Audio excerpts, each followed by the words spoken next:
Joe Dolan. Here we go. Now, welcome into night 2 of the 2024 NFL Draft. My name is Joe Dolan. I'm with Brett Whitefield, Scott Barrett, and kicking us off as he did last night, Mr. Tom Brawley, talking betting lines here at FantasyPoints.com. I want to remind everybody, if you're viewing this on Twitter, please go to our YouTube page, youtube.com/FantasyPoints. Click on the subscribe button. It really helps us. It helps Thomas feed his family, as he was talking about yesterday. Guys, it was an eventful night number 1 of the NFL Draft, most notably the Michael Penix pick that blew everybody's minds and broke Trey's microphone. Brett, wide receivers came off the board. There were, well, Tom, this was a sweat, by the way, but 7 wide receivers came board, including the final 2 picks of the first round. Mr. Whitefield, what did you think about the wide receivers that went in the first round? So I just thought it was funny because we were at pick 22 when the Eagles were taking Quinyon Mitchell, and Scott was starting to prepare a little victory lab. See, I knew it. The model suggests these guys aren't very good or not first round caliber. And then I warned him, just wait. And then four receivers went in the final 9 picks of the round. So I just victory lapping a little. Just wanted to poke my guy Scott Barrett. 7. You were L lapping. I still get the victory lap because these teams all say they only have 18 to 22 round 1 grades, and so that's what I had. Yeah, I had three round 1 wide receivers, and then Brian Thomas Jr. went pick 20. What exactly is your victory lap? 23. I said there were 3 round 1 caliber wide receivers. Yeah. And only 3 went within the range that NFL teams have a round 1 grade on a guy. Yeah. So some round 2 caliber wide receivers snuck into round 1. I had Brian Thomas as my 23rd player in the class, and he went 23rd overall. So how many round 1 wide receivers, Brett? How many round 1 grades did you have? I had 5 round 1 grades. Yeah, so that would be Thomas, and then of course Ricky Pearsall, yep. Who, I mean, you were on it. That is, by the way, has been one of the most polarizing picks in terms of people debating. We have some like our guy Danny Kelly at the Ringer gave it, I think, an A. Brett, you gave it like an A+. You love the pick. Scott does not love the analytical profile, but anyway, we've got likely some wide receivers going off the board here in just a few minutes, 7 minutes away from the second round kicking off here, wherever you may be watching. Hopefully you're watching here on Twitter or on YouTube, youtube.com/fantasypoints. Tom Brawley, betting expert of FantasyPoints.com. It was a profitable night last night, my friend. It was. I'm with Brett here. I was having a good night. Latu being the first defensive player selected. Did not expect it to come at 15th overall. I was thrown for a loop just like everybody else with the 8th pick there. Had a couple things tied into there. I had Roma Dunze like plus 750 to possibly be selected there, and so I thought my night was cooked after I saw that Penix pick, but. Saw Latu go off the board first at 15th overall. I know Brett loved him. And then we had Xavier Worthy with the Chiefs plus, 750 on that one. So very profitable night. It sounded like everybody else got cleaned out around the industry, but we had a very good night, plus 8.5 units for the bets here, and have a couple good bets here going tonight. I have a decent feeling on maybe Jatavian Sanders being the second tight end selected. Got him at plus 230. He is now the favorite. And we'll see about the running back. The odds keep stretching out here for Jonathan Brooks. Have a long shot bet on Marshawn Lloyd at 9-1 to be the first running back selected. So I have a Blake Corum at 11-1, but Brooks is minus 3. I'm looking offshore, but Brooks is minus 300 right now. Tom, the Buffalo Bills are about to be on the clock at number 33 in the draft. I am showing minus 400 for them to draft a wide receiver. Yeah. It seems, in support of Scott's argument, it seems that the Bills are just have a bunch of second round grades on these wide receivers and are just trading back as many times as they can to accrue more capital, and then will eventually end up taking one of these wide receivers. Yeah, the only thing that was I was waiting on here, maybe we see one of these San Francisco receivers. It seemed like the Patriots and the Bills were kind of pitted against each other here, but no action on that yet, which would be the one thing that would have knocked out that minus 400. But hey, the Bills have a lot of needs across the Yeah. board. They lost a lot of guys this offseason, a lot of cap casualties. And so I don't think it's signed, sealed, and delivered, but they got their pick here. They kept sliding back. It looks like they have a little matchup here on a lot of the books. AD Mitchell versus Lad McConkey. Mitchell is the favorite here, minus 142. Lad McConkey is plus 112. Expect one of those receivers maybe to go off at 33 and probably 34 as well. The Patriots are heavily favored to go wide receiver with their first pick at 34. Yeah, they need to help Drake Maye. Now, Scott, we've let a lot of the dust settle from last night. And the first round of Superflex rookie drafts is really starting to shake out. What did you take away from round one in terms of Superflex rookie drafts, which seem to be which are almost certainly going to start picking up here in the days coming after the draft? Yeah, so what I would have right now, just based off the players who've been drafted, I would have Caleb Williams 101. Obviously, nothing controversial there, and then really tight tier next to Jaden Daniels, Marvin Harrison Jr., Malik Neighbors. Jaden Daniels really close for me to Caleb Williams 101. Like, I think if I had the 101, I'd try and trade that back down 1, 2, or 3 spots, and you can get a haul for that. It's just Jaden Daniels' rushing upside is just such a potent cheat code for fantasy. Obviously, Marvin Harrison Jr., great landing spot, great player. Malik Neighbors, same thing. I could see people underrating that landing spot. I just think he's going to be New York's wide receiver 1 and massive floor with him doing all of the Wan'Dale Robinson stuff, but at a much higher level. So really high PPR cheat code floor. And then I have JJ McCarthy 105. A lot of that is due to Brett's opinion of him, but also the landing spot. The Bo Nix is the next one on my list, and that's another, I think, awesome landing spot. After that, I have Drake Maye 107. That's in part because of Brett's concerns, in part because that looks like a brutal landing spot. So if you're a QB needy team, this is a pretty great year for all that. And then I have Romo Dunze 108, Brock Bowers 109. Really have no issues taking either of those players above JJ McCarthy or Bo Nix. I'm probably going to do that myself in a number of leagues where I'm not so QB needy. Romo Dunze, I think this is a great chance to buy in Dynasty. Redraft, it's obviously not great, but in Dynasty, it's awesome. Keenan Allen on the last year of his deal. DJ Moore, nothing guaranteed after this year, but those are 2 great wide receivers to sit back and learn from. You're tied to Caleb Williams forever. Brock Bowers, I did a little thread on it. Like I love the player. I'm so convicted in the player. It just looks like an absolutely brutal landing spot unless the Raiders trade away Michael Maye or just relegate him to the bench. It's just so rare to see 2 tight ends who are both involved in the offense, just one of those guys reaching like highest end tight end upside, which is all we care about. Typically these guys cannibalize each other's upside.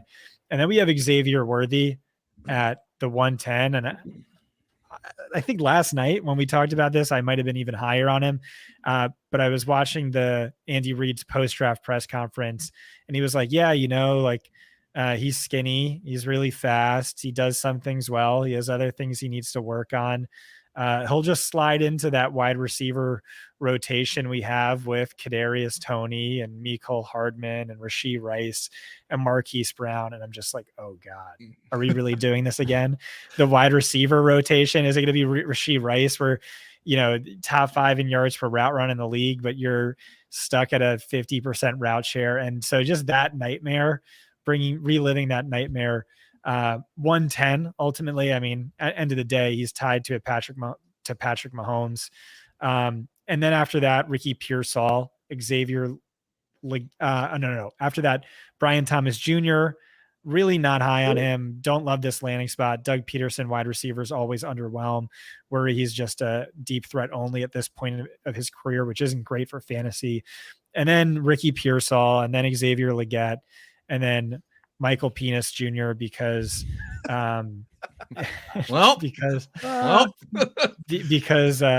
Yeah, he's going to be buried behind Kirk Cousins for at least 2 years. So no, thank you.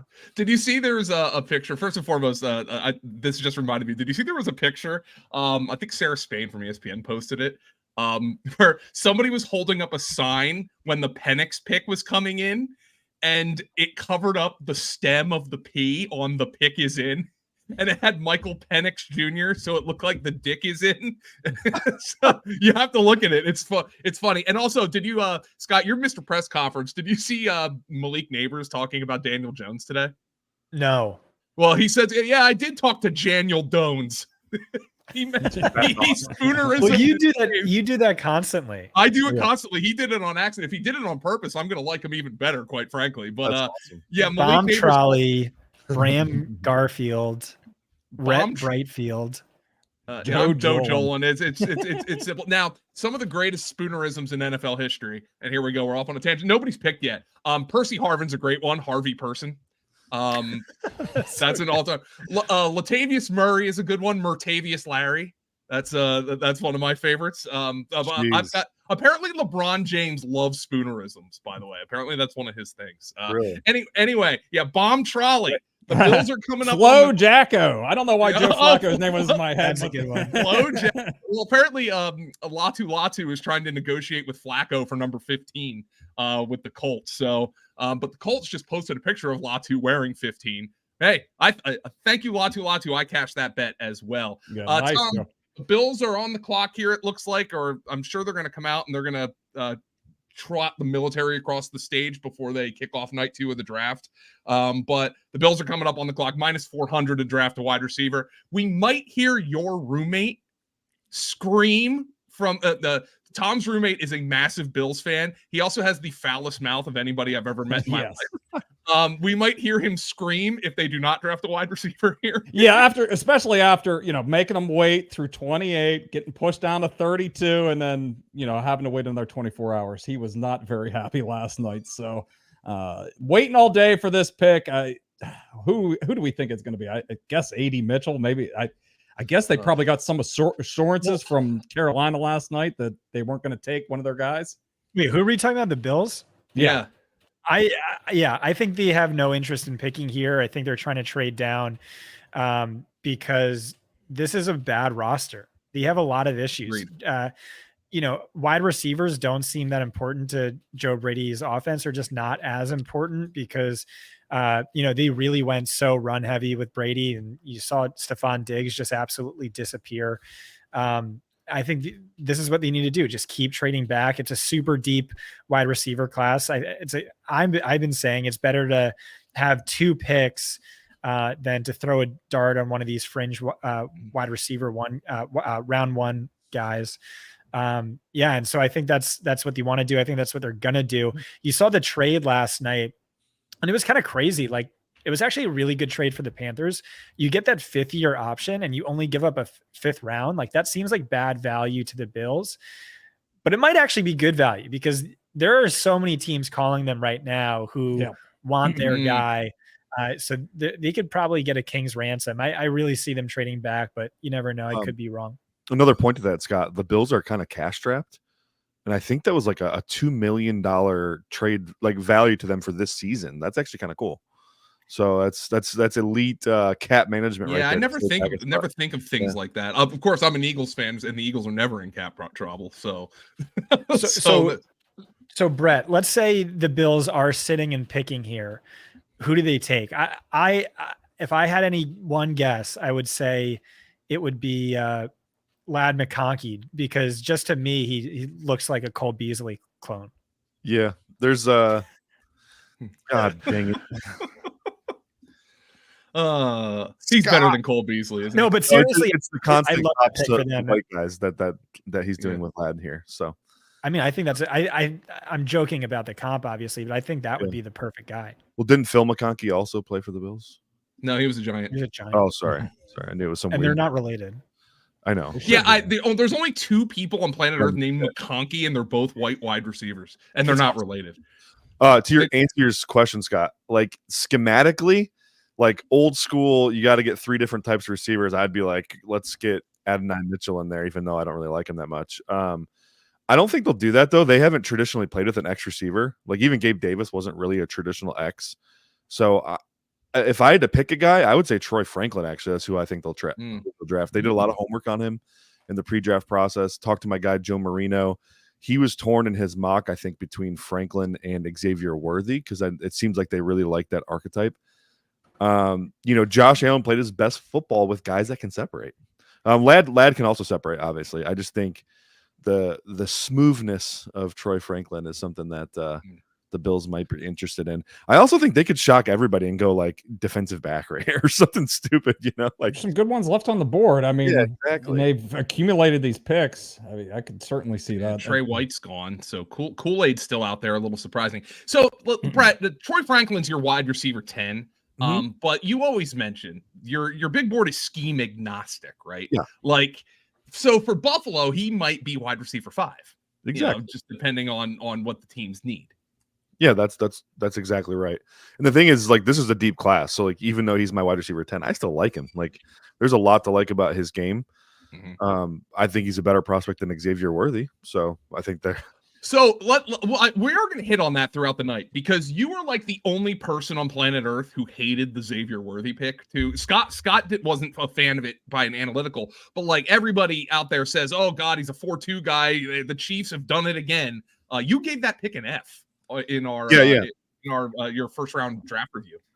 Yeah. So, my first reaction last night was like, oh man, the Chiefs grabbed them. This is going to make me eat crow because Mahomes can unlock up. But then the more I thought about it, I'm like, you know what? Andy Reid might be the worst skill player evaluator in NFL history. I mean, honestly, like, think about the guys he drafted in Philly. Think about the last 5 years in the Chiefs. Like, wasted pick on Mecole Hardman, wasted pick on Clyde Edwards-Helaire, wasted pick on CEH was a better Brian Westbrook. Yeah, he was not. I had a 4th round grade on CEH, and they took the dude in the 1st round. I love CEH, so I'm not the guy to listen to on this. Yeah, and it's not really important how I feel about him, but anyways, and then wasted pick on Sky Moore.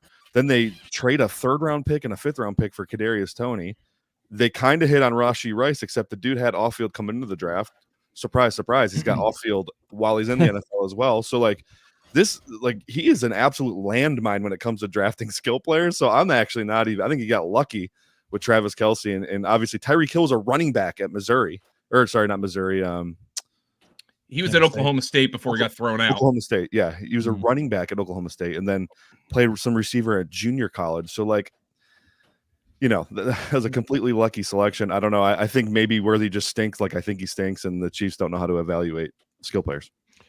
Well, we've got Roger Goodell is on stage right now, but the Xavier Worthy debate is going to continue. And Brett, another pick that ended up at the end of the first round was Ricky Pearsall.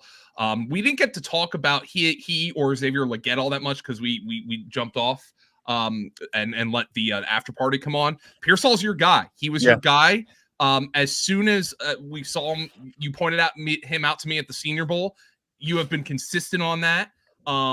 I think there was a point when most people thought he was kind of a 3rd rounder, and then Daniel Jeremiah had his big board. Well, he lands in the 1st round. From a fantasy perspective, it's hard to get a full analysis of this right now because they're still shopping Debo or Ayuk. Yeah. But you said in your article, you're like, all right, trade Ayuk, draft Pearsall, trade Debo, draft Pearsall, trade neither of them, draft Pearsall. Yeah. You think he gives the 49ers quite a bit. Yeah, he's another one of these guys that you can line up anywhere. So from an X's and O's standpoint, it's like whatever you need him to do, he can do.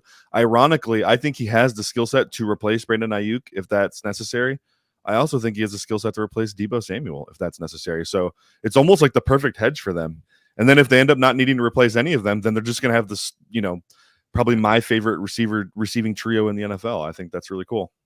Scott, two guys at the end of the 1st round with really bizarre analytic profiles are Ricky Pearsall and Xavier Legette. Pearsall's interesting.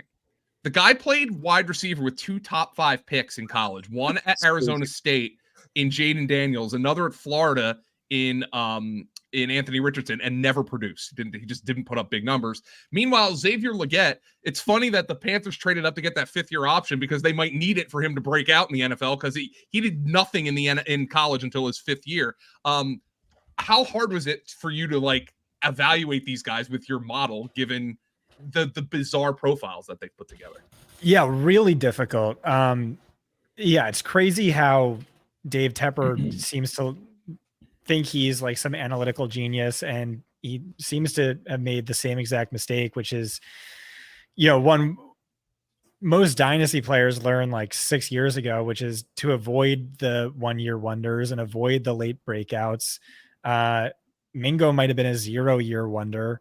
And yeah, so Xavier Legette I put the tweet out. It is like, here's all wide receivers who averaged fewer than 55 yards per game before their age 22 season. Every single one was a bust. The second to last guy on the list was at like 40 yards per game. Xavier Legette was at 10 yards per game. It was so bad. The one thing I'll say about him is like insanely freak athlete. His 1-year wonder year was like insanely wonderful. It was ridiculously good. And so I kind of liked him despite this. You could just say that's a fatal flaw and to write him off. He's 22 years old, feasting against cornerbacks on the tail end of puberty. But I kind of fell in love with the upside argument, at least at cost, because the dynasty community has been so low on him. I said he might have the 4th best wide receiver 1 upside in this class. And then Pearsall, it was really just kind of, well, Brett has him wide receiver 5, and that's kind of good enough for me. The profile is really bad just on every level. There's not really an actual true breakout year. 4 of his 5 seasons came with a top 10 quarterback, or a quarterback who was drafted, top 6. And the production with that was really rough. Justin Shorter outproduced him. A few other nobodies out targeted him. And so it's like really bad. I will just say, target quality was always extremely poor. Inaccurate passes from those quarterbacks, despite them getting drafted high. And those were run first quarterbacks. So not a lot of volume. Still not a great analytics profile, but I mean, Brett is so high on him. Matt Harmon's so high on him. A lot of really respected film minds love him. We have a pick. We do have a pick. And we'll let Tom go after this pick. The Buffalo Bills have drafted a wide receiver, and I want to get Brett to break him down. Now, I saw this guy compared today to Keenan Allen. Brett did not see that at all, I am guessing. It's Keon Coleman, Tom Raleigh from Florida State. So cash those Bills wide receiver first pick bets. Brett, you view him as kind of a big straight line kind of player in the mold of maybe like a less explosive DK Metcalf. Yeah, that's fair. I think he's a better all-around athlete, I think, than Metcalf. Metcalf's just pure linear explosiveness, where Keon's got legit body control and flexibility. There's that term again. Yeah, there's that term, and that's just what he's awesome at. And I do think it's funny. I talked about how traditionally the Bills haven't really used that throwback X type. Well, Joe Brady's got different plans for this offense, apparently, because they went and got like the prototype X type. I mean, this dude's huge, 6'4", 220. I mean, he's a big guy, contested catch merchant. And I think that's my biggest issue with Coleman. When you see him at like wide receiver 12 on my board, it's more about just projecting him to the NFL wasn't as clean as the 11 guys ahead of him. I do like him though. I think he's got some good qualities, but he's a project. He's raw. I'm thinking this through now. The biggest critique I have of GMs is when they have an inaccurate quarterback like Josh Allen, or I shouldn't call him inaccurate, when he has throw for throw consistency issues with his accuracy. GMs have a tendency to give them towers, just guys who can go up and get the ball. We saw this with Cam Newton, right? Kelvin Benjamin, Devin Funchess. I hate this model for Josh Allen. This is not the type of receiver he's done well with. So actually, the more I'm thinking about this, like live reacting, I don't like this. Actually, this is really bad. Scott, he's your wide receiver 13 by your model. You comped him. You a name Brett just mentioned, Kelvin Benjamin, who did also go to Florida State. Yep. It's rough. I said analytically he looks like a Johnny Wilson clone, but not as good. Johnny Wilson's going to go in round 5. They had the same fatal flaw, which is a really high contested target rate, which implies an inability to separate. And if you struggle to separate in college, you're probably going to struggle to separate in the pros. You look at the list of players within that death knell range. by percentage of contested targets. It's all the JJ Arcega-Whitesides of the world, all of the biggest busts of the past X years, minus only Nico Collins. He underwhelmed with the 40. I honestly think the NFL seemed to be overvaluing that. If you weight adjust it and add in how impressive he was with the jumps, I said he was like a perfectly average athlete. Yeah, and I just got a message from TJ Calkins, who we had on last night. We were talking this morning about like... Did we? I don't remember that. It was very, very briefly with some technical difficulties. But we were talking this morning about like the dumbest franchises. And like, I just always, no offense to Tom Telesco, but he just does not come off well when I do my post-draft presser review and interviews and all that stuff. He said Quentin Johnston was an elite athlete when he ran like the worst 3-cone ever last year, a bunch of stuff like that. Atlanta, I feel like, is in that mix. And TJ just messaged me, got to add Buffalo to that group, which, you know, honestly might be right. Might be Josh Allen's been bailing you out. You said this last year, Brett. I called you crazy for it, but you were like, oh, things are going to get really bad for Buffalo. Like that roster is about to self-destruct, and it looks like it has. We're gonna let Tom Brawley go briefly, Brett. Thomas is putting you on the spot. Any bets that if you think still have a chance of hitting, if somebody wants to hit one, get some day 2 action? I still like the Jatavian Sanders one, the second tight end selected. A lot of these books take these down, especially day 2. They're already down. I did put out Jaden Daniels 14-1 to win Offensive Rookie of the Year. The only thing that I think could potentially hold that back is if Mariota would start at the beginning of the season. I don't think that's going to happen, though. Yeah. We think that he's going to have huge upside as a runner. Has pretty good weapons. Defense is probably going to be a little shaky still for the Commanders. So I think he's going to put up some decent numbers here. So yeah, I like Jaden Daniels 14-1. If we look at like Caleb Williams, I mean, he's plus 210. I think those two should be a lot closer than that. Caleb probably more in the 4-1 range, Jaden more in the 6-1 or 7-1 range. So I think there's still some value. It looks like FanDuel has moved it down to 10-1, but that's one I wouldn't be afraid to sprinkle a little bit on now if you're not afraid to have your money tied up for the next 7 or 8 months. Theo the Greek asks, why does Tom always leave early? Well, he needs to drink some irons. He needs to drink some Iron Cities. Yeah, I need my irons are all right. Your fantasy all right, I'll points see you guys. Get out of here, T-Bro. Good luck. Check out more bets in the NFL Bets Discord channel for Fantasy Points subscribers. It is an invaluable resource. Tom and Graham Barfield posted all of their winners in there. Thanks, T-Bro. Enjoy the rest of the draft. Get them Stillers another OL. The Buffalo Bills are following the 2019 to 2024 New York Giants model. All slot wide receivers, 0 outside wide receivers. It's rough. Yeah, I guess that's why you pay Josh Allen the big bucks this year. It's just, hey, you need to be Superman. They just drafted Keon Coleman. What do you mean? He's going to be a slot wide receiver. The Chargers just traded up to number 34 with the Patriots. Patriots traded back 3 spots. Brett, really briefly before we get to the Chargers pick, what changed with Joe Brady? Why did Stephon Diggs not produce from a scheme? We know the numbers were, but what was the scheme that led to that? Well, he had lost a step at the end of the 22 season. He couldn't win vertically anymore. That was his biggest. It wasn't a scheme issue. I know it looks like it correlates 1-to-1, but on tape, I saw a massive loss in explosiveness. His first step especially was a lot worse than it had ever been, and so he just couldn't win. He couldn't stack anymore, couldn't win vertically. So I think that was the biggest issue. The other thing with the Joe Brady offense is it is a lot of static routes.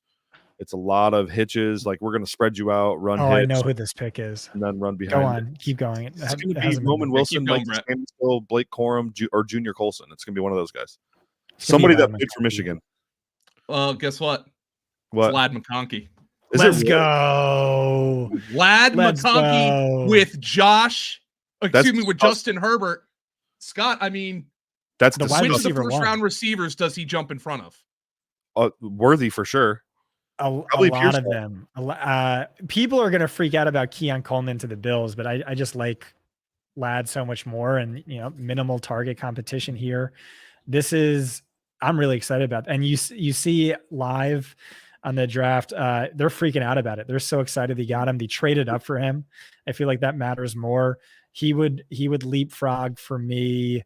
Penix, Leggett, Pearsall, Brian Thomas Jr. I think so. Oh my gosh, I love this so much. Holy crap. This is such a good team player fit.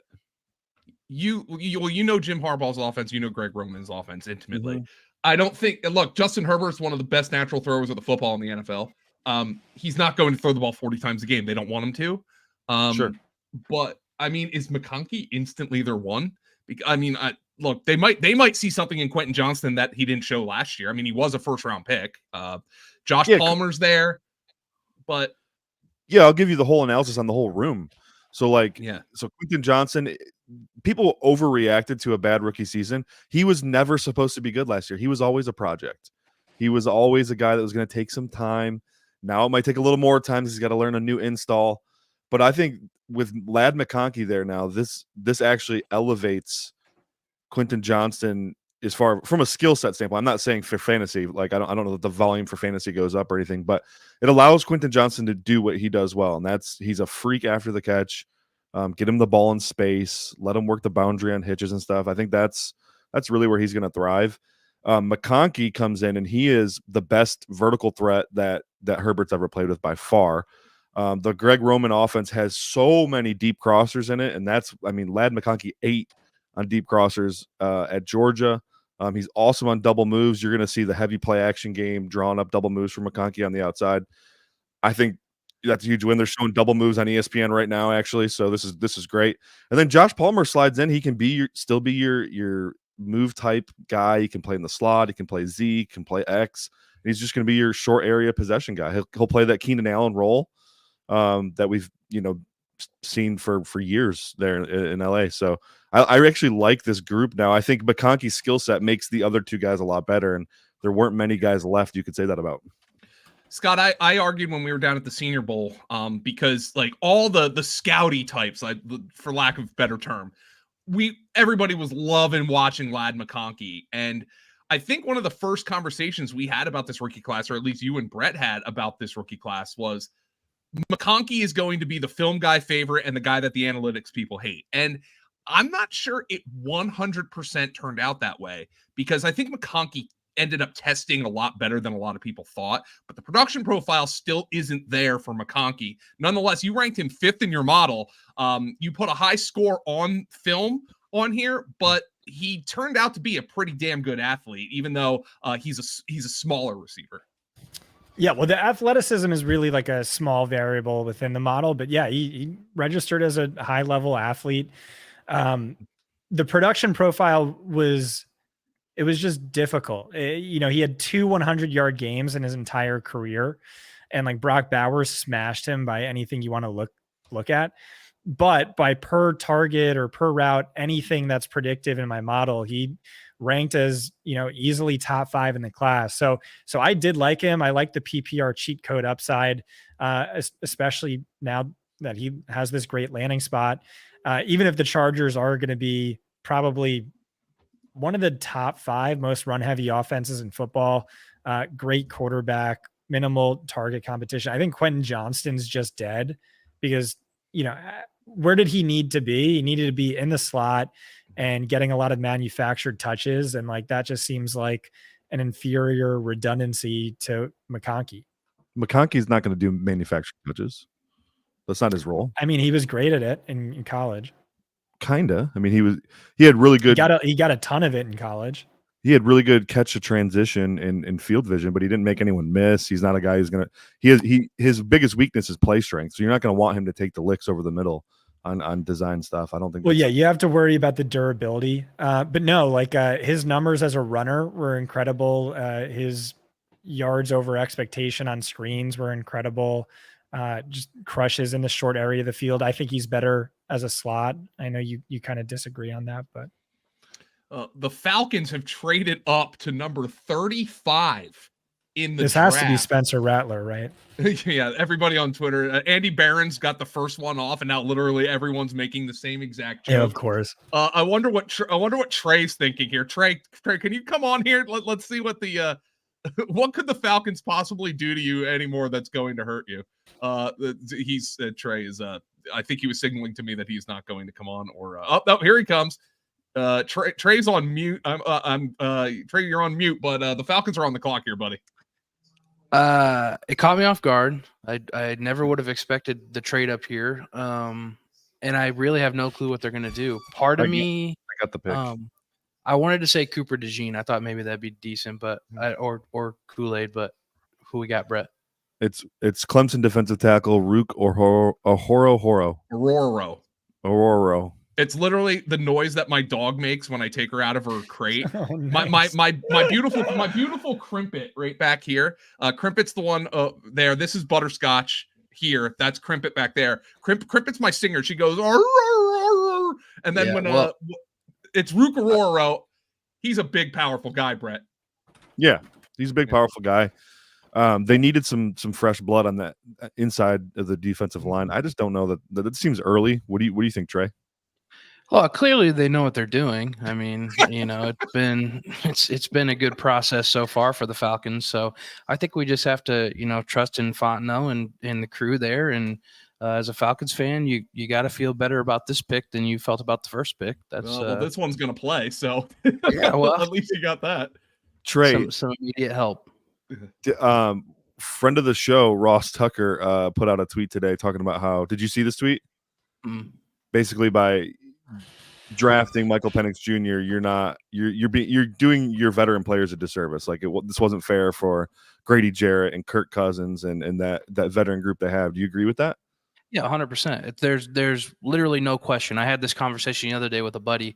The two picks that I was kind of into, Latu and then Rome, were picks that were those high ceiling type of picks.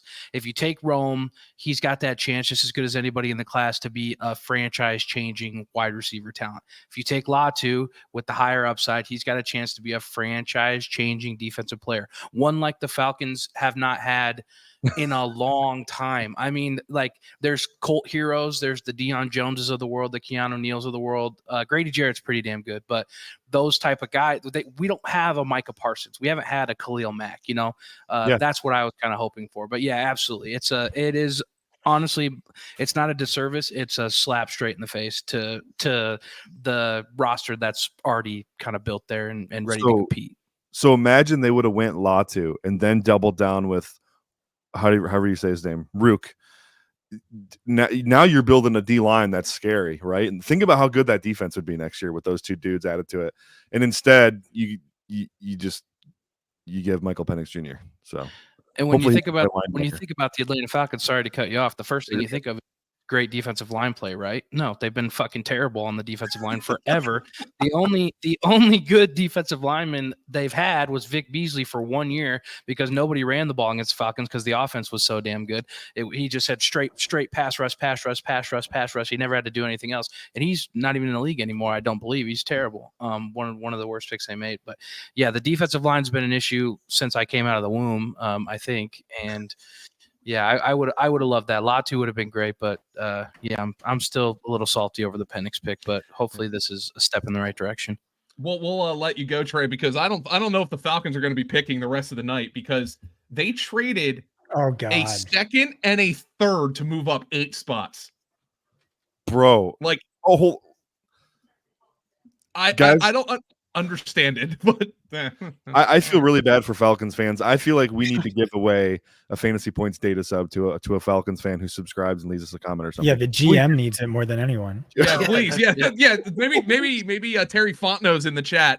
If you're a Falcons fan and you subscribe to the channel, drop a comment. We'll give away a data subscription to one of them. But Trey already has one. Yeah. He's already going to be diving into it. Look, I think the Falcons are actually going to be good this year. That's the irony, right? Well, that's the stupid part about all this. They had a chance to really go for it, man. Like, bring in the 35-year-old QB. You're in a win now window. Let's freaking get this done. Add some guys, add some difference makers right now. Roma Dunes would have been awesome. Oh my Yeah, god! this is It's making my stomach hurt for you guys. This is something right. I want to speak on. So you see the quote from the GM where he's like, well, it worked out pretty well with what Green Bay did. And it's like, no, it didn't. That was like a colossal L because you had Aaron Rodgers win back-to-back MVPs with no Super Bowl to show for it. Jordan Love, okay, he played well last year. Guess what? You got one start out of him throughout the entirety of his rookie contract before it was renegotiated. Like that's the entire value in getting a rookie quarterback is it's so much cheaper and it allows you to build around them. And you have to remember, what is the goal for every single NFL team? It's winning the Super Bowl. It's something only one out of only 32 teams can do. It's extremely difficult. The Packers should have maximized their win now window. And I think the Falcons should have done exactly the same thing. I think it's idiotic. Yeah, the last thing I'll say before I go is I had a tweet earlier that if you're a wrestling fan, you'll understand. But I basically just said it feels like WWE long-term booking where the Falcons can't get over the pain of moving on from Brett Favre in 1992. So like if you watch WrestleMania, all the legends come out and Roman Reigns is out there and then the lights come back on and it's Seth Rollins and it's Cody Rhodes and he has to hit Seth Rollins in the back with that chair. He just can't move past it. He's a legend. He's been champion for 4 years and he can't move past, So they've got the Packers on the mind for whatever reason. And like Scott said, it was a failure for the Packers, even though Jordan Love looks like a good player now. They completely blew it with that pick. And just because he's a good player now, it doesn't mean that was the right pick. Still was the wrong pick. So, yeah, sickening. It's always sickening, though. At least they'll be more fun to watch this year than last year because Desmond Ridder, I thought, was one of the worst quarterbacks of all time, even before the Falcons took him. And I had to watch him for a couple years. Man. I have Julio Jones and Matt Ryan. I'll just watch highlights maybe next season. Maybe I won't watch any games. I'll just go back. Don't watch the end of the one game. Dude. Yeah, watch the catch. Watch the catch and the throw, and then there's that. Yeah. That's what Trey Campbelling, a man broken by the Atlanta Falcons. Trey, we'll see you. Brett, Chris Wecht is in the chat asking, is it possible for Atlanta to have a positive draft score on your model after that trade? Because they obviously took a player at a position of non-need in the first round in Penix. Also, by your big board, that was not a value. Then I think by your big board, this was not a value for Aurora. Yeah, they're going to get slammed for this. About as hard as they got slammed for Penix. They traded a third. Now, they do have another third. They have a third from the Jags in the Calvin Ridley trade. So they traded this third because they have an extra third. But, I mean, at what point can you recoup value on essentially blowing your first two picks? It's not going to be possible in this draft. They're pretty much cooked at this point. Oh snap! My top remaining player came off the board. Johnny Newton, Jerzon Newton from Illinois was a top 10 player on your board. Why were you wrong on him, Brett? Did you mean top 10 in day 2? No, I meant top 10 overall. I think so. There's some medical concerns with him, and I think that's ultimately why he dropped. I like when my face is divided into 3/4 or 3/3. Medical concerns. You heard it all leading up to the combine. He kept saying, "Hey, I think I'll be ready soon." Didn't work out at the combine. Oh, I'll be good for the pro day. Couldn't work out at the pro day. I know it's a foot injury, I believe. And people I've talked to said it's a little more severe than initially led on. When you're a big guy and you have foot issues, that's scary. That is scary. So I'm guessing that's the reason he fell as far as he did, because the tape is just too good to see this guy. Where he was at. Like his productivity level was insane. And then when you factor in that he played 62 snaps a game last year for the Illini, just the durability. Well, obviously the durability is not that good actually, but the durability seemed good. The stamina, all that. It's like for a D tackle, that's insane. So love the player. Cool. I'm glad his slide is over. We also have the New England picking, guys. Jaylen Polk, wide receiver, Washington, going to New England. This is fantasy relevant, so we'll pivot here and break down. Is it? Please. Is it fantasy relevant? All right, boys. Here's the floor. All right, Brett, you start. Scott, I'll step aside here and let you go at it because I love this. Well, I don't know where Scott stands on Polk. We haven't really talked about him much. I think he might like him more than me, but Polk to me, no, okay. So Polk he's a good player. He finished with the day 2 score for me, or a day 2 grade. That grade was more back into day 2 though. I was thinking like mid 3rd. I thought would be a good spot for him. He's more of a smaller, like contested catch, body control type of guy. He's got decent route running chops. But man, he's not really special in any one way. He's got ridiculous hands though. I will say that.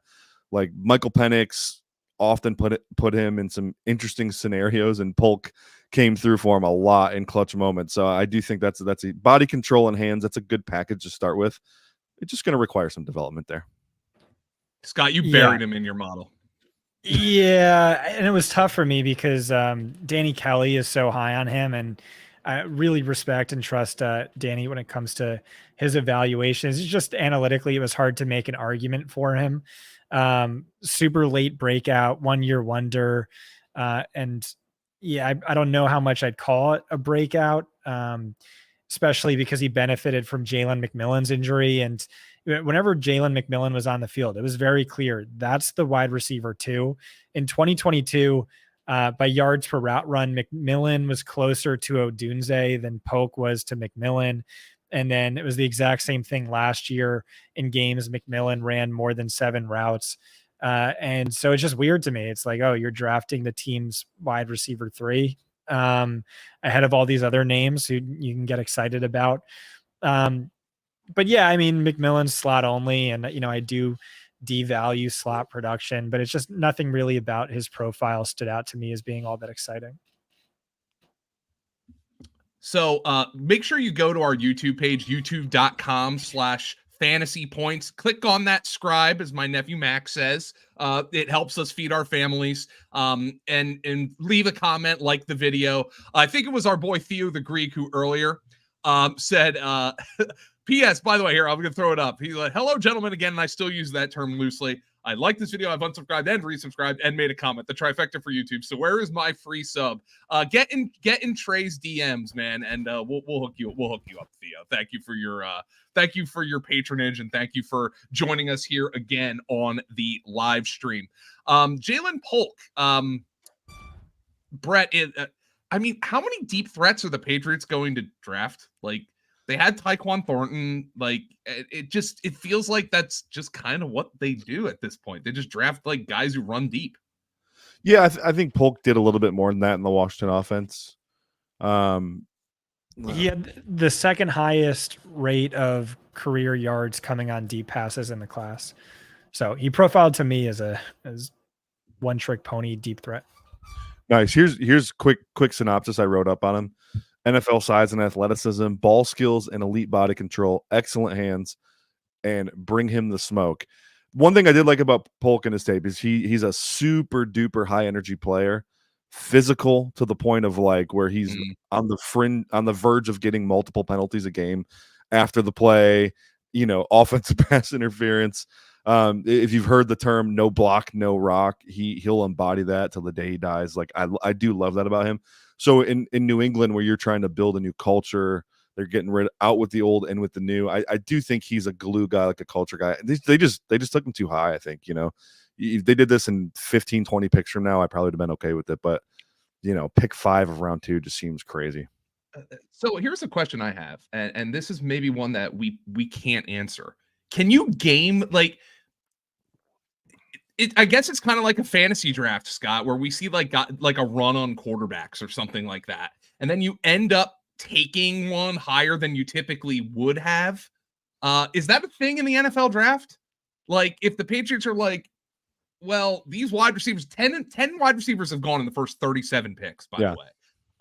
So that actually looks like a fantasy draft, like a 90s fantasy draft when you would typically start running back, literally 10 wide receivers in the first 37 picks. I mean, is there any sort of justification for, hey, these wide receivers are flying off the board, so we're going to take one, even if it might be a little high? Like, is there any justification to doing that? Scott, you're muted. Either that or I caught him speechless. I saw the mouth. Oh, I always do that. I'm sorry, guys. Yeah. I was listening to a lot of pre-draft press conferences, and multiple GMs said the same thing.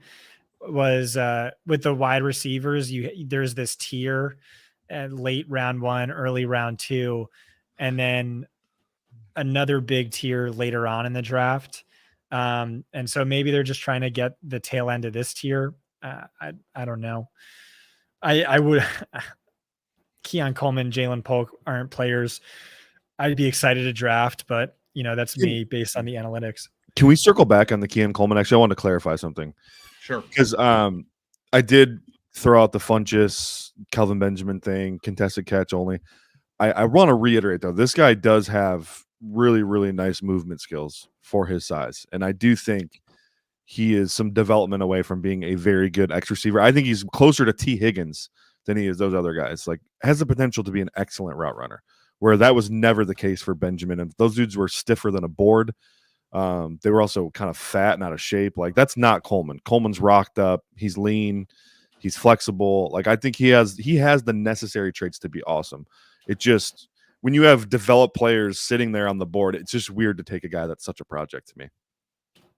Yeah. So this is what I said in my article. Like, analytics has its limitations, and it's like, maybe this guy develops into a superstar. There were positives I listed in that article for him. He was more productive than Jaden Reed two years ago, so he had that going for him. He also never really was all that focused on football. He went to the only school that offered him a scholarship and the ability to play 2 sports. He was really good at basketball. He played on the team as a freshman. And so, maybe there's still growth there. I could definitely see that being the case. One really cool stat was, so like, my model cares more about yards than touchdowns, but he had a shit ton of touchdowns last year. And in high school, I think as a senior, he had something like 25 touchdowns on like 36 catches, which is insane. So yeah, I don't know. There could see that happening, but just analytically, typically this profile isn't one you would put in the early round 2 range. Brett, not much for fantasy here, but the Titans have taken T'Vondre Sweat, the Ent from Texas. He just picked up a DUI. They obviously are not worried about it. Let me put it this way. I wouldn't put their first 2 draft picks on the same side of the plane when it takes off, because they drafted J.C. Latham and T'Vondre Sweat, who combined to weigh about 800 pounds. These are 2 big guys. This is a David Gettleman style Planet Theory draft right here. We're just gonna take the biggest, baddest dudes in the draft and just hope it works out. I mean, seriously, like, I actually remember this. Like, this is insane. So clearly the Callahans, I like to lump them together because it's funny, but the Callahans came in and thought this roster needs some girth. So they added a 340-pound offensive tackle and a 370-pound defensive tackle. I mean, the guy's a monster. Yeah, he is a monster. Carolina's back on the clock. We could potentially, heck, I mean, are they done adding weapons for Bryce Young? Could they add another offensive lineman? I know they, excuse me. The Rams have traded up, guys. They're now at 39. The Panthers traded back to pick up some extra draft capital. So we're going to see what the Rams do here. This could be Rattler, maybe, or are they getting in on this receiver run? Oh, interesting. Well, you have to think, like, I mean, Scott, you heard some rumors about Cooper Kupp last year. Not like bad, like, but potentially like reasons to think that Cooper. Did you just see my wife closely? Yeah, she waved at us. Yeah. So she was out for a drink with her friends, and I said, she's like, "Do you want me to be home?" And I was like, "No, we'll be all right with the dogs." But I mean, there could be, Scott, some. Like, Cooper Kupp might not have that long left. I mean, he's on the other side of 30 and he's had injuries.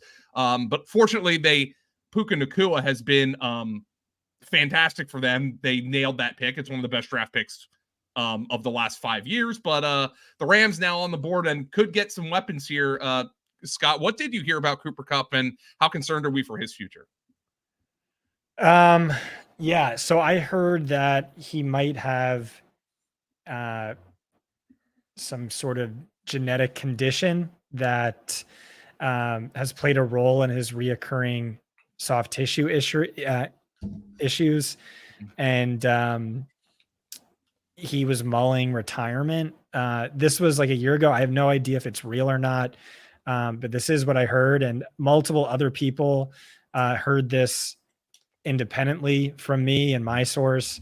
I don't know. All I know is what I said was at the time is like I would trade Cooper Kupp straight up for Puka Nacua in a heartbeat. Puka's like my number one must buy, and I still believe that. Like I don't think Kupp's retiring.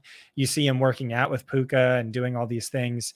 But I mean, like the guy can't stay healthy. He wasn't good last year. Look at his efficiency versus Puka's. And so, yeah, I think Puka's now the clear wide receiver one to me in that offense. The Panthers have traded number 39 overall. This is from Mike Garafolo for 52, 155, and a second next year.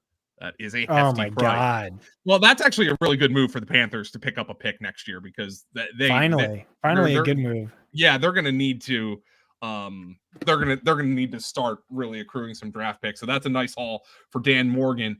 And the Rams, Brett, again, not much of a fantasy move here, but you might have heard that a notable defensive tackle retired.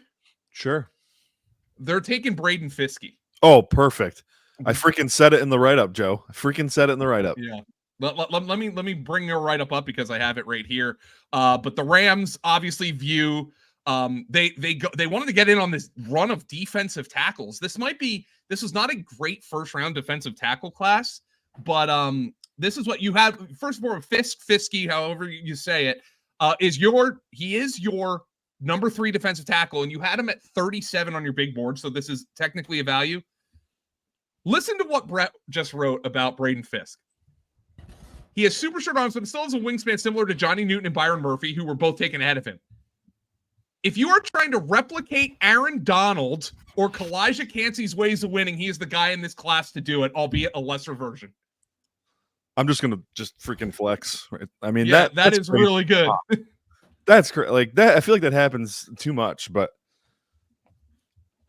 yeah, we need to get one of our guys to tweet that out. That's awesome. Yeah, some of the bolding on the prospect guide is a little wonky, so I'm going to actually fix that while Brett, you break this down, because I know it's a defensive player and this is a fantasy stream, but when you literally compared him to Aaron Donald and they drafted him to be Aaron Donald's replacement, I think that's worth it.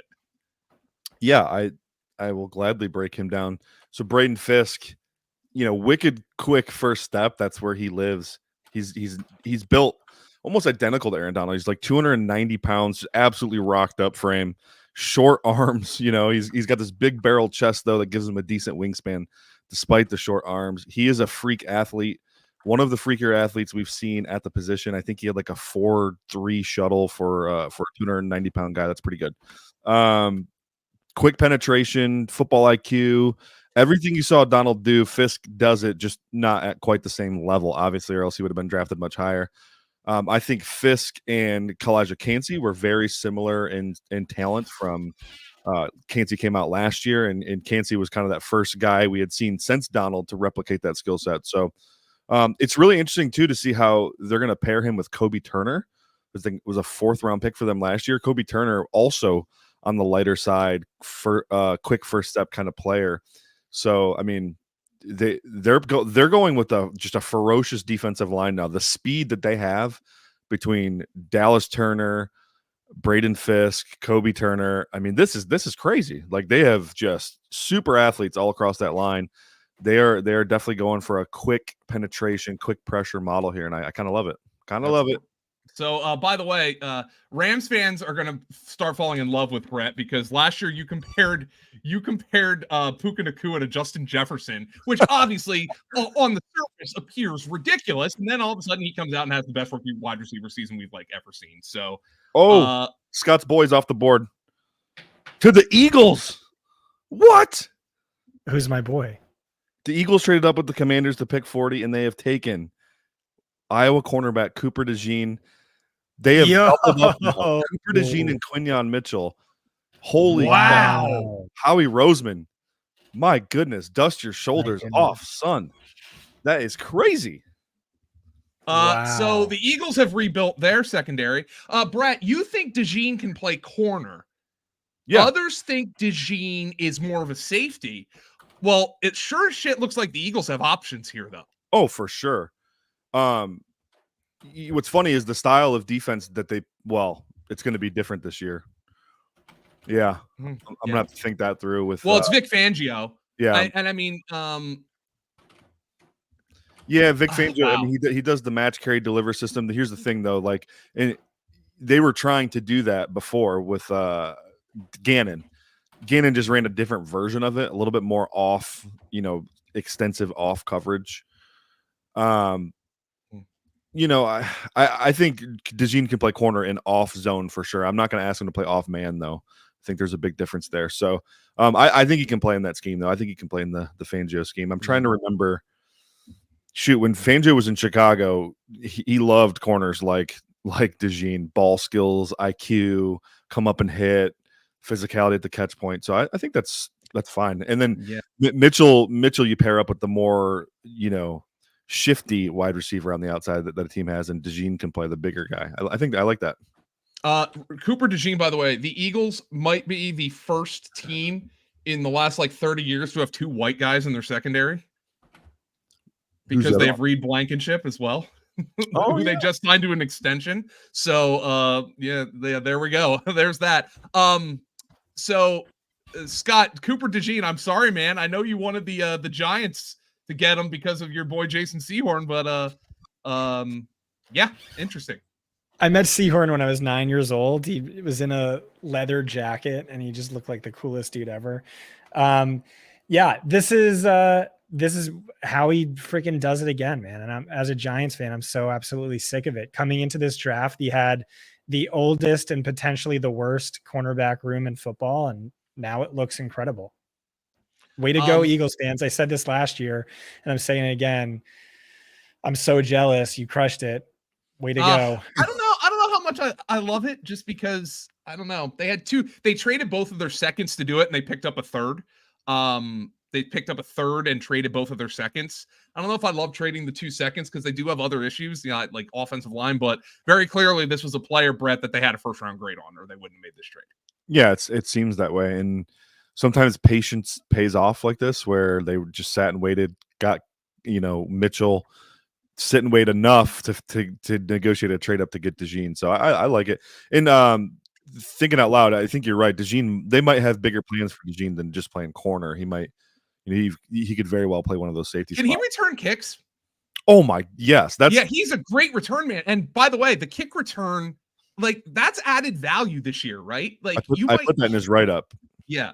With the new kick return rule. And Scott, I was actually wondering about this for fantasy in general, because the Eagles also signed Saquon Barkley this offseason, and it got me thinking that Saquon at times in college, didn't do it all the time, but at times in college in big spots, they would have him return kickoffs. He actually returned the opening kickoff against Ohio State for a touchdown in his last year with Penn State. And I was wondering if teams with presumably the NFL did this to create fewer injuries on the kickoff and you can almost run, Brett, like a play from scrimmage on the kickoff. Are teams going to collectively use some of their better skill position players to return kicks? I'm not saying all the time, but in a big spot, could you see, the Eagles put Saquon Barkley back there, or the Dolphins put Tyreek Hill back there, something like that? Specifically, you will see teams using their running backs back there now. Mm-hmm. I actually just had a sit down with one of the Detroit Lions specialists, the long snapper, Scott Daly. Shout out, buddy. And Scott was telling me that, you're going to see running backs as the return guys now more often than not, and you're going to see offensive linemen on the field in kick return scenarios where you're basically running run plays as kick return now, which is really cool. Yeah, I don't have the actual stat, but I remember reading at one point years ago. It was something like Jason Sehorn, and sorry to keep talking about Jason Sehorn, but he was so awesome. In college, I think he only ever returned one punt, and he returned it for a touchdown, and he only returned 2 kicks. He returned both for touchdowns. And then in the NFL, he only ever returned one kick or punt. It was a preseason game. He scored a touchdown and tore his ACL on the same play. Oh wow. So the only thing I remember, something like 4 for 4 lifetime with returns. I just texted my sister-in-law. She went to Iowa. She played field hockey at Iowa, and I just texted them and said the Eagles just took the white guy from Iowa, and then I realized that needed significant clarification. Yeah, Cooper DeJean is the guy the Eagles pick, and we need some offensive players coming off the board. This is a guy that very clearly the Packers were going to select. I think he was in the Packers wish list. That is the most Iowa thing. They're watching it in like some sort of barn or converted barn. That is the most Iowa thing I could think of. But that's probably where they all got married too. You know, they had the reception. Oh yeah. They had some food trucks. By the way, and I'm saying this as someone who had like like a very your traditional like steak and chicken and fish at the wedding. I went to a wedding where they had food trucks, and that was like the best. Like, just like, yeah, I want to eat a fucking hot dog. Like, I don't need to eat like an overcooked steak, because obviously at weddings, they almost certainly won't take your request for how you want to cook a steak. And Brett, you like yours still mooing. So, yeah.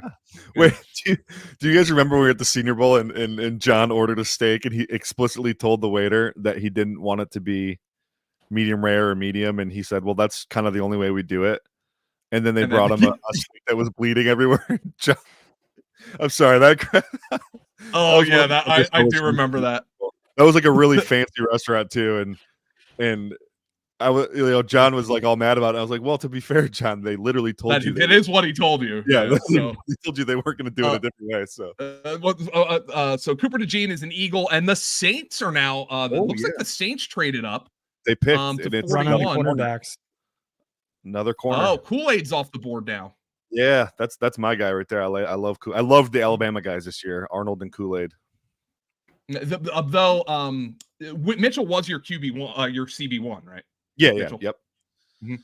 Yeah, it's tough. Like the Alabama guys are so battle tested, right? Playing in the SEC, going against elite receivers. Mitchell played against nobody. He had the one game against Marvin Harrison Jr. It wasn't really till the Senior Bowl I was sold on him because he locked up pretty much everybody there. So, including like there was a bunch of good receivers this year at Senior Bowl. So he knocked out of the park. But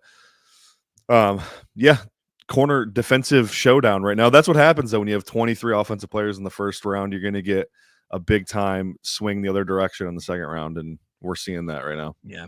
So I haven't watched Kool-Aid McKinstry at all, but he's one of my favorite players in the draft just because of his name, but also because he was a projected top 10 pick heading into last season. And then look at him. He fell all the way to round 2 because he struggled last year. But I mean, he played the entirety of the season with an undiagnosed Jones fracture. He crushed it at the combine with an undiagnosed Jones fracture. And one of the key reasons why I think everyone loved Adonai Mitchell so much was every time I heard someone talk about it, I was like, oh, and he really laid it down on Kool-Aid McKinstry in that one game. I checked the stats. He only had like two or three catches in that game, 86 yards, 2 touchdowns. And again, it was McKinstry with an undiagnosed Jones fracture in his foot. I don't know. And McKinstry didn't give it all up either, I don't think. Right. Yeah. I remember telling you that. That's what you said. Just for fun. Oh yeah. Do you guys want to hear New England's track record with day one or day 2? I would love to hear New England's track record. Obviously, Belichick's not there anymore, but let's hear it anyway. All right, I'm gonna set the over under on 50 career catches, and you tell me who breaks this list. Ready? Since 2003. Bethel Johnson, under. Chad Jackson, Brandon Tate, Taylor Price, under. Aaron Dobson, N'Keal Harry, under. Tyquan Thornton, under. And then most recently Jaylen Polk. Well, Spider-Man meme, Andy Reid and Bill Belichick. Right, exactly. Wide receiver evaluations. Right. Another corner just came off the board. We are fully in a run. Oh, Lassiter from Georgia. He's slow though, isn't he, Brett? Yeah, I think that's scary speed for corner. He might have to play nickel or move inside the safety. Danny Heifetz is about to hop on. I'm going to get him the link. So pardon me for a second when I text somebody. Scott, can you say something? Say something. Yeah, you're starting to get chopped. All right. Well, why don't you guys get Danny on and I'm going to try and do some things with my computer, and I'll be right back. Cool. Yeah. All right, Brett. We'll get Denny Heifetz back on. Sorry, Scott just hopped off, and I don't think we. Oh, look at this! They did have a 2-man box. Oh yeah, going. So you didn't notice it yesterday when we were Oh shoot, hold on. Yeah, when we were doing potty breaks, I said potty. I have 4 kids, guys. I'm sorry, I just said potty live on. I have two dogs, and Okay. Go Potty is there. Good. So YouTube.com/FantasyPoints. Scott's resetting his computer. We're gonna walk him on Danny Heifetz from the Ringer. We're gonna get his takes on the fantasy relevant players so far. YouTube.com/FantasyPoints. Please like and subscribe the video. Leave a comment. It helps us out so much. We've been just building this audience. Yes, Theo the Greek says more likes equals more Timbits for Thomas and his family. That's what we like to see. Brett is efforting. That's the word we use in radio. Efforting our guest Danny Heifetz, who's going to come on and we're going to chat, and hopefully Danny's going to be able to make sure I don't have to talk too much.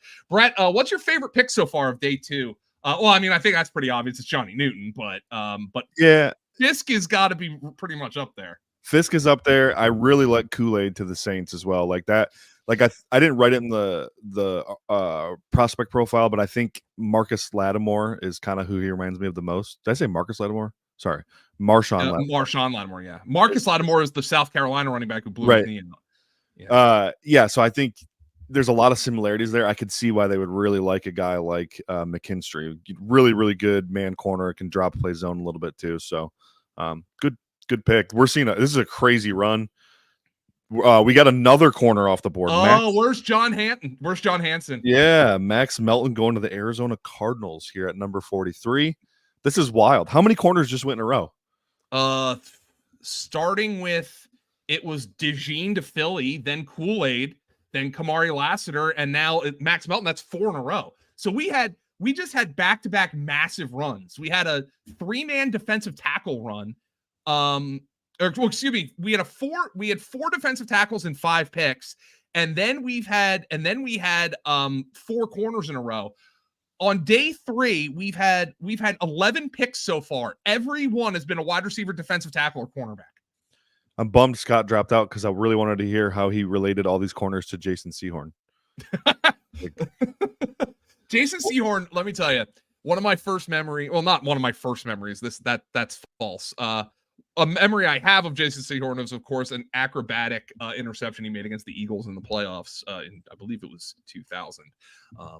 And the Giants ended up going to the Super Bowl that year and getting their butts whipped by the Ravens. That was not a very exciting Super Bowl, but the Giants got their butts whipped. I think Danny Heifetz is behind the curtain right now. If Thomas and Trey can get him ready to come on, as Scott continues to try to Scott's technology got Culkinized. So he's Scott's a little worse for the wear right now. Danny Heifetz from the Ringer, welcome to the show, man. What's going on? It's big news, guys. I think I'm the new CEO of Fantasy Points. Oh, you know that Scott just let me know that he's done. He walked away, and he'd like me to be his replacement. It's like the Santa Claus, right? You know, like Santa falls off the roof, and if you put the suit on, like you're the new CEO. So congratulations, welcome to the team, Danny. It's good to be working for you now. Thanks for having me, guys. Yeah, no, I appreciate it. Yeah, you just we got a lot of houses we gotta hit now, you know. Yeah, so let's start with the wide receivers, man. Here on day 2, day 1, any landing spots outside of maybe like the big 3 that you particularly like? Any you don't like that you've seen so far from a fantasy perspective, of course. Dude, Jaylen Polk to the Patriots to Drake Maye. I think that there's 2 teams that kind of nailed it. I think that the Chargers. Oh God, Brett made a face like he was just making fun of that earlier, like 2 seconds ago before I hopped on. Were you? Is that exactly what you said? Scott and I didn't love Jaylen Polk in general, but I want to hear your take. I know you and Danny. I like Jaylen Polk. Why don't you like Jaylen Polk? Just a little bit limited in his movement skills, I think, and his route running is not super nuanced right now. But I want you to go. You tell us why you like the fit in New England. Well, I'm limited in my movement skills, and I've been perfectly fine. But no, I think that overall, though, I think that looking at the two ones I liked are what the Chargers and the Patriots did round 1, round 2. Obviously, it's awesome to go and get Rome Odunze or Marvin Harrison. Love the Giants got Malik Neighbors, but just grabbing a Joe Alt for the Chargers and then coming back and getting Lad McConkey, who's just such a football guy. He's the bad dude. And he just is just so Harbaugh to me, and being able to get that guy who's going to be able to go and do all the little things, but also Louis Riddick called him like a Cooper Kupp on the broadcast. And I was like, oh my God. I don't think of him that way. I don't know. But I think that was great for them. And I like Polk in Drake Maye in New England. Maybe I'm just a sucker, but I thought that Jaylen Polk, there were a lot of moments that he kind of made Penix look better, frankly. I think that the catch, you're right about the move, but I think the catch radius is pretty solid for Polk, and I think that he probably made a lot of off-target Penix stuff look pretty solid.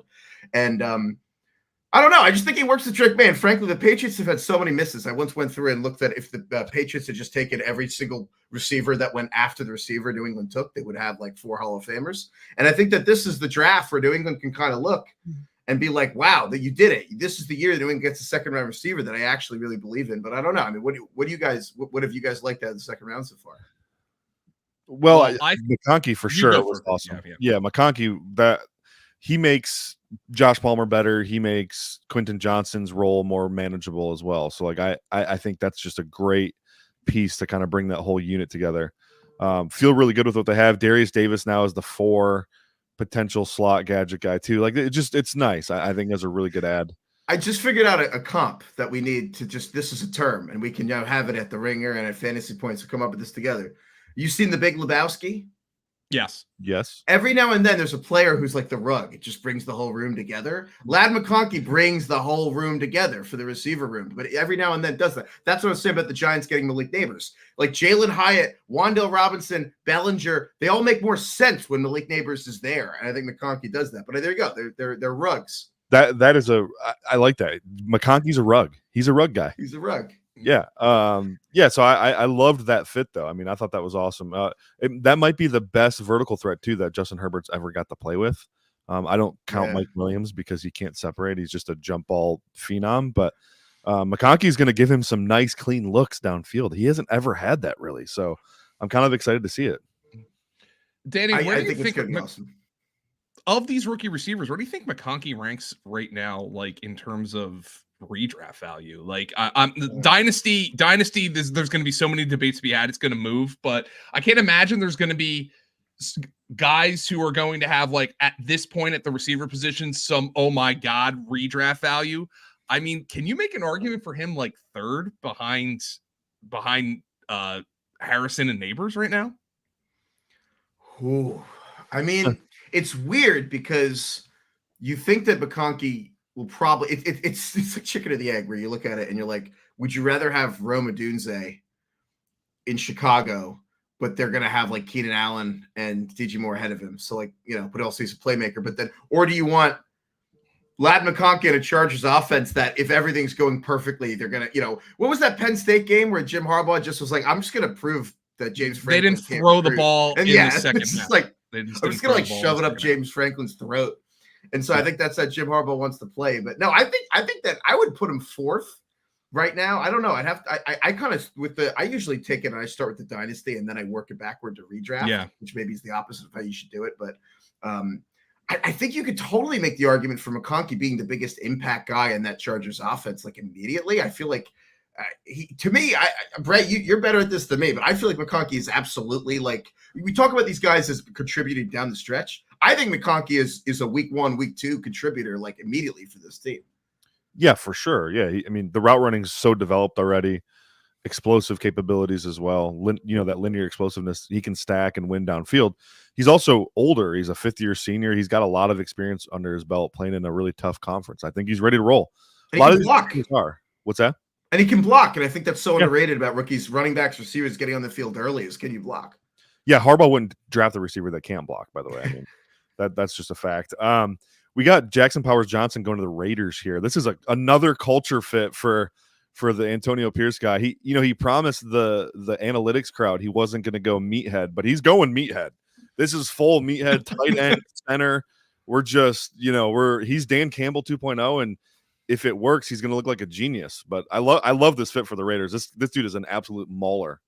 It is absolutely Dan Campbell 2.0. You're 100% right. I think that what the Raiders are doing overall as an experiment is like the Dan Campbell, like build the culture. I think that what's challenging is, can you do that without the ridiculous stockpiling of draft picks that the Lions did? And obviously they kind of like really went on a heater, but they just have to hit the picks. I like Jackson Powers Johnson. At the Senior Bowl, DK and I dubbed him SpongeBob SquarePants because he just has this like really boxy belly. I don't know. He just like is like a flat guy. Well, it didn't help that he wore yellow pants through college. You know what I mean? Like exactly. Apparently, this is an important note. The Raiders announced him as a guard as well, not interior offensive lineman, not center. They did announce him as a guard.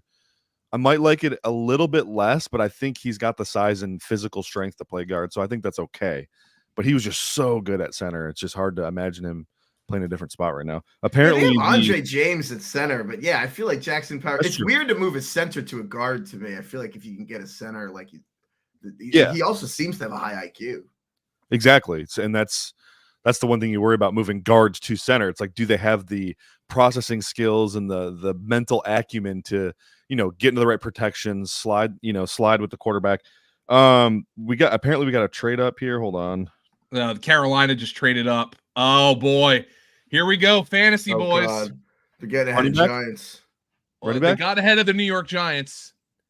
Jonathan Brooks is a Carolina Panther. Oh my God. Okay. I don't even know where to begin. I do know where to begin. We have to start with Jerry Jones at the Dallas press conference. Was that this morning or last night? Did you guys see this? Where Jerry Jones. Oh my God. Okay. Jerry Jones is doing a press conference this morning with his son, Will McClay, who is like kind of like their head of personnel, and Mike McCarthy. They're all at a table, and he's asked about Jonathan Brooks. And Jerry Jones says, Jonathan Brooks had the best pre-draft interview I've seen in 30 years. Oh no. Jonathan is very, very high on our board. And Stephen Jones. And so Will McClay literally goes like, and then his son literally elbows him. Is like, hey, Dad, why don't you just show him the board? And Jerry's like, right. Oh my God! What in the world? That is. Oh, Danny, I'm sure you saw his notepad at the owners' meetings, right? Dude, Jerry is losing it. So I bring that up because we have to start there. That the Cowboys, I've never seen anything like it in my life. Jerry, the owner of the team, was like, yeah, we want that guy. We're in love with him. That's number one. And two, if there's one team that was going to see that and trade up for that guy, I feel like it's David Tepper. What do you guys make of the flipping off the guy's hat, the restaurant manager? I don't know the backstory. It sounds like that was in good fun. Now, Tepper's a psychopath, so that I shouldn't say that, actually. He might come at me for libel. Tepper has psychopathic tendencies. That guy is libel's written, so slander Can you imagine what we do up here. Can you imagine Jim Harbaugh working for David Tepper? Oh my God! Is that guy used to work at Fantasy Points? Yeah, that's the former CEO of Fantasy Points. We determined that because Danny hopped on when you dropped off, it's like the Santa Claus, and he's now the CEO. Oh, nice. What's up, Danny? I was temporary. I just was like kind of like an internal thing. I'm happy to see it back to Scott. No, but in all seriousness, I feel Jonathan a weight Brooks lifted off my shoulders. This is nice. I'm just gonna slack off now. Scott, we have a fantasy relevant pick to discuss, by the way, and I'll let Danny get back to the Panthers just drafted Jonathan Brooks. Whoa, that's a great landing spot. That's an awesome landing spot. That is a great landing spot. They just doubled up down on guard play, brought in two guards of free agency, won a big contract. They got run blocking tackles. That's a really good landing spot for him. Other than Miles Sanders locked into like a 3-year deal or whatever, but. I'm going to say it's impossible for any rookie running back to be ranked ahead of him. Remember, like the perk with Brooks over everyone else is his 3-down potential, his ability to play on every down, including in the red zone, and get lots of carries, lots of targets. And so the fact that the Panthers suck doesn't really, and like are going to be trailing in the vast majority of their games, it doesn't really matter because he's not game script sensitive. He's just going to get peppered with targets when they're trailing. So I think that's awesome. Like if Trey Benson went there, I would have been freaking out, but that's a great spot for him. And this is also the opposite of so many situations, kind of sometimes with running backs, where this has to work. Like the owner, I really believe David Tepper's coming down and being like, this is the entire Panthers offseason is about fixing the Bryce Young mistake. Clearly, like David Tepper's more upset about this than we thought he was. And we thought he was just throwing drinks at people. It's worse than that. And so now it's like between the guards, between Jonathan Brooks, the entire concept of what Carolina is doing is establishing an offense around Bryce Young. And so, I mean, I totally agree. Well, the real question to me is in redraft, how high does Jonathan Brooks go? He can't because of the injury, I don't think. Yeah. So when is he returning? Well, he's going to get cleared for contact in July, it sounds like, but it takes running backs a long time. Those are the guys I draft, though. Like a second half upside, that gets me excited. It's weird, though, because you leave them on waivers, but then you keep them on your bench the whole time. Like, wait, it's a strange. I don't know. I don't really mind doing that. I mean, we'll see, but like I kind of think the ACL thing might be a little overblown with him. It's like the same exact timeline as for Breece Hall, and like look at what he did, particularly in the second half. He's supposed to be cleared for week 1. He's supposed to be able to participate with the team in training camp in July, right? Or unless I'm behind on news. Adam Kaplan told us that he is expected to be cleared sometime in July to return to physical activity. Mm-hmm. I think it will take some time. I don't think the Panthers are angling on being good this year. True. I think they're just angling on being improved, so they can probably take their time. And again, like you said, Miles Sanders was dog shit last year, but he's a body, and their offensive line is going to be better. By the way, guys, well, I just want to throw one thing out there for Dynasty Points on who they're doing our day 3 live stream. We're actually giving away a Jonathan Brooks signed helmet on Dynasty Points. So perfect time to plug that here. YouTube.com/FantasyPoints. Make sure you click on that subscribe button. It does help us. Danny, I hope you're subscribed to the channel. It really absolutely helps us. Man. Yeah, I gotta get my Jonathan Brooks. Yeah, I mean, I don't know if you're now you're the CEO. I don't know if you're eligible to win. So, like, unfortunately, you're an employee of Fantasy Points. Well, Scott can sign up then. Scott, before you came on, we were making fun of Jerry Jones because Jerry Jones was just like using all the superlatives in the world to talk about Jonathan Brooks yesterday, which is my second favorite press conference quote of the last week after Trent Baalke's fart. Which we talked about yesterday. Danny, you saw that, I presume. Oh, yeah. I actually farted on this telecast, but I muted it. That's why I didn't say excuse me, Yeah. I'm just like Trent. But no, the Giants are the clock down, freaking out. I also have to, if you don't mind, I don't want to hijack your show, but I kind of have to rant about the Eagles at some point. Please. Please do. Because you see what I have hanging up over there. So, as a Giants fan, I'm so like the Eagles got Jalen Carter and Nolan Smith on their defensive line last year. And then now they have just added Quinion Mitchell and Cooper DeJean to their secondary. Boom, boom. I am in agony. And honestly, outside of continuing to employ Matt Patricia, I'm so terrified for the prospect of having to compete with a team that just doesn't screw up the draft every year. Every pick is like a double. And occasionally they just hit a home run. I see Brett maybe like scratching his face, being like, can't wait to talk about how Nolan Smith sucks. But like, I don't understand. Like the Rams gave up a future second rounder to move up like 15 spots. And the Eagles moved up like 10 spots with like a couple of like minuscule pick swaps. Like the Eagles somehow moved up 10 spots. Yeah. And gave up like nothing. Honestly, they gave up nothing. You're right. And then the Rams moved up almost the same amount to get Braden and Fiske. And whoever the Rams legend was like, 2 syllable gang. Yeah. And I'm like, what does that mean? He called him Brandon and with Fiske and with 2 syllables. But then I just don't understand how the Eagles keep doing this. It's really every year, by the way, for the Giants. What'd you say? Oh yeah, did you want Cooper DeJean? I would have taken him. The Giants took a safety. Yeah, they did. Take Tyler Nubin. Yes, they did. All right. That's what the Giants do is whoever they wanted desperately or would have been the perfect fit goes exactly 1 pick in front of them. Well, but yeah, it's jumped the Packers for Cooper DeJean, and then the Packers traded back. Oh, and it's always a trade up, and it's always a division rival, or it's often enough. Yeah, it's insane. So heading into today, yesterday, the Eagles' 3 starting cornerbacks were combined 92 years old, and like the oldest cornerback room. And like, if you're an Eagles fan, what would you say is like the impossibly best case scenario? Is you get these 2 killer cornerbacks, and it sucks. It just sucks so much ass. This is like how last year there were all these rumors the Eagles were considering Nolan Smith at 9 or whatever pick they had, and they wanted Jalen Carter. They went get Jalen Carter, and then Nolan Smith just falls to like 29, and they get both.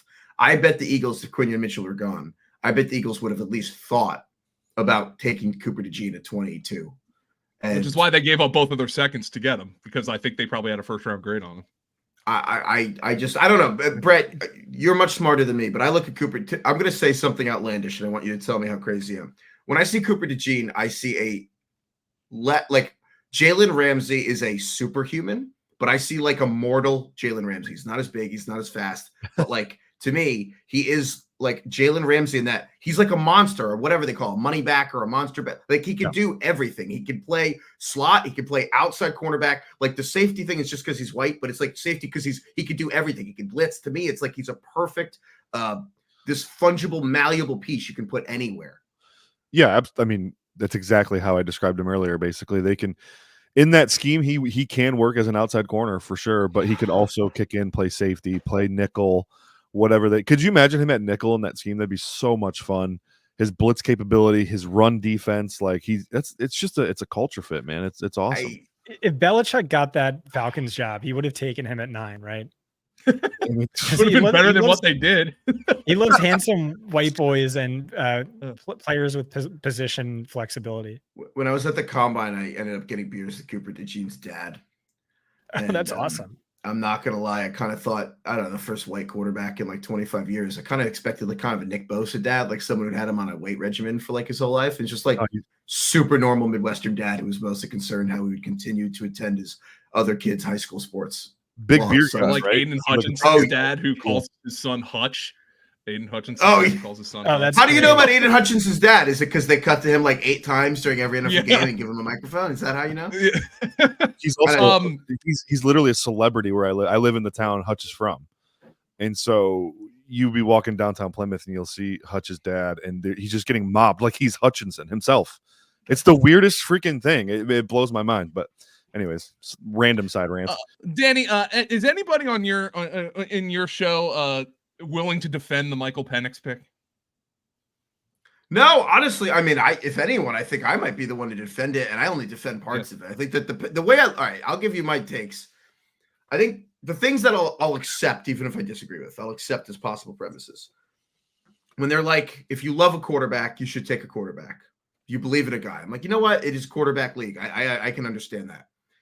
And if you're willing to overlook his issues, middle of the field, as Brett has pointed out in your amazing draft guide, can Michael Penix throw on the run? No, unclear. Like all these issues, middle of the field, like does he have different pitches? Like all fair points. But even if you're willing to overlook that a lot, like he can spin the ball. Coaches love the way the ball comes out of his hands. At 8, even with the injury history, I'm willing to believe, you know what? Maybe he can be really good. My issue is that if you want to accept all that, you have to say Kirk Cousins is like the worst signing in the history of free agency. Like, and that to me, it's the combination of the things. And I think the most charitable view you could take toward the draft pick, which is not necessarily how I feel, but I understand the argument, is, okay, was that viewpoint about Michael Penix developed before or after the Kirk Cousins signing? Because to me, it's two different things, both of which are catastrophic processes. Are you saying you did not evaluate the top 6 quarterbacks, including one of the ones in the championship game, enough before you signed your $100 million contract with Kirk Cousins guaranteed? Or are you saying that you had decided you love Penix and then did it anyway? I think both are like deeply, deeply concerning to the point of, and then you combine this with everything else that they're saying that they didn't have Bill Belichick as a top 3 candidate for head coach. It's kind of weird. He won 8 Super Bowls. It's kind of odd. And then they just traded up for Ruka Rororo for a 35th pick. They gave up the 78th pick to move up like 9 spots for a guy that they probably were going to get anyway. Ahead of John. I don't know. You put all that together, and frankly, I kind of look at Terry Fontenot as like George Costanza. He keeps trying to get fired, and I think he keeps getting promoted. You are severely underestimating the fact that 75,000 people are going to chant "Rook" in a dome. All right. So like that's the untapped factor here. I did he's a Clemson guy. My wife teaches at Clemson, so very popular player whenever he makes a stop. So underrated factor here. Brett, we have more defensive tackles coming off the board just so we're keeping everybody abreast of what's going on. We saw Edgerrin Cooper went off the board of the Packers, first off ball linebacker. That's the most Packers pick ever, by the way. I'm sorry. Mm-hmm. Well, they took who they take they took Quay Walker. Quay Walker in the first round 2 years ago. Yeah, and Devontae Wyatt. Yeah, which we had joked about that year. We had actually joked that let's take a linebacker and D tackle. Mason Smith to the Jaguars, size speed guy. That's a bulky pick. And then we have Brett. I'm surprised he wasn't your number one defensive tackle. Chris Jenkins. Oh, goes to the Bengals here. If you look, 17 picks in this first round. Of the 17, 15 of them are either a receiver, a defensive tackle, or a cornerback. And then Tyler Nubin at safety, and then you have Jackson Powers-Johnson at center. And then Jonathan Brooks, I guess 14 to 17. Everything else is a receiver, cornerback, or D tackle. And yet another corner just came off the board. Brett's number one corner, Mikey Sainristil. I know. I'm making. I love him too. I love him too. Sainristil is a dog. He is a dog. He's a dog. Last year, I wrote up Brian Branch and said he was the highest floor prospect in the class. Sainristil is the highest floor prospect in this class. There is like a very, very small % chance this dude doesn't work out to be a good player in the NFL. Mind melt. I could not agree more. I don't understand the process that led to Brian Branch falling out of the first round last year. And he's just it's not sexy at all. But someone said I was talking to Cody Alexander, who does Mash Quarters, and he was trying to explain to me about this role in the modern defense with nickel, and he was like, if your defensive line's the foundation, that kind of sets the foundation for your house. And then the safeties are like the general contractors, making sure everyone communicates, everyone can do their job. And he was like, but the defensive tackles, they're kind of like workers, man. You know, like some of the linebackers are kind of like workers. They're showing up, they're doing their thing, hard hats. And I was like, so what's the nickel cornerback? And he was like, the nickel corner is the nails in the glue. They hold everything together. Yes, sir. And he was like, Sainristil is the kind of guy that like holds it, will be able to hold together an NFL defense. Nickel corner in some defenses is the hardest position there is on the field. It is absolutely insane what these guys are asked to do. They have to fit gaps in the run, take on offensive linemen at 190 pounds. They have to go, blitz on certain blitz packages. They have to understand every coverage there is. They have to track slot receivers. They have to track tight ends. It's crazy. Like it's an absolute battle for them. You know how my take was Chris Harris Jr. was the most underrated player of his era in his prime, because not only was he far and away the best slot cornerback in football, but he would also routinely shadow the league's best outside wide receivers. And outside of one game against Antonio Brown, where he got obliterated, he was routinely shutting those guys down. Yep. And speaking of Tony Brown, Steelers are on the clock. I feel like they're going to go A.D. Mitchell. I feel like this is like it's either him or Jermaine Burton, right? Those are the Steelers guys. Burton, I think you could wait till the third. Well, Burton's got some off-field concerns, and the Steelers love drafting wacky wide receivers. You know how like when the Ravens, the Ravens still do this, but like how every draft, like with the Ravens, it was Ozzie does it again. Like they just ended up. Are the Commanders like did Ozzie and the Ravens aura go up the road here? Like I don't know. It just feels like they just drafted 3 players who were at the top of boards. Like Jaden Daniels, all right, they took their quarterback, and then they took Johnny Newton, who was Brett's number 10 player in the class, and then they took Sainristil, who the best slot corner in the draft. They're just taking good football players. And they have a pick and 2 more picks too. See what they do because there. They picked up that extra pick from the Eagles in the Cooper DeJean trade. I'm gonna guess they go wide receiver with that pick, right? That's a good call. It's an incredible draft for Washington. Yeah, they're just like I don't know. They're just taking good football players, and like I know like sometimes. Like teams, when teams outsmart themselves, I think how this happened to Howie Roseman a couple of years ago when he outsmarted himself with the Jalen Reagor draft, and then he was just like, "Fuck it, I'm just going to start taking good football players." And like, I feels like the Commanders now are doing that, and it is distressing to watch as an NFC East fan, quite frankly. I'm pretty distressed by that. I'm curious, before we get the Steelers pick here, Brett, how should I feel about Tyler Nubin for the Giants, especially considering they freaking lost Xavier McKinney to the Packers, and now they have Tyler Nubin? So Newman was on track to be the number one. Well, he ended up still being the number one safety drafted, actually. So just the athleticism is the concern. You see that on tape too, right? He's just doesn't have any gifting from like a linear explosiveness standpoint. He's fluid though. He's a good mover, super instinctual player, good ball skills, good tackler, can do a lot of the dirty work. I don't know that I'm going to walk him down in the box and ask him to cover a slot receiver, though. So if hypothetically the Giants had to play like A.J. Brown, Devontae Smith, CeeDee Lamb, like, I don't know, 4 times a year, how's the athleticism going to be a factor? Exactly what I just said. He lacks versatility from that standpoint. I'm not going to walk him down in the box and ask him to cover a slot receiver, even in base. And I know the Giants did that. The Giants are playing some of the most exotic coverages I have ever seen deployed in the NFL last year. Now, obviously, Wink is gone. He's now with the Michigan Wolverines, ironically, because we're talking about a lot of Wolverines right now. But yeah, I mean, I just don't see him having that versatility. So he's going to be more trying to beat those guys at the catch point on deep bombs, really. The Steelers have completely rebuilt their offensive line. They just took Zach Frazier from West Virginia. Oh my God. The Yinzers are going to go nuts for this pick. Now, obviously, Pitt, West Virginia is a monster rivalry, but the Yinzers love big uglies, and this is one. I know Tom Brawley's pounding his arms drafting Zach Frazier. So, Brett, I know they don't have receivers with the exception of George Pickens, but they kind of got pieces, man. Like they got the guts, right? Yeah, Najee Harris to the moon. Yeah. They are building a nasty offensive line. Zach Frazier he's a culture guy. I mean, I thought the Lions would possibly try to trade up for him because Frank Ragnow's contemplated retirement. They have 3 starting offensive linemen over the age of 30. So, anyway, Steelers come in, grab him. I mean, they got some mean dudes. Isaac Somalo is like their worst lineman now. Yeah, and he's getting paid too, right? Yeah, I mean, talk about a change. Yeah, like it's that's a really good. I mean, I think the Steelers realistically are probably going to still come around round 3 and get a guy like Jermaine Burton, to tell you the truth. And I think that they're still going to be able to have the receiving core. I also, what's the cursing policy on this? Is that a thing? I've said it. I'm actually a little upset. I've cursed because my mom's watching. Then I won't. I'll say is there's a certain phrase for West Virginia athletes toward perhaps the University of Pittsburgh, and I wonder how quickly it will take till there's a video of West Virginia center Zach Frazier screaming something for Pitt to eat. Yeah. What's the phrase? Is it? Yeah, can we just say it?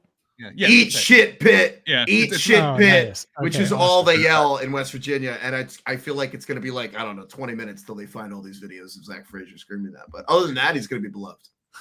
I mean, but you have to understand here, like in terms of Yinzers, like, yes, Pitt's the local team, but many Yinzers go to West Virginia and many go to Penn State. So it is still divided. You're still going to have 67% of Yinzers who are in full support of that. This was a guy they wanted. Brett, you see something exciting happening.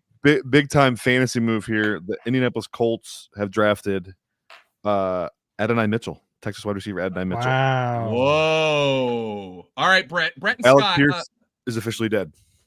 I want to talk to you guys because you guys kind of blew up AD Mitchell's profile. And I want Danny, I want you to chime in here as well, because AD Mitchell is a guy that Brett and Scott did not love, but this is a wild pick for the Colts here. Brett and Scott and Danny, have at it. You guys just entertain me. Just straight up, we're in that range though where I actually liked him. He was 56 on my board, and we just took him at 52. Yeah, 52. So like, I'm not going to kill him. If he would have been a first round pick, that would have been a disaster. But I think this is the appropriate spot for him. The biggest thing for me is like he tested as a freak athlete, and not once when I watched his tape did I say, "Wow, that guy's super athletic."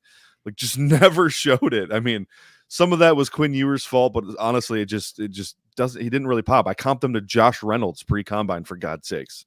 You know. So, anyways, Scott, what do you got on him? There's nothing redeeming about his analytics profile whatsoever. I described it as nightmare fuel. He's waving more red flags than a fat girl in color guard. He's in the bottom left of every single chart ever created.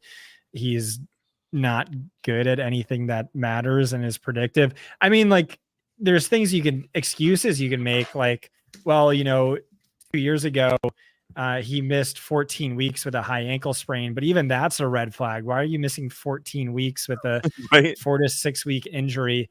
It's just rough. But like the analytics has their limitations, but it's just like, yeah, he doesn't profile as a day 2 pick. But all the film people love him. He is a freak athlete, or all the film people minus Brett. So maybe he becomes something, but I don't know. Alec Pierce maybe seems like a good count.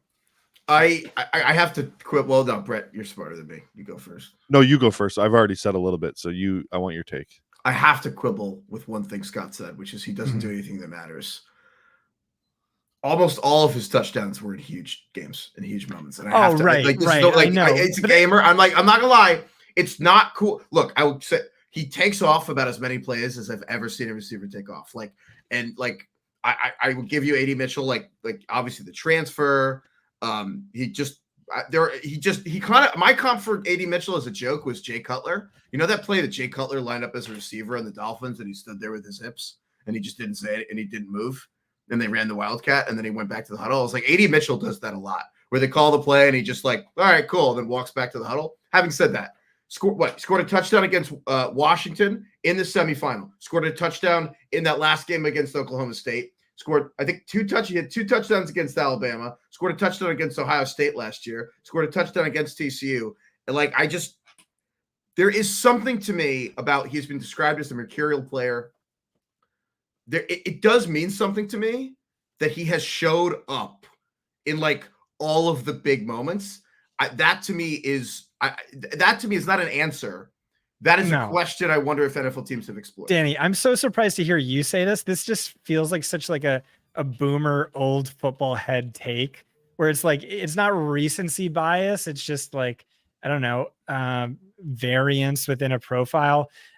He showed up in big games. In postseason games, he averages 2.2 catches, 39 yards. There's no yards. There's no yards. He has 11 touchdowns. 1.0 touchdowns per game. And those are Georgia teams that were scoring a shit ton of touchdowns. Yes. Yeah, it's just none of that is predictive. Yards are always more, but it's one of those stats you'll hear a GM say, well, he shows up in big games and that's what matters. It's also I think David Givens scored a touchdown in an NFL record 8 postseason games. And it's yeah, he's not good either. It's just weird, fluky stuff like that happens sometimes. So he was too busy winning 3 Super Bowls. Yeah, he won those. Yeah, it's David Givens. Yeah, no, it was David Givens. Yeah. Well, no, I agree. Mitchell carried Georgia for sure. To be clear, I agree with Brett that I kind of thought AD Mitchell as a head scratcher, as a first rounder was a head scratcher. At 52, it seems totally reasonable for a 6'4". I guess I don't know. I mean, I feel like there was a lot of bending over backwards to justify why Xavier Legette was going to be a first rounder. And they're like, well, this is a profile that doesn't exist. But hey, it's had a very strange career arc. AD Mitchell has type 1 diabetes. It's also a pretty incomparable. I would say his scenario is very incomparable to other people as well, not in the same way. And so when you get to the 52nd pick, there are not many people who are have the athletic profile and the size that he does. Having said that, I also think it was smart to not take him in the first round. Yeah. With that said, guys, Scott and I did a really, really nice film versus analytics debate on AD Mitchell. Well, we ended up agreeing with each other, but we just retweeted that out on the Twitter. So go check that out. But shameless plug there. So we've said a lot of bad things about Mitchell. Here's what I do want to say. Cause when I wrote him up and scored him, I wasn't considering the analytical profile. So I do see some traits, and I'm a traits guy that I really liked with him. And I think he's a really good developed route runner, and he has excellent hands. Those 2 things will get you relatively far in the NFL, right? He can separate. That is true. He enters a situation with Michael Pittman Jr. already there where he's not going to be required to be the number 1 guy. And I think that really benefits him. And that's something I was worried about with the first round talk was if he landed in Buffalo, I don't know that he can immediately handle the volume that would be required of him. There were some other landing spots I just didn't like. I think the Ravens were another one. It's I know they had Zay Flowers. I just didn't love that landing spot. But here, when they have an established guy like Pittman Jr., they got a slot receiver that's functional in Josh Downs. I think this is a much better fit for him, a much more appropriate spot for him to go. Did it just pop up on the screen that Scott called me Dave Gettleman? I called you Dave Gettleman. That's what the word is in the comments. Ooh, we got fantasy news, guys. Danny Gettleman, fantasy Danny Gettleman. The Washington it's Commanders. Go ahead, Joe. The Commanders have taken Ben Sinnott, the tight end from Kansas State, who we were all sitting there watching down at the Senior Bowl. As a tight end or a fullback? I'm gonna guess they said tight end, but well, he won the low man trophy last year. He didn't play fullback last year, which is so weird that they gave him that award in the year he didn't play fullback. I don't get any of these things. I also think it's weird Jackson Powers Johnson was announced as a guard. I think it's weird Graham Barton was announced as a center when he hadn't actually played center in like years. I don't know. I don't understand. Well, he can't functionally play tackle, so I think that's probably why they did that. But so the team can just write down whatever they want in theory, though. Oh yeah. The team usually announces a player how they see him fitting on their team. So in theory, could Bill Belichick, when he gets old enough to say screw it, just like put like Drake Maye punter and then just pay him a punter salary, and like in theory, that's just I don't know if the PA would allow that to happen, but yeah. So the Commanders, I mean, Zach Ertz is projected to be their starting tight end, and Zach Ertz is slower than I am right now. So they have Mr. Bates and Cole Turner as well. John Bates and Cole Turner, and Ben Sinnott is going to be. He's going to have an opportunity to play right away. You would think, Brett. Yeah, I would think Cliff Kingsbury offense sure as shit doesn't have a fullback in it. So I'm guessing they view him as a straight up tight end. Or maybe not your Y tight end, but like kind of a move. Oh, he's an F. Like this is a move piece. Like Kingsbury's new 10 personnel includes Sinnott in the slot. Like I guarantee you that. Like he'll be playing detached in the slot a ton. First thing I love about Sinnott when you turn on the tape is the dude can move.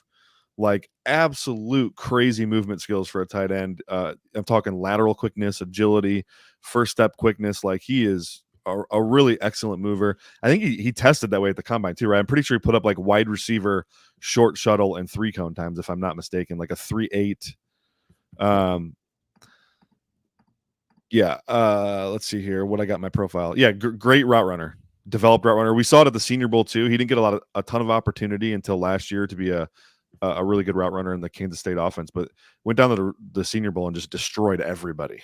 Like absolutely destroyed everybody. So that's when he really started growing on me, was down there. I mean, Cliff Kingsbury tight ends have never done anything though, right? I don't know. Yeah, never for fantasy at least. I don't know. I'm excited to listen to the post-draft presser.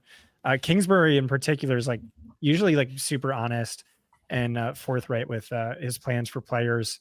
I don't know. I still worry about like, I don't know, enough people within the film community, even those who like really like him and have high grades on him, like have called him a tweener, or he's not technically a tight end, but he can do this and he can do that. He can play the fullback for you. What is that? Who, like, you talking like someone that's 90, like Greg Cosell or something? Like who said that? Plenty of people. When I talked to Nagy, he was like, I don't know what he is. I just know he can play. And I heard that all over the place. Yeah, he's not a guy you're going to trust as an inline blocker at the point of attack. Like you're not going to run outside zone with him attached to the line of scrimmage and having to dig out like a 6 technique. You're just not going to do that. Well, but if he's a slot, I mean, that's awesome for fantasy, but I don't know if he's not. I will say Zach Ertz was second on the 2021 Cardinals in receptions. He had like no yards and like 1 total touchdown, but the volume. And then they drafted Trey McBride. They drafted Trey McBride in Cliffs last year there. And then he kind of came on at the end of the year. Interesting. The more defensive tackles coming off the board. Mike Hall goes to the Browns. That's kind of a steal. I kind of love that. I think Brugler said he might be off some people's boards. Well, never mind. I don't know. You play Ohio State. You never know with those guys. Yeah. Well. Yeah. Never mind. Ben Sinnott did wear number 34. That is a fullback's number, but maybe there's some use check in his game. We'll see. Miami's coming up. I think Dallas is coming up shortly. Well, if they did announce him as a fullback, that means Tom's Jatavian Sanders bet is still alive. Yeah, I think Although- I think they announced him as a he's tight not a end. freaking So. fullback. Okay. Let's stop with that. He played 85 snaps in the backfield the last 2 seasons. Like, No, I know he is not. I Yeah. just know that was a concern that like freaked me out. more because- impressively, Scott, he played 175 snaps out wider in the slot last year. That's excellent. He had the highest ADOT in the class. He had one of the lowest screen target rates. Yeah, I'm He's aware a of that. route running tight end. Like Somehow he won the low man trophy with 60 backfield snaps. We didn't mention it before, but shout out to Rutgers, my alma mater. What did I just say? Alma mater. Alma mater. Yeah, that's what it's like being a Rutgers fan. My pronunciation stuff is contagious. That's your problem. I can't pronounce anything, but now you can. Did you hear what Malik Neighbor said today, Danny? Daniel Dones? Daniel Dones, yeah, that's like. Anyway, Scott, I want to get back to you. Your self-hating Rutgers, Yeah, no, just Rutgers shout out fan. to Max Melton got drafted. That's nice to see. I did want to. I had another cornerback point. Your boy Mike Sainristil. yeah, Sainristil, yeah. Does it concern you at all that they took a cornerback who's only like 10 pounds heavier than Emmanuel Forbes? no, because In the Sanders following still. I can't actually say what I was gonna say. I'm gonna censor myself. But It's oh, boring. okay, fine. Sanders still has a Television. nutsack. Emmanuel Oh, Forbes, there. Yeah. Why would you censor that? Yeah, that's great. Okay. because Awesome. my wife might be watching. I don't know. Come on. I don't talk vulgar in front of my wife. Anyways, What are you from? listen, Like the 1800s? yes, I'm very old school. Okay, I promised Danny Heifetz we get him out of here. Danny, Yeah. you're the man. Thank you so You're much the for man, joining Danny. the show. Thank you so much, Dude, Danny. thank you guys for having me. Wait, real quick before I bounce, I'm just curious. What is your guys' favorite pick from the second round so far, or just both No. days? Well, it's the rug, McConkey. Like we got a rug. guy I mean, I think you can make a legit argument for him to be the number 3 rookie receiver in redraft right now. Number 3. And I think in redraft. Oh, redraft. Sorry. Yeah. Yeah, not like no, I wouldn't take him over Odunze in Dynasty, but All no, right. redraft. I think you can make the argument. Yeah. Nice. Yeah, Yeah. I'm with the rug there. I like the rug. Scott, the rug is the rug from The Big Lebowski that brings the room together. And I got to tell you the truth, Scott, you are the rug. You are the rug that brings the room together. And now that you're back, I can fade back into the ether. Does this mean I'm getting my CEO status back? It does. You earned it. Oh, that's incredible. No, Dan, thank you thank guys you for so- having me. This is a lot of fun. Well, I'm your Cheers, biggest fan, Danny. so thanks so much for coming on. Thank you guys. Peace. With that, our boy Fran Duffy is actually ready to join. That couldn't have been more perfect timing. Danny texted me, "Hey man, I got to get going soon." Fran texted me immediately after and said, "I'm ready to join." So hit him with the link. He That's should be- wonderful. I know, isn't that crazy? He should be loading up here any second. Is so. that Dan Fruffy? Yeah. Is that the Spoonerism? That took me a second, with but I'm the sorry. spoonerisms going. YouTube.com/FantasyPoints, guys. Like and subscribe. It feeds our families. YouTube.com/FantasyPoints. If you're watching on Twitter, the link is underneath the tweet you're watching on. Even if you want to keep watching on Twitter, if you subscribe, it really turn those alerts on. It really helps us out. Just trying to take care of some of the business here as we move throughout the second round. We're almost done with the second round, guys. We're on pick 55, so there's 10 picks left in the second round. And it's not yet 9 p.m. Eastern, which is good. So we're going to be moving pretty quick here. Dallas is coming up at 56. That could be a running back spot. The Dolphins are making their pick. Their pick is in. I'm a little surprised they didn't go offensive line in the first round, Brett. You wonder if they could go offensive line here in the second round. There's still some players on the board. BYU tackle would be a great spot right here. You can take a year, learn from. Oh, Paranoid. yeah. He was Sumataiya. Kingsley Sumataiya. He's actually a cousin of Penei Sewell. So it's like a large Lions contingent that actually wants him on the line. So that would be interesting. But that'd be a great pick for Miami. So hopefully that works out for that. Michael Silver says Dolphins take Paul.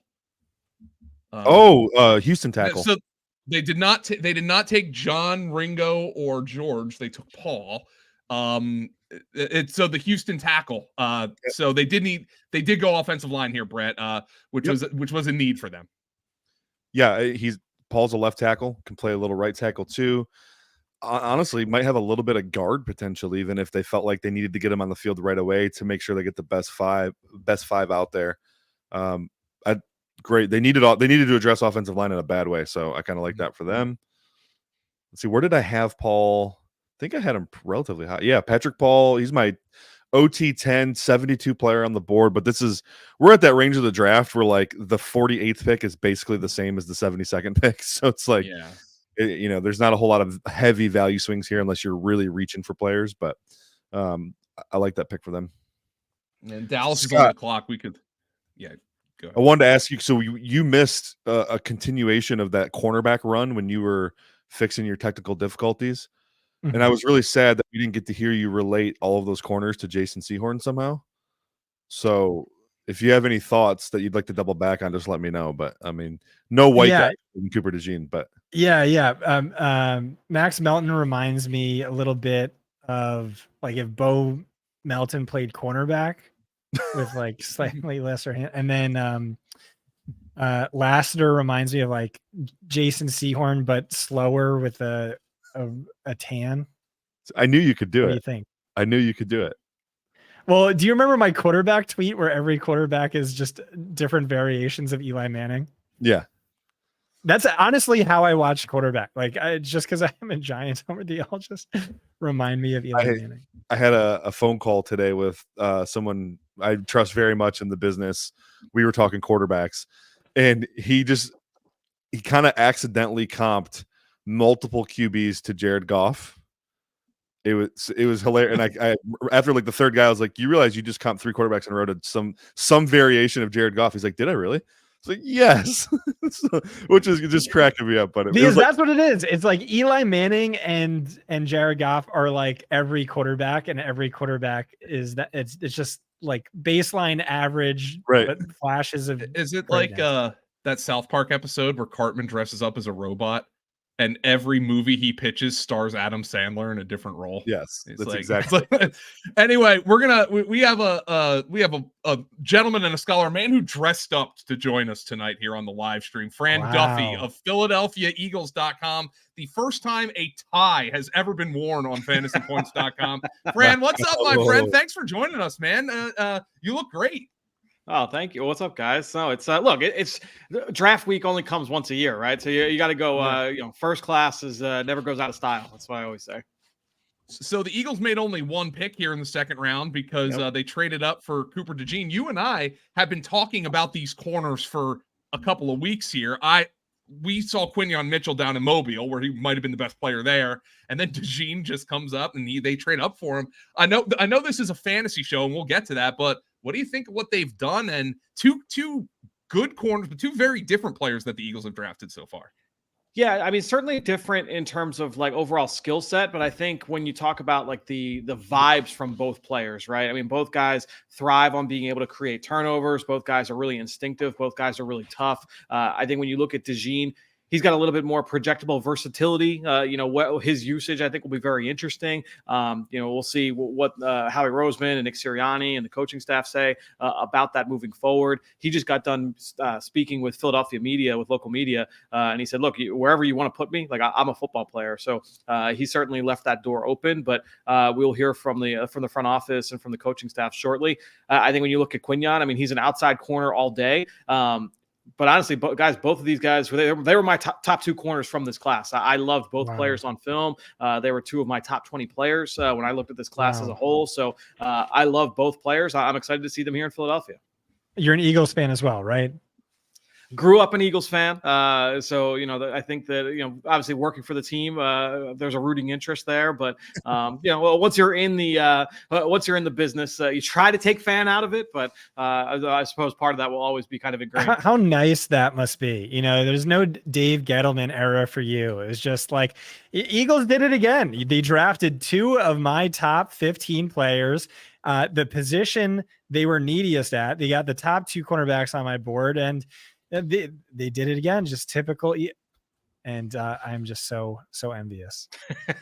I think that it speaks to just the process. And obviously, look, there's a ton of credit to Howie Roseman and to that entire front office. I think that and that's the thing I think people miss on is that you're never going to bat 1,000 in all areas of player acquisition, right? And I think that they try and find every way possible to try and add players, whether it's through the draft, undrafted free agency, free agents, the trade, waiver wire in the summer, trades in season. You're always trying to unearth every single rock. And I think when you look at their track record, it kind of speaks for itself. So I got to ask you, have you referred to Cooper DeJean as Cooper DeJean, Jawn, yet in an article?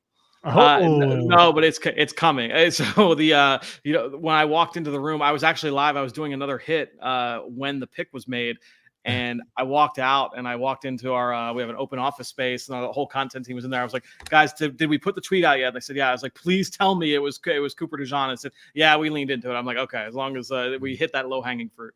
I'm a fan of Cooper Sharp myself. That's a little bit. Yeah, Cooper Sharp is like, guys, it's like a processed cheddar cheese in the style of like American, but it tastes like cheddar, and it's the best cheese to put on cheesesteaks. So, because it melts like American and tastes like cheddar. So there's a little Philadelphia knowledge for you, Fran. I want to ask you about the quarterback so far. I know you've probably talked to Brett about JJ McCarthy. How close did you think JJ McCarthy was to Caleb Williams in this class, presuming you had Caleb as your top guy? Yeah, I did have Caleb as my top guy. I had JJ and honestly most of the rest of those guys in the tier below. But I mean, look, I was definitely pro JJ McCarthy. I would say more so than most. I love the willingness to be able to make tight window throws over the middle of the field, the consistent, repetitive accuracy and ball placement, both from the pocket and from an unstable platform.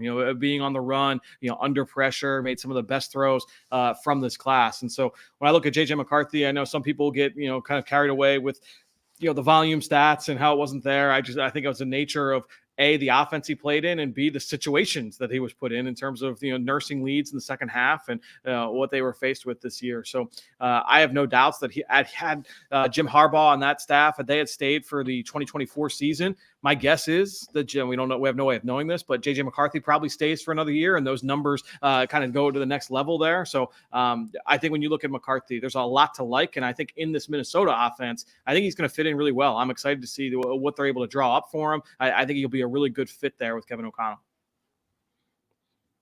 Just from a fantasy perspective, it's absolute fireworks. You saw what he did last year with 3 different backups. Still led the league in passing yards routinely every year, top 3 in dropbacks. It's a smart offensive coordinator. So it's going to be fantasy fireworks, but yeah, everyone keeps saying the same thing too. It's also like on an NFL fundamental level, it seems to be a perfect fit right there. And he has a great supporting cast, which is unique for these quarterbacks. That's a question I'm asking myself for Superflex drafts is like, Drake Maye had the better draft capital, but is that a good landing spot? Even Jayden Daniels with Washington. Any thoughts there, Fran, on how those situations compare? Do you expect, Bo Nix and JJ McCarthy to potentially outperform a Drake Maye in New England? I think when you look at Jayden Daniels, obviously the rushing will play a big part into that and what that upside could be, especially in season long where, maybe you're not worried about like the long form viability there, for Jayden Daniels. But I think when you look at JJ McCarthy, Scott, I think you make a really good point in terms of the supporting cast. And also when I look at JJ, like some of those tight window throws that I referenced, this is a guy that's willing to cut it loose. And so if Justin Jefferson is facing double coverage, which we've seen that in years past where Kirk Cousins said, I remember back in the 2022 season, there were times where Justin Jefferson was double covered and Cousins said, yeah, you know what? Like I'm still going to Justin Jefferson. He's still open when he's double covered. And so I think that JJ is one of those guys that he's willing to pull the trigger on those. And TJ Hawkinson, a guy that's going to work over the middle of the field and be a factor between the hashes. He's not afraid to work, in traffic that way, JJ McCarthy. So I think when you look at those guys, not only does he have that supporting cast, but I think he's also willing to get it out to that supporting cast. He's not going to, live on the checkdowns and, get timid from, making sure that he kind of puts stress on defenses that way. So I'm actually excited to see as long as he's, goes through the summer and we see that he's going to get those starting reps ahead of Sam Darnold. I feel good about what he'll be able to bring to the table here as a fantasy asset. Yeah, I love that. The aggressiveness to make tight window throws because, you look in college and he really spread the ball around quite a bit. He didn't have like a true wide receiver one he locked onto. I kind of believe that was just the talent he was playing with, although I know Brett is a lot higher on Roman Wilson, but you think that aggressiveness to make those tight window throws, like, yep, maybe he just locks on to Justin Jefferson, and why the hell wouldn't you?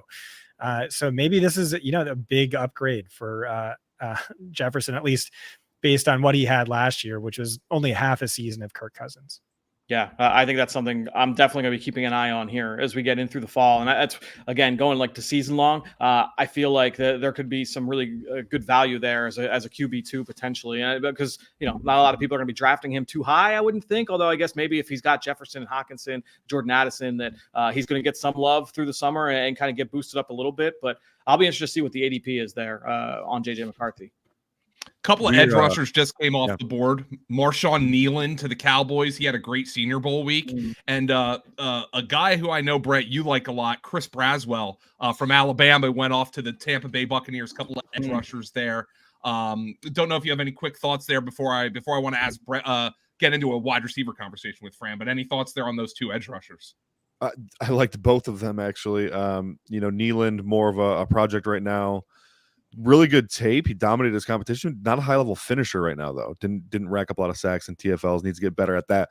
Chris Braswell is number 40 player on my board, so getting him here at 57, he was clearly a tier above, I think, the players that were available, and for me at least. And so, he kind of reminds me a little bit of Shaq Barrett, actually, his ability to play in space as an edge defender. So, I think that feels like a good fit for the Todd Bowles defense.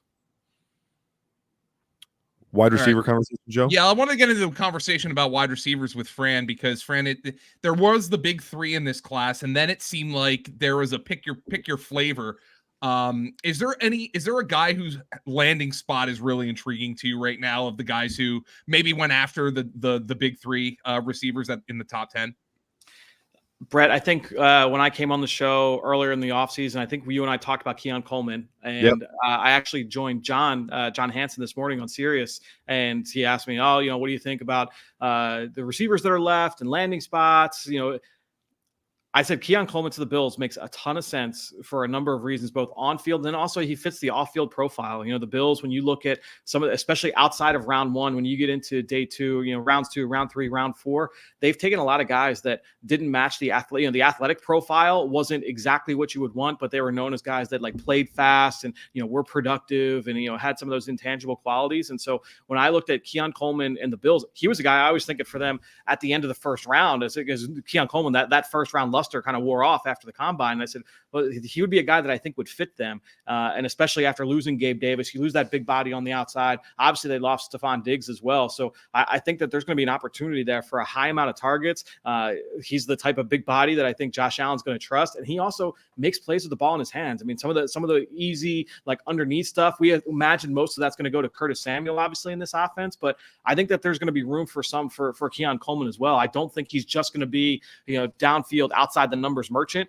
Some of his best plays last year for Florida State were, hey, let's just get the ball in this guy's hands. And some of like the Rashee Rice stuff that we saw in Kansas City last year, I think you can see that with Coleman in Buffalo. I'm fascinated to see what that dynamic looks like, because we know that the new offensive coordinator there really likes Curtis Samuel, but I think working him in with Keon Coleman and some of the other weapons there, that's going to be a really interesting combination there for Josh Allen.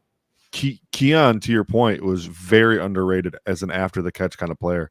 You see it in the punt return stuff. He was a ridiculous punt returner. At his size, that's like unheard of as well. I know Rome actually did some punt returning in Washington too, but it's rare to see a 6'4", 220-pound receiver doing punt return duty, and the movement skills pop off the tape when you're watching that. So I think we noted that on that podcast actually as well. But I agree with you fully there.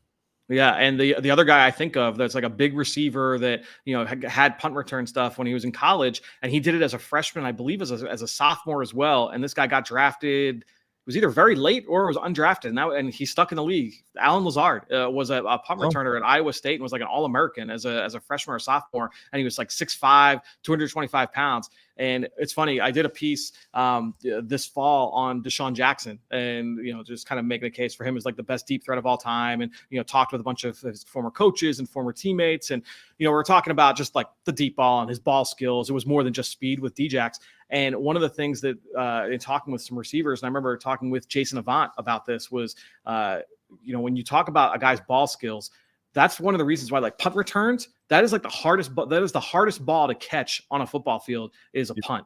And so, like, you love that for like yards after catch, but that is also a really good marker for a guy that's got excellent ball tracking ability and the ability to finish. And Keon Coleman rarely puts the ball on the ground, and his ADOT last year, especially if you take the screens out and you just look at, I remember that being pretty high. If memory serves, I think when you look at Keon Coleman for where he was used on the field, and the drop rate with that was really, really impressive. So he's a player that, to me, I think was undervalued in the space, in the media. Not shocked at all that he ended up going in the top 35. Fran, we have kind of fantasy relevant news with the Houston Texans just took Blake Fisher, tackle from Notre Dame. What did you think of Blake when you watched him? I had kind of mixed thoughts myself. Yeah, and I know there were a wide range of opinions on him. There were some people that were all the way in on what he could be, and then there were some that were, not as much. To me, I probably leaned more towards the latter. I thought that he kind of had like traitsy backup with some low side starting potential.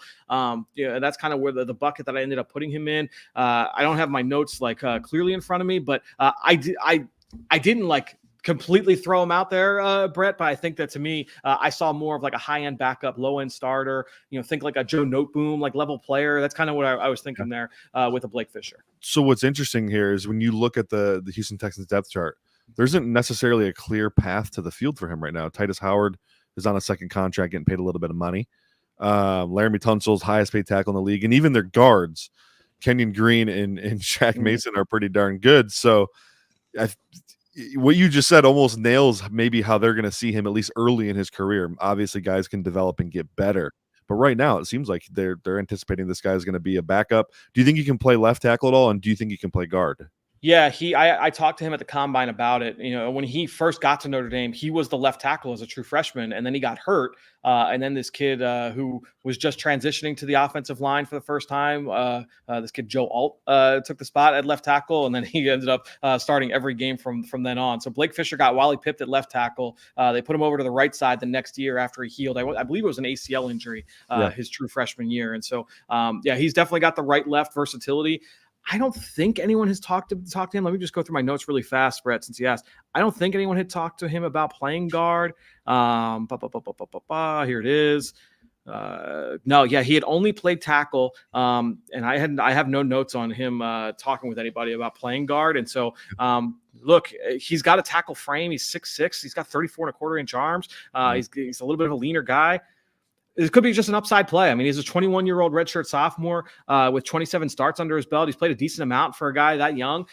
They might just say, you know what, like, you've got some technical issues that we want you to work through. We could take a look at like the contract standpoint. I know Kenyon Green like hasn't been like a bastion of consistency. So it could be like, hey, you know what, maybe Titus Howard, who has played some guard for them, if this works out, Blake Fisher comes in, maybe he becomes the right tackle. Howard kicks inside the guard. We know that those contracts have inflated this offseason. So you feel good about paying Howard that while he kicks inside. That could be a future plan as well.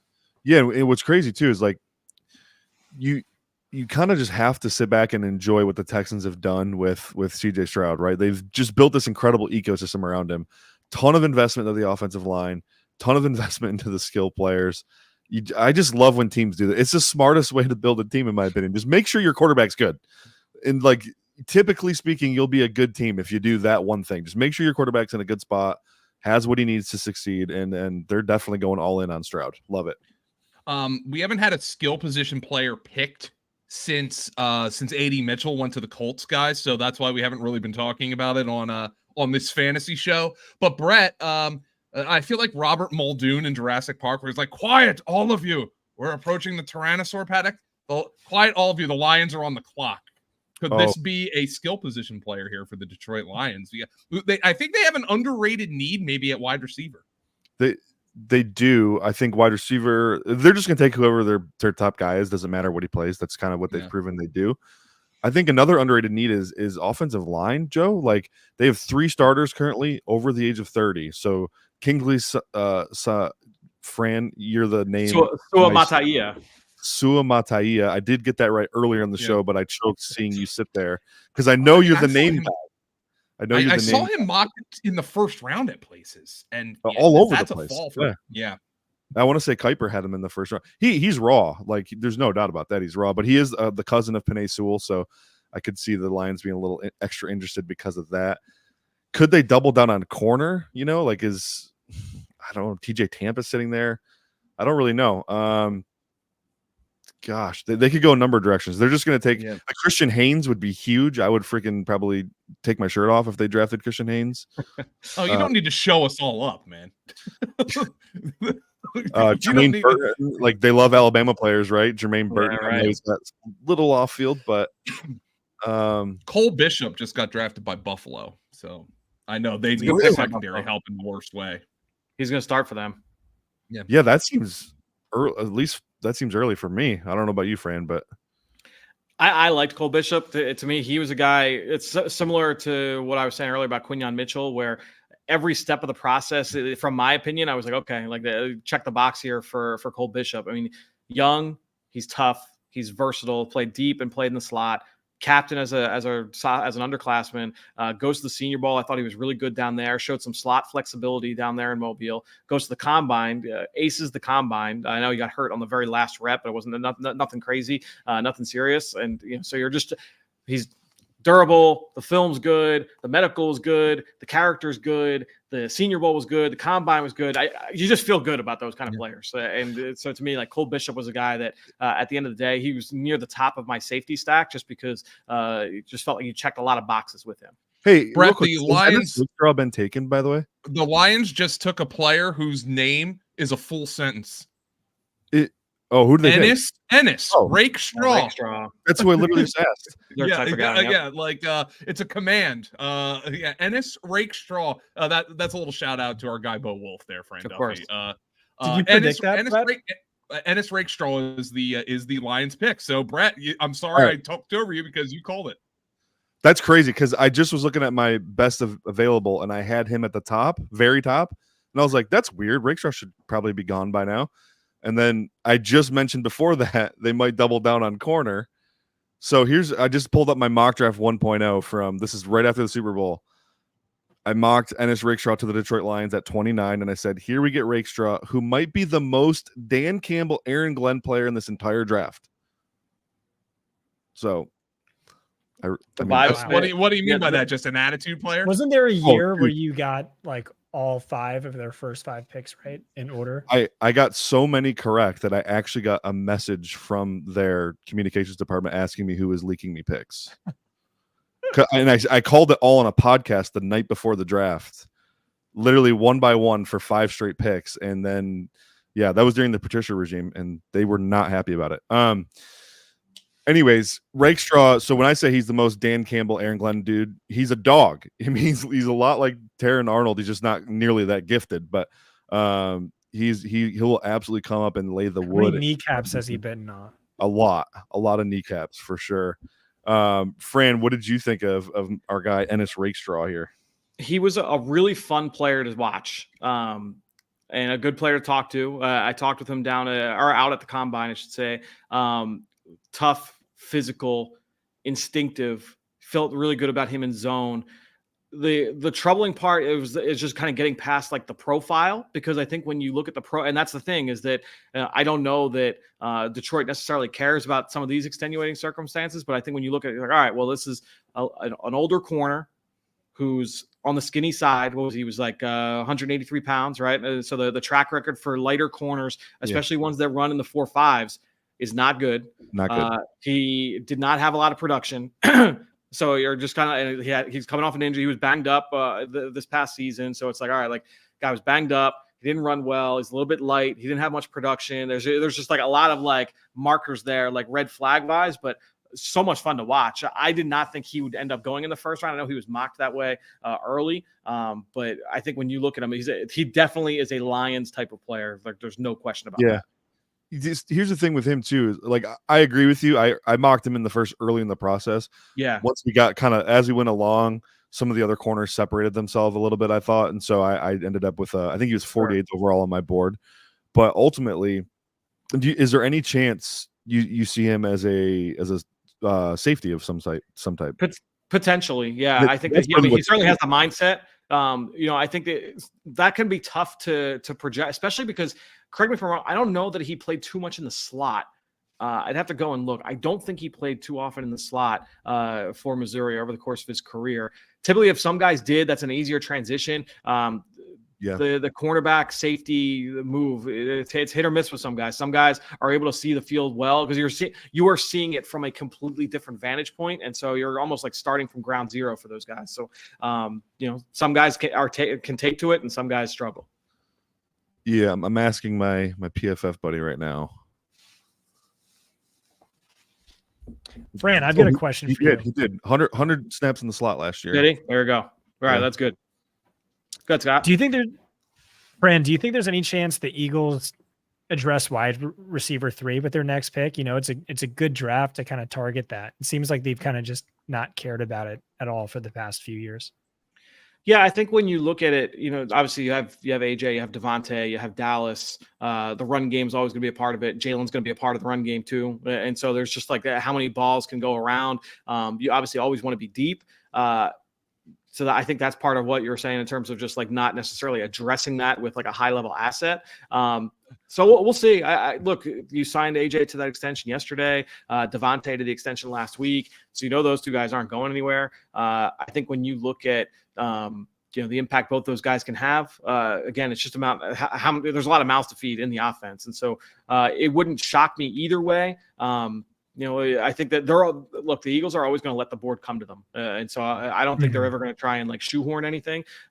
So that would mean that if a receiver was the best player on the board, I don't think they would be afraid necessarily to make that call. If Howie Roseman is pandering, if he's going to do a Bryce Harper level of pandering, there's one player on the board who they could take. That would be Jeremiah Trotter Jr. If you want to do a Bryce Harper pander here, that's the Eagles. My favorite Eagles jersey is Jeremiah Trotter. It's like because everybody's got Dawkins and McNabb and Westbrook. It's got to be the green one though. It's got to be the green Trotter. It is. It's a green trotter. The green trotter is a good one. It's a green trotter. Yeah, that's my favorite one. And it could have some new life, but that would be a Howie Roseman major pander pick, not just because it's Jeremiah Trotter Jr., but because it's a linebacker, and Eagles fans are obsessed with linebackers in a way that the Eagles most certainly are not. The Ravens. Well, my thinking with the wide receiver 3 for the Eagles, for the Giants, I wanted them to take Joe Alt, if not a quarterback, because then you get to slide Evan Neal into guard where he belongs. And then it feels like your offensive line exponentially gets better. And maybe it's the same thing with the Eagles, but I'm curious if you disagree, is just that Devonta Smith in college, still holds the PFF college era record for career yards per route run from the slot. I know his size, some say, is still an issue in certain matchups. That gives him more flexibility to kick out into the slot. You think there's any credence to that? I think that they've done a good job so far of being able to move those guys around. Devontae's lined up in the slot at times. AJ's lined up in the slot at times. They moved Dallas in there. Quez Watkins spent most of his time in the slot, but he's not your traditional slot. He's more of a vertical slot type of player who's kind of just taking the top off and creating some room inside.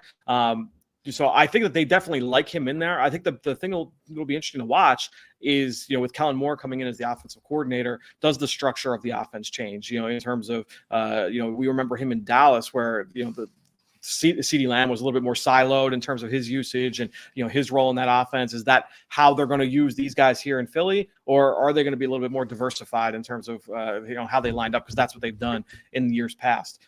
So that will be something to follow through the summer. But I don't know if that's something that we on the outside know that answer yet. I actually really thought the Eagles should address wide receiver in this draft. Obviously the need is lessened a little bit because of the extensions for both Smith and AJ, but as you saw with Smith and AJ, both of them missed some time last year and they had nothing behind them. I know they signed Paris Campbell this offseason. I'm not sure Devontae Parker can run. I don't think so. That doesn't really excite me all that much. The Ravens just took Roger Rosengarten, the tackle from Washington. Ravens pick for sure. And the 49ers just traded down with the Chiefs. They traded up one slot. Fran, is this a Suamataia spot? Yeah, because this could be a Suamataia slot. Because it's Andy and BYU. Andy BYU. He hasn't selected a BYU player in a while, but certainly can get to his roots. There was a lot of buzz connecting the Chiefs to Suamataia in the process. They like their big body tackles there in Kansas City, and so I think that certainly fits that way. I don't know that he's ready to start right now, so it might be a thing where, hey, they bring back Donovan Smith, on a vet minimum deal, next week. He's the starting left tackle, and Suamataia has played both left and right tackle over the course of his career. So you let him train at either spot wherever he feels comfortable, and try and get him ready for 2025. Yeah, there are some reports suggesting it is Suamataia to Kansas City. So good call, guys.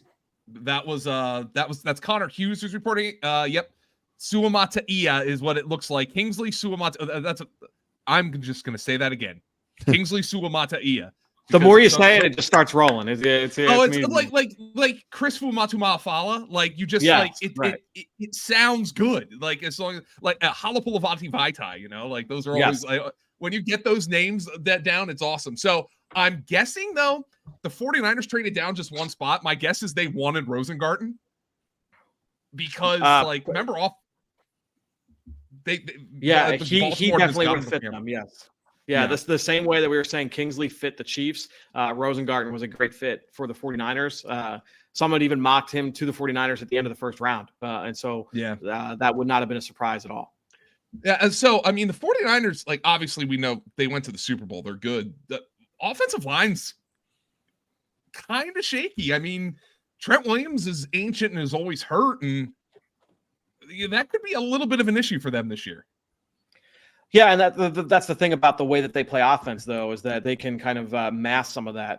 They're not often in a true pass set type of situation. So when you factor in all the use of motion and misdirection and backfield action and moving the pocket and all the different things that they bring to the table, that can mask some issues. That if you have a right tackle who doesn't have the greatest anchor yet, or you have a guard that doesn't have the best feet, like you can hide some of that, and that's why honestly they've gotten away. And this goes back to Mike Shanahan in Denver. They've gotten away with having lighter offensive linemen, guys that can excel out in the move, but not necessarily like one-on-one, in a phone booth, either as a run blocker or in pass protection. And so that's why they probably felt, hey, you know what, like we can wait until day 2 to get this right tackle. We don't need to necessarily push the issue here on day 1.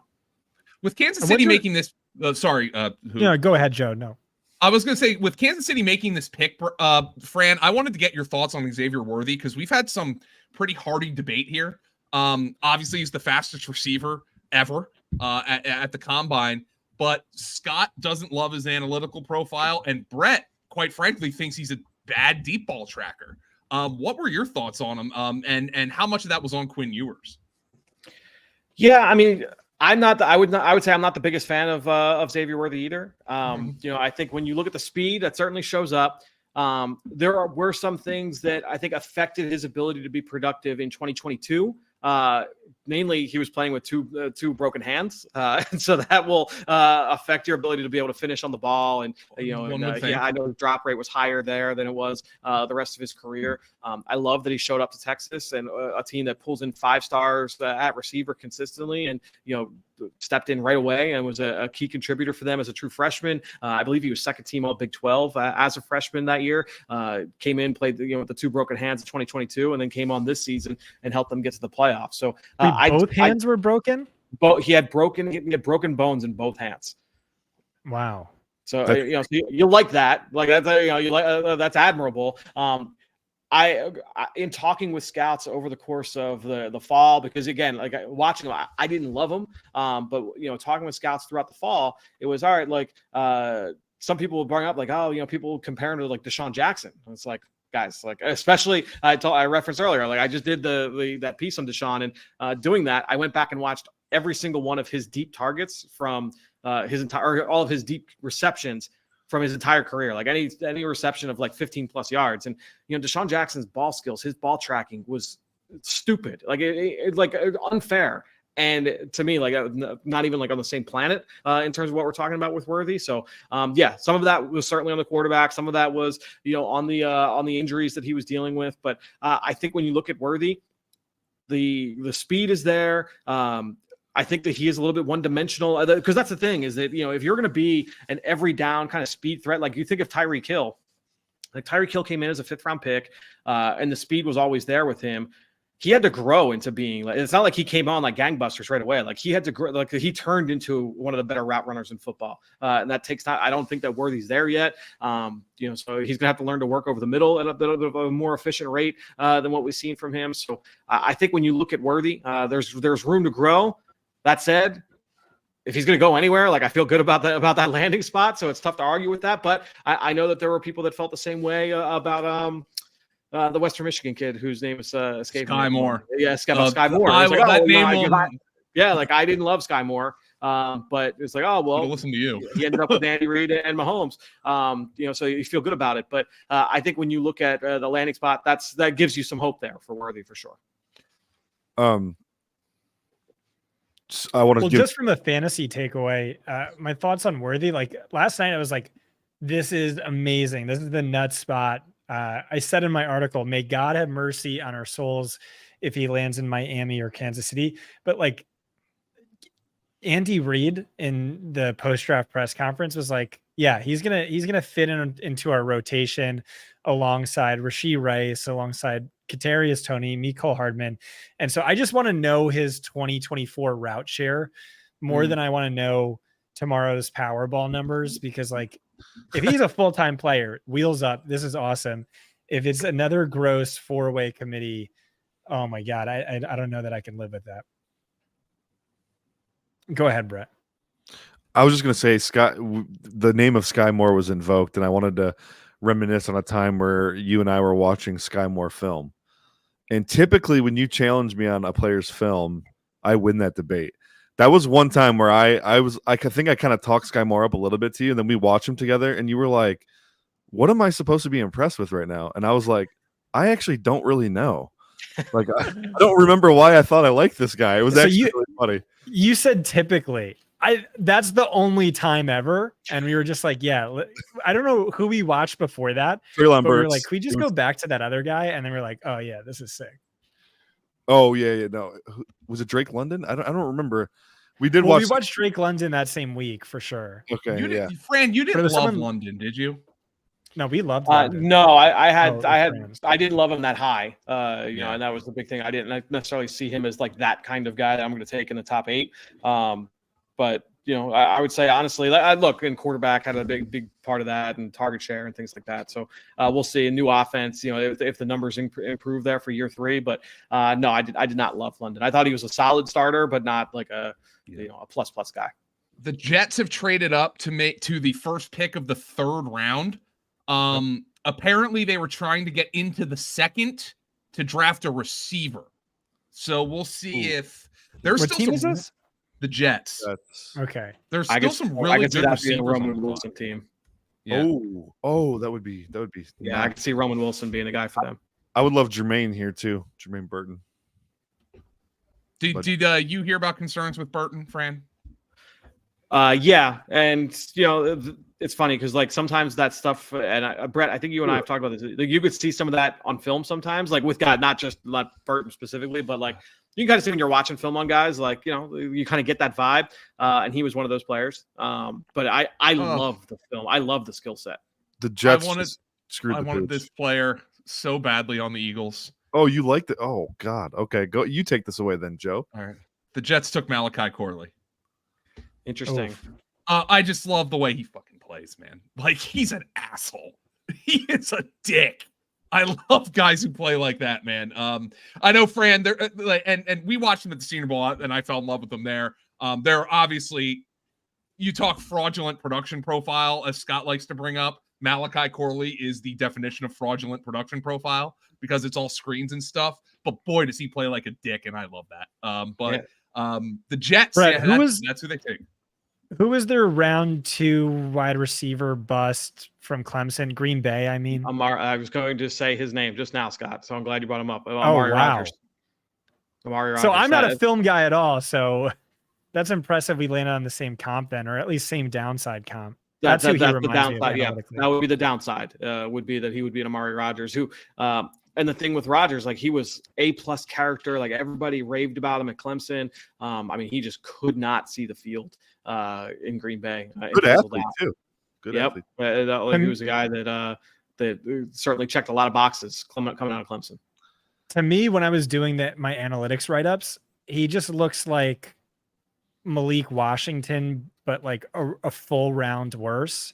But projected to go like a full round or 2 ahead of him. The biggest screen merchant in college football history, like his career screen target rate, catch rate, yardage rate would be the most of any player ever drafted in the past decade. And if you remove that from his profile, like he falls from like 7th best in the class in yards per game, and then minus screens, it's like 20th in the class.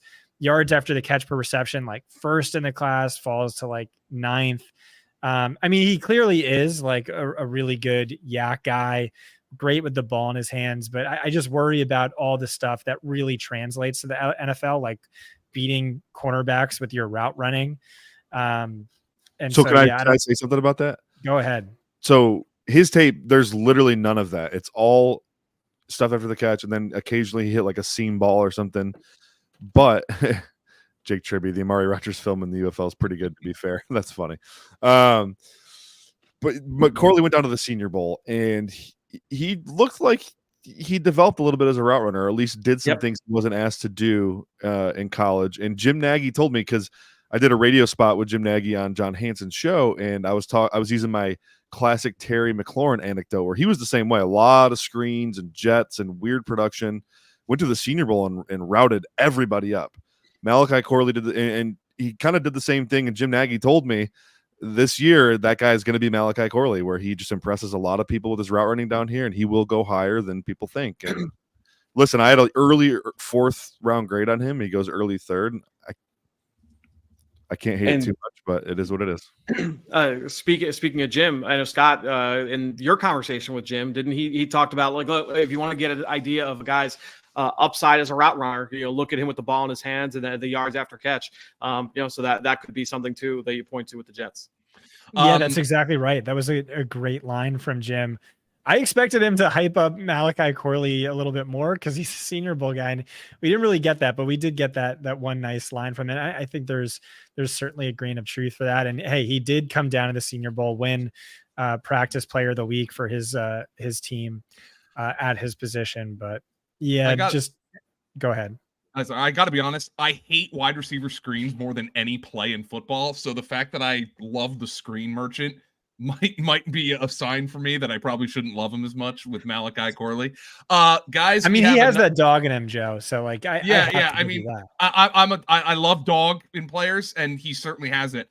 A pick that might not be relevant right away for fantasy, but has a chance to be very relevant given the fact that the guy who starts here always gets freaking hurt. The Arizona Cardinals have taken Florida State running back Trey Benson. Wait, the Cardinals? Whoa. The Cardinals have taken Trey Benson, yes. So that's awesome. That's an awesome long-term landing spot. Short-term, not so much. So like James Conner, I was all over last year, and he didn't get the target volume I was expecting, but lo and behold, he did what he always does. He turns out to be a league winner in the second half and throughout the playoffs. You know which team led the league in yards per carry last year? The Cardinals? Arizona freaking Cardinals, which I did not expect him to. I mean, Kyler Murray played a little bit of a role in that. It's not running back yards per carry, but still, like, really impressive. I'm a believer in that scheme and system. And Trey Benson was a player. I was really high on him.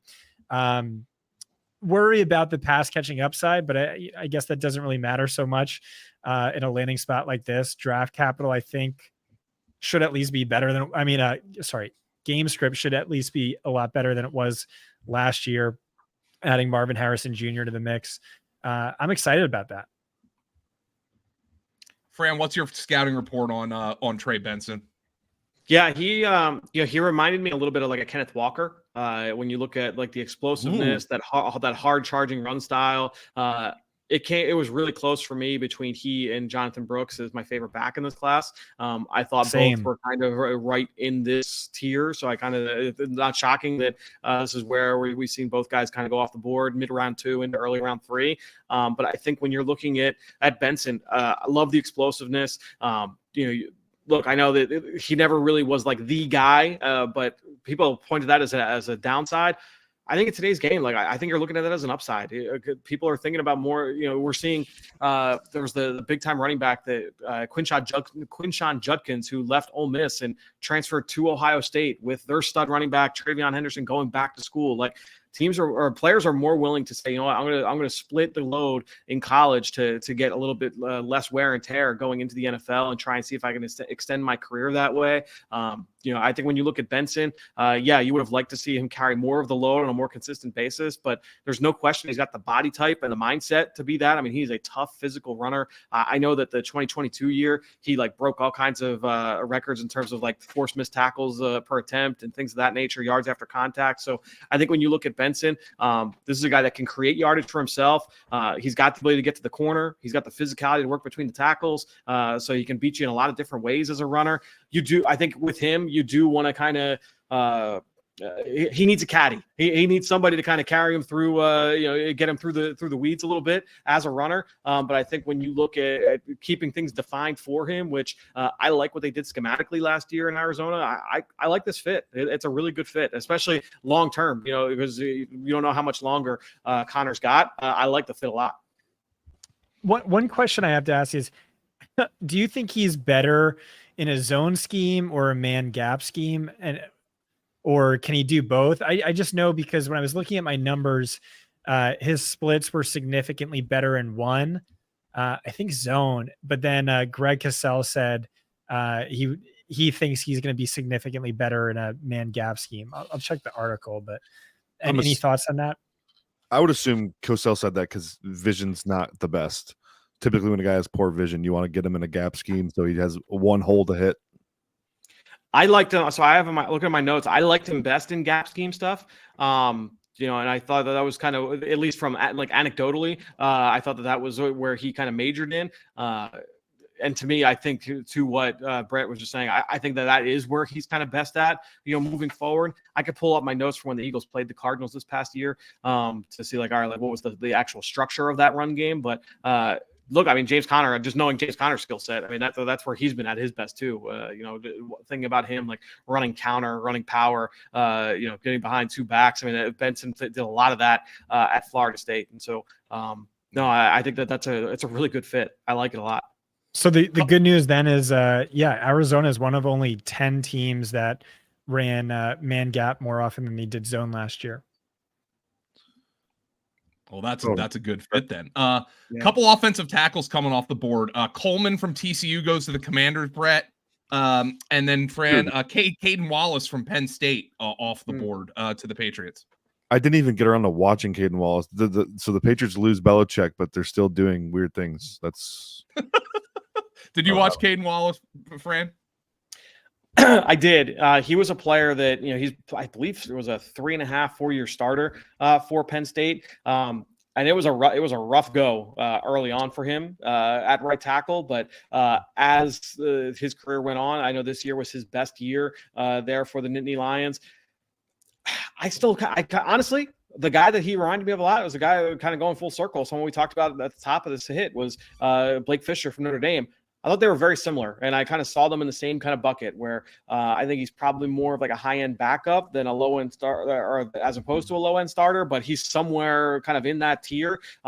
and it'll come down to, how well does he take coaching, and, what is his development arc like? But there are some tools there. I did like him more at tackle than at guard, just like pushing forward. He's been only a right tackle, in college. And so that's a little bit of a concern as well, is that there's limited position versatility there. But no, that one makes sense. I like Brandon Coleman, though. I do like that pick. That was for Washington, right? And there was a lot of buzz that they were going to trade up for a tackle in the first round, potentially as high as like in the teens, coming out of round 2. And so, they finally are able to make the move here to get one guy. So I like Brandon Coleman. I thought that he had the ability to be a nice starter in the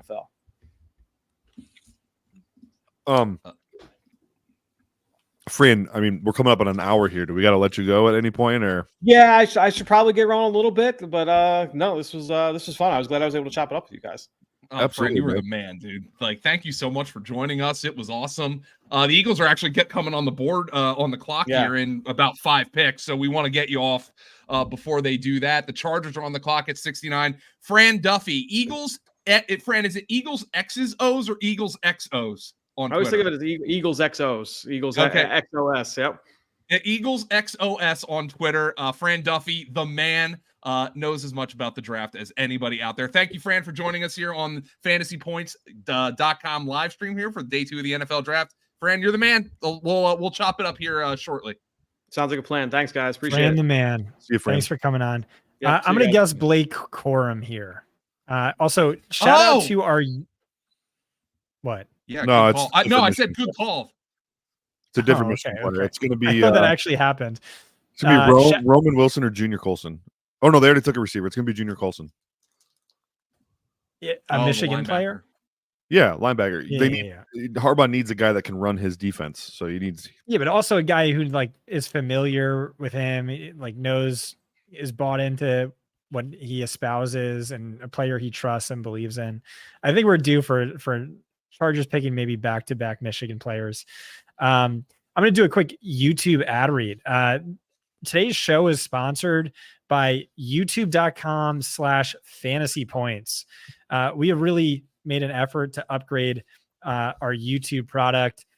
Really good graphics, really good content. Check out my film versus analytics series with Brett Whitefield. Please subscribe. Every time you see one of our videos, just give us a thumb up, even if you don't watch it. Leave a comment. We're going to be pulling random commenters to give little Fantasy Points gift cards or swag or upgrades or free future subscriptions. So right now, just go to youtube.com/FantasyPoints. Just subscribe. Give it. You know what? Watch it on YouTube. If you're watching on Twitter, make sure you watch it on YouTube. So yeah, shout out to our YouTube page, youtube.com/FantasyPoints. It is Junior Colson, by the way. Yeah, so you nailed that, Brett. You nailed it. Hey, if Thomas Tipple behind the glass, if he's available, I'd love to have him pop in for a second to talk Trey Benson landing spot, because I know he's the dynasty guy here. I think the running back class is really interesting, and I'd love to get him thoughts. Thomas, if you're around, pop in for a second. Listen, I know draft capital isn't everything, but my RB1 went RB1. My RB2 went RB2. And I don't think Brett had either of those guys in his top 3. Thank you, Ted. What are you talking about? What? You have Blake Corum 1, Marshawn Lloyd 2. Do I need to sun you? Do I need to sun you right now? Trey Benson's my RB3. And he's fractional. He's not even a full point off of Marshawn Lloyd and Blake Corum. It was a mistake nonetheless, clearly. What do you mean? Trey Benson and Jonathan Brooks are a tier ahead of everyone else. And you are going to see, I don't know, a full round before another running back's taken. The only exception could have been Blake Corum, just because Harbaugh's a homer. What's up, Thomas? Wait, hold on. Just so it's on the record, a full round before anyone else is drafted, you just said. Yeah. No players at any positions are going to be drafted for another round. Every Well, Scott, that's your dynasty approach, right? Like you wouldn't make any picks if you could. All right, Thomas, you're here. I wanted right. you to give the Benson landing spot dynasty take, because this is really interesting to me. I mean, everyone had the Cowboys as the nut spot for these running backs, and I got to tell you, the Cardinals is probably right up there, because Cardinals running backs well, James Conner specifically, balls out no matter what. They hand him the rock. James Conner wasn't exactly a pass catching connoisseur. Well, he's a PPR spam godsend. So it also gives him a chance to get acclimated. I love the spot. I think the spot is perfect. Nice. I think it's great. So in Dynasty drafts, like startup, where do you see him slotting in now? Benson and Brooks are both going to creep into the first round. So on Dynasty points, we talk about all the time in Superflex drafts, there's always a running back that creeps in. Okay. It doesn't matter how bad the running back class is, there's always a guy. I mean, Vaughn crept into the first round, and he was terrible. People love running backs so much. So Benson and Brooks are both going to go. Didn't Achane? Achane did, yeah. And he was not good. He was great for 4 games. So in the fourth quarter of 4 games. No, you're right. And because people love running back so much, they're going to get pushed up the board, especially with how mediocre some of these late round 1 rookie draft wide receivers are going to be. The Penix pick leaves him probably dropping to the mid-second round in Superflex rookie drafts at this point. So who's going to take the spot? Well, Benson was the Dynasty points RB1. Scott, I know Brooks was your RB1. They both get nut spots. I think Brooks lands in a perfect spot with Canales, who absolutely hammered it with Rashad White in Tampa Bay. So I think they're great. I think they're going to go late, first round in every Superflex rookie draft. Scott's trying to swallow his food quickly so he can argue with you. I can tell. With James Conner there, it's decisively not the nut spot. Like Dallas would have been infinitely better, sure, especially because it's a game script dependent running back who would have had much better positive game script. But yeah, it's a good spot. There are that's the thing with running backs is like there can be a ton of terribly bad spots. Like he could have gone to the Eagles. Like it just doesn't make any sense. But that's what happened. No, James Conner, last year of his deal, I'll have to dig into the contract. Maybe there's even a chance James Conner can be cut in before the season starts. Probably not, but there's a chance. But yeah, this is a good spot. That's why these running backs were fringe round 1 or early round 2 is because they can just go to a horrible spot. Yeah, both of these guys are now round 1 picks. But I think Jonathan Brooks way ahead of Trey Benson. I should clarify when I say nut spot, it is like a spot that could be week winning, if not league winning. We can see James Conner seriously start losing touches halfway through the year and come fantasy playoffs. This guy is 14 plus points per game in this offense. Even if he gets hurt or like you said, he gets cut, this is serious potential to be impactful year 1. And then it's wheels up year 2, so long as he's not absolutely dreadful. I'm excited to see what his best ball ADP is because that's the kind of guy I'll take. Somebody who's got serious talent behind a guy in James Conner who is always freaking hurt. By the way, they could save $4.5 million against the cap if they cut him. I do not see that happening, Scott. Like, I think Jonathan Gannon talked a shit ton about how Conner was like the pulse of the team, and I just don't see that happening. But he does get hurt. So real quick, before Thomas bounces for a second, he is doing the after show, so make sure you guys stick around. Right. Cowboys coming up here in 3 more picks. What happens if they go Corum or Marshawn Lloyd or one of these guys? What are we talking about then? Are we getting 3 first-round running backs, or what's that? No, I don't think it's going to happen. I think, one, because the way the running back position is, there's 2 really good running backs and a bunch of nobodies, contrary to your rankings. But the other component is I think Jerry Jones has finally learned his lesson that running back is a position to devalue. I think that's why you heard him come out and just be like, oh yeah, we love Jonathan Brooks. We had this great meeting with him. He's great. It's because he knew, his front office wouldn't let him overdraft a running back, and he signed Zeke. So I think you're going to see them take, I don't know, just some guy in round 4. Yeah, but you can devalue the player, the position, but like the problem is right now, Scott, they don't have one. Like they have Royce Freeman. They also have 2 third-round picks, so there's they have Rico Dowdle, who Danny Kelly loves. Stop. And that's stop. They have Rico Dowdle and a toddler. They have Deuce Vaughn on that team. That's the top. This is what the analytics people tell you. Is like you can just sign your grandmother off the street. And by the way, the NFL is cyclical. Running the football is becoming in vogue again. Every team is going with more run heavy approaches as we creep. Yeah, that's fine, but it doesn't mean you need to waste day 2 draft capital on a running back. You think that for sure. There are plenty of teams that disagree with you. We had two first round running backs last year. I mean, this is also a very deep class and like very flavor, like pick your own flavor class. Yeah, there's a lot of role players in this class for sure. Good role players, I would say, but not a lot of bell cow types. Well, this is what Daniel Jeremiah said. He was like, yeah, I compared my notes at the running back position with everyone else. And for so many guys, it was like my RB3 is their RB18 and vice versa. And what that probably means is I think after these two went, you're going to see teams play chicken. Because, DJ and I were almost perfectly aligned at running back, by the way. Our rankings were insane. Wow, so you were both wrong. Nice. Next time, copy off of me.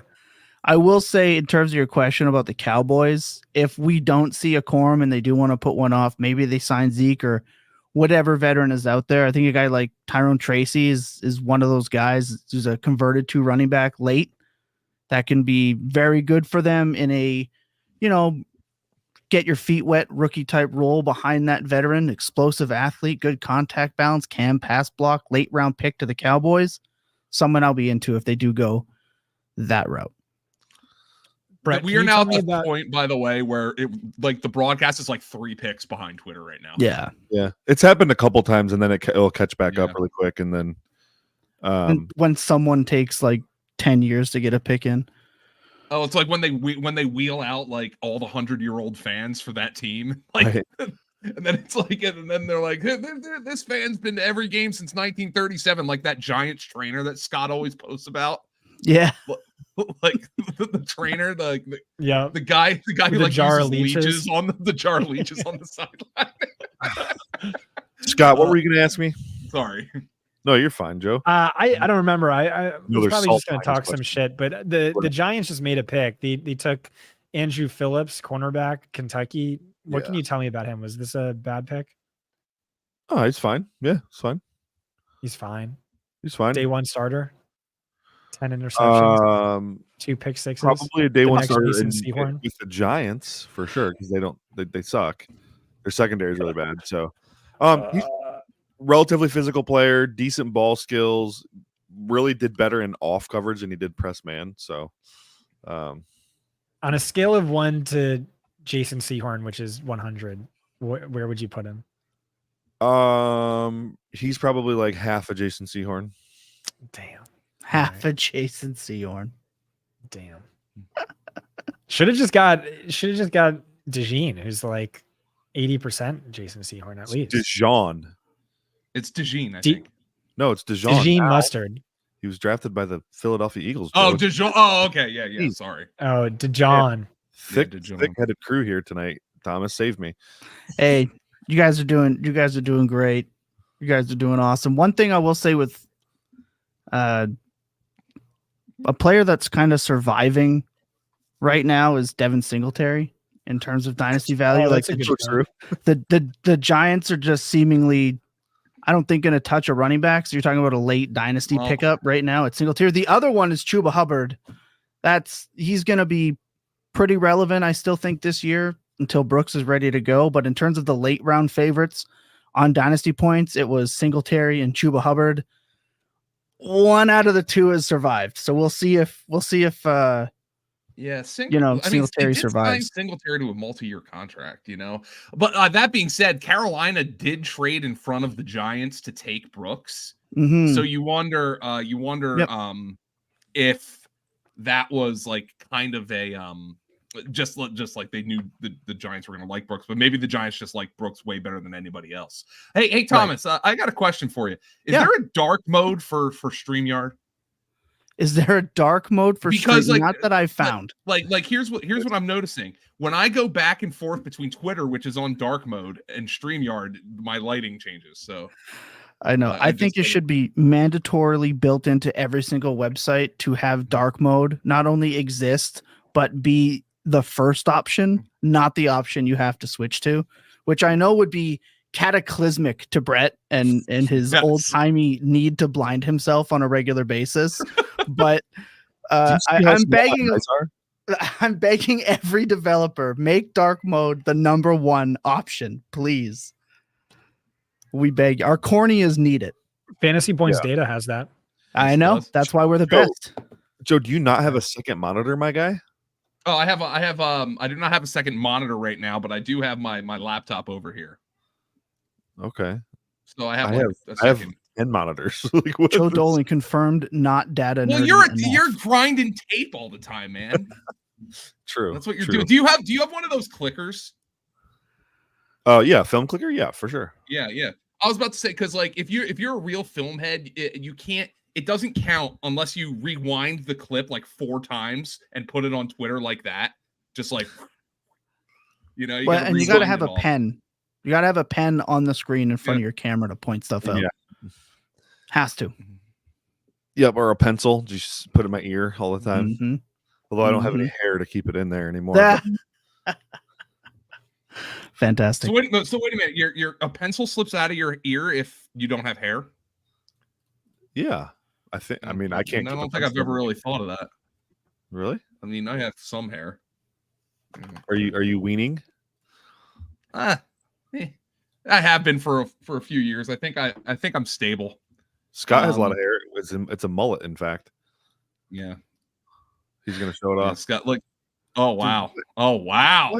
Scott Barrett, known mullet. Wow. Guy moves to Texas and is just like, fire up, let's go. My girlfriend asked for it. She wanted to see me with a mullet. I'm like, oh hell yeah. You just called your fiance your girlfriend. That's sorry. Don't say sorry to me. Say sorry to her. Oh. That's what you need to be apologizing to. I think it's interesting that Trey Benson right now for startup ADPs is a 9th round pick as of today. And I think that's obviously going to shoot up to Matt. Like I think you'll see him pass Javonte Williams at RB15 in the next couple of weeks. Oh, yeah, absolutely. Especially like player fatigue with someone like Williams. You get somebody like Trey Benson, fresh. That's easily going to be moved. Brooks, RB21 right now. He's also going to probably definitely pass Javonte Williams at RB15 as well. Mm-hmm. Like, and it's not going to be long. So if you want to adjust, you have to adjust now. Especially there are degenerates out there doing pre-NFL draft, rookie drafts, like myself and Jacob from Dynasty Points. I got Benson at 2-4. And I have to tell you, I feel amazing about it at this point. Now if quorum hits, we're flying. But for those early drafts, we were always telling people hammer those running backs in the second round this year because their value is going to spike. So if you've done early drafts, you're already going to see profit off of these running backs in the second round. Brooks, I believe, was a 110 or a 111 pick already in that draft. We got to watch the round play out because according to Scott, there won't be another running back taken in the third round. So we got to just. Although he made the same claim yesterday at pick 22, and then we had 4 receivers come off the board at 9 picks. So we'll see. Chargers quorum. So I think if there's anyone, I think that's just every year the fantasy community like just latches on to a spot where a running back is going to go. And this year it was obviously quorum to the Chargers for obvious reasons. So maybe, but I think Scott was right when he said that just the gap between talent in these running backs is so steep that I think we were lucky to get round 3 capital on Benson. That is, first of all, there is no such thing as talent gap between running backs. We can't simultaneously claim running backs don't matter and then also claim there's a gap in talent between them. It's just not how it works. They're all the exact same. It's literally pick your flavor. There's no the talent doesn't matter at running back. It's all situation dependent. Like all things considered equal, you'd put like Lloyd or Tyrone Tracy RB1 just because they're all the same. Elite movement skills, sure, why not? Interesting. Yeah, okay. If they land in the right spot, it doesn't matter. By the way, the Dallas Cowboys took Cooper Beebe, offensive lineman from K-State. He is a 4-year starter. He's started games at literally all 5 offensive line positions, but was mostly a left tackle for them. I'm imagining the Cowboys view him as a guard who can kick in. Well, they need major offensive line help because they lost Tyron, Zach Martin's old. They drafted Guyton last night. Yeah. I'm assuming Guyton, he's a natural right tackle. I'm assuming maybe he pushes Terrence Steele for a job. Tyler Smith can kick out the left tackle. Now you can get Cooper Beebe in at left guard. So things looking up there on their offensive line for sure. Especially for whatever running back they take in 15 picks. I'm looking back at my. Go ahead. Sorry, no, I want you to talk, Scott, because Brett is really taunting you here with these running backs are going to come off the board. They're absolutely not. All we have to do is. You don't think there will be one running back picked in the third round left? I mean, there shouldn't be. They all stink, and they're all like equally the same level of stink. So it's just like, yes. Now you're speaking the truth. Yes, yes, they all stink. You're right. They all have the same level of stink, including the two that were already drafted. No, that's where you're mistaken, my friend. Trey Benson's they're special pick, and you're telling me this guy's special. All right. Okay. Who should we trust on running backs? My RB1 went RB1. Your my RB2 went RB2. Your top two, they're going day 3, buddy. You're gonna have to come on the day 3 pod to victory lap that, or to talk about your guys. I already talked about my guys. We're good. I'm done with the running back position now. I don't have to sweat it. It's all a bunch of backups and change of pace options. We'll see. You're excited to make me eat my words, but for now, I'm safe. Speaking of running backs, I was just looking at my Malachi Corley write-up. I said, ultimately, it's really hard to get too excited about an unathletic, small school screen merchant, a glorified running back in a running back's build. And I think that's so perfect. 51.4% of his career catches have come on screens, the most of any day 1 or day 2 player in at least a decade. Without screens, he falls from 9th best in the class in yards per game to 23rd best. Oof. Oof is a good word for that. He's super unathletic too, right? You? Corley. Oh, Corley. Sorry, my bad. Wow. That was my bad. Hey, before we let Thomas go, I'm going to use this time to go use the bathroom. All right, so sure. So we'll chat it up with Thomas. Yeah, I think we probably all should. I have to go refill my water in a little bit. This is actually what I'm like. You can go, Brett. No, you go, Brett. This is all. This I was like, this is moving really quickly, and then I look up. We've been live for 3 hours and 10 minutes. Yes. So Scott, I love your spot on Malachi Corley. Wide receiver 69 at the moment. So, I mean, I think the spot's going to move him up, but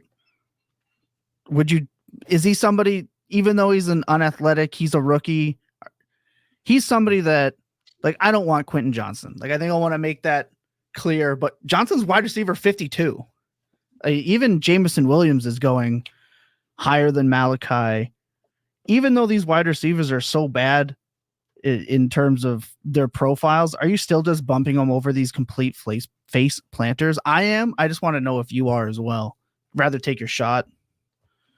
I think you probably have to. But how about Troy Franklin, Marvin Mims 2.0?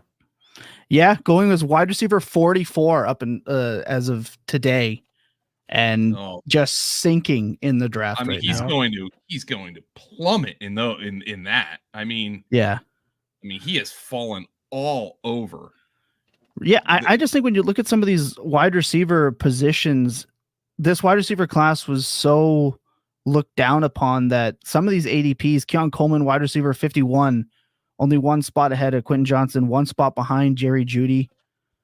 Ricky Pearsall was wide receiver 60. Lad McConkey, wide receiver 40. Like I said, McCorley was number 69. Javon Baker, 73. I think a lot of these guys are going to get pushed up the board. Xavier Worthy going 1 spot behind Cooper Kupp. I mean, these wide receiver spots there's also not a ton of room for these guys to go, in my opinion. Like Rashee Rice is already wide receiver 27. So what their height is for ADP, I don't know. But man, they were looked so down upon. I was curious because a lot of Calvin Ridley's at wide receiver 46, Deontay Johnson at 45, Troy Franklin going before both Deontay Johnson and Calvin Ridley and Keenan Allen. Oh my God. Seriously? Yes. Superflex Oh, ADP. man.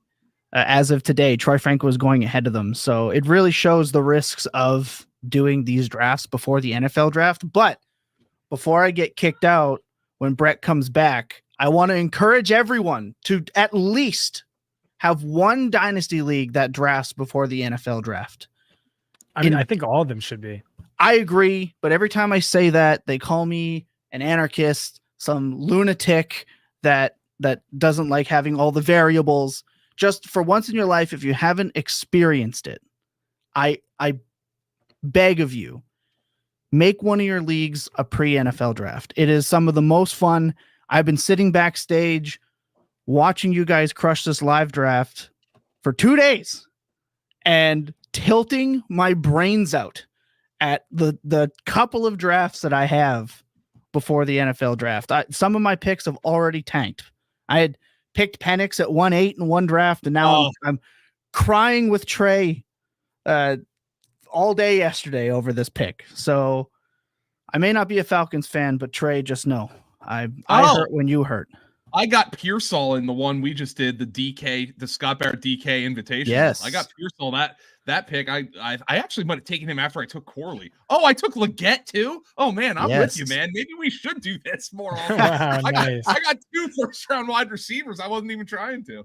I think we overdrafted Franklin in that league, actually. You did. Yeah. Hey, Dynasty Points tells no lies, man. It's one, you did get at least McConkey, one. though. Oh, hell yeah. McConkey, you have. You also took that the Chiefs rugby player. Oh yeah, Danny was so excited about that. The Reese Zammit. Yeah, exactly. That's what I mean, man. It's so man, much my fun. wide receivers definitely got a bump in that league. Yeah. Yes. Nice. You want to hear the Robert Saleh quote on Malachi Corley? If he had a relative standing at the goal line, he'd run him over too. Well, that's what I told you. He's an asshole, and like I mean that. And he also retweeted me during the Senior Bowl. Like literally, I think we were still at practice, and I had a tweet about him, and it was the morning practice, and he must have gone to the locker room and been like, "Man, I kicked ass out there," and name searched. So he was just retweeting everybody who was like talking up his Senior Bowl performance. I like that. I mean, that gets the kids excited. Oh man! I mean, that's what these guys care about. That's what these coaches want. You know, they want the assholes. They want they literally are the guy on the bus who's like, he got that dog in him. All right, I'm gonna get Brett back in here before I go. And I'm gonna go fill my water when you get Brett back. When you get Brett back in. Oh no, I'll do it right now. I'll do it right now, Joe. I'll do it right now. You take off. Wait, Joe, do you Brett have the here. same problem mispronouncing water as I do? Yes.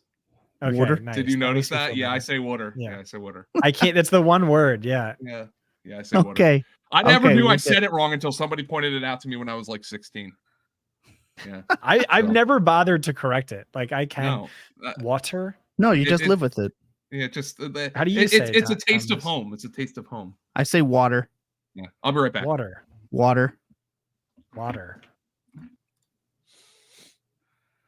All right, back at it.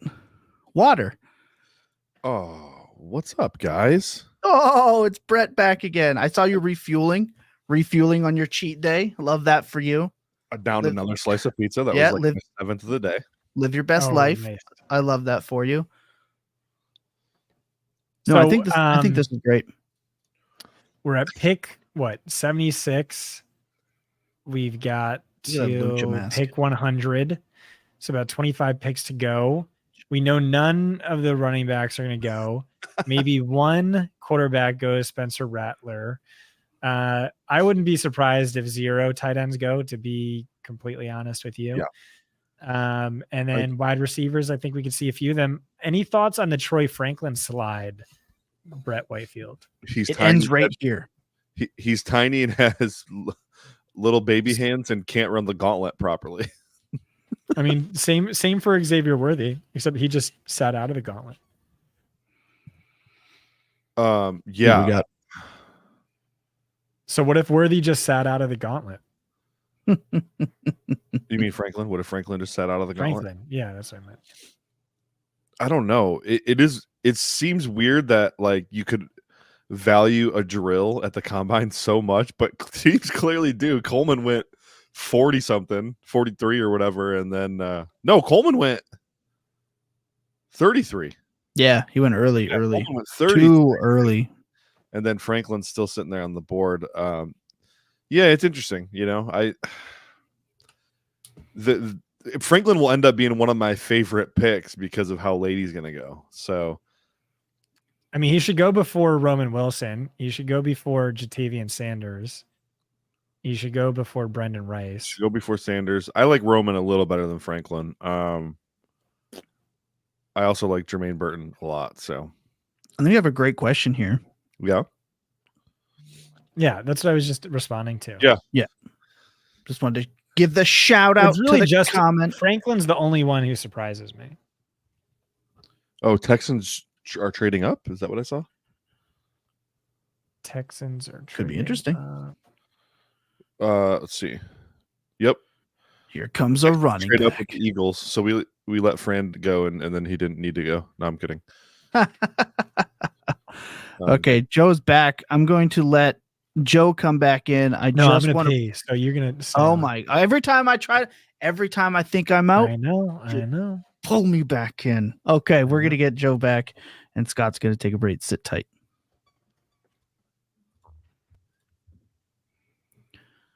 All right, now I've moved up in the chair order here as we go. Do you want to know how reactionary dynasty managers are?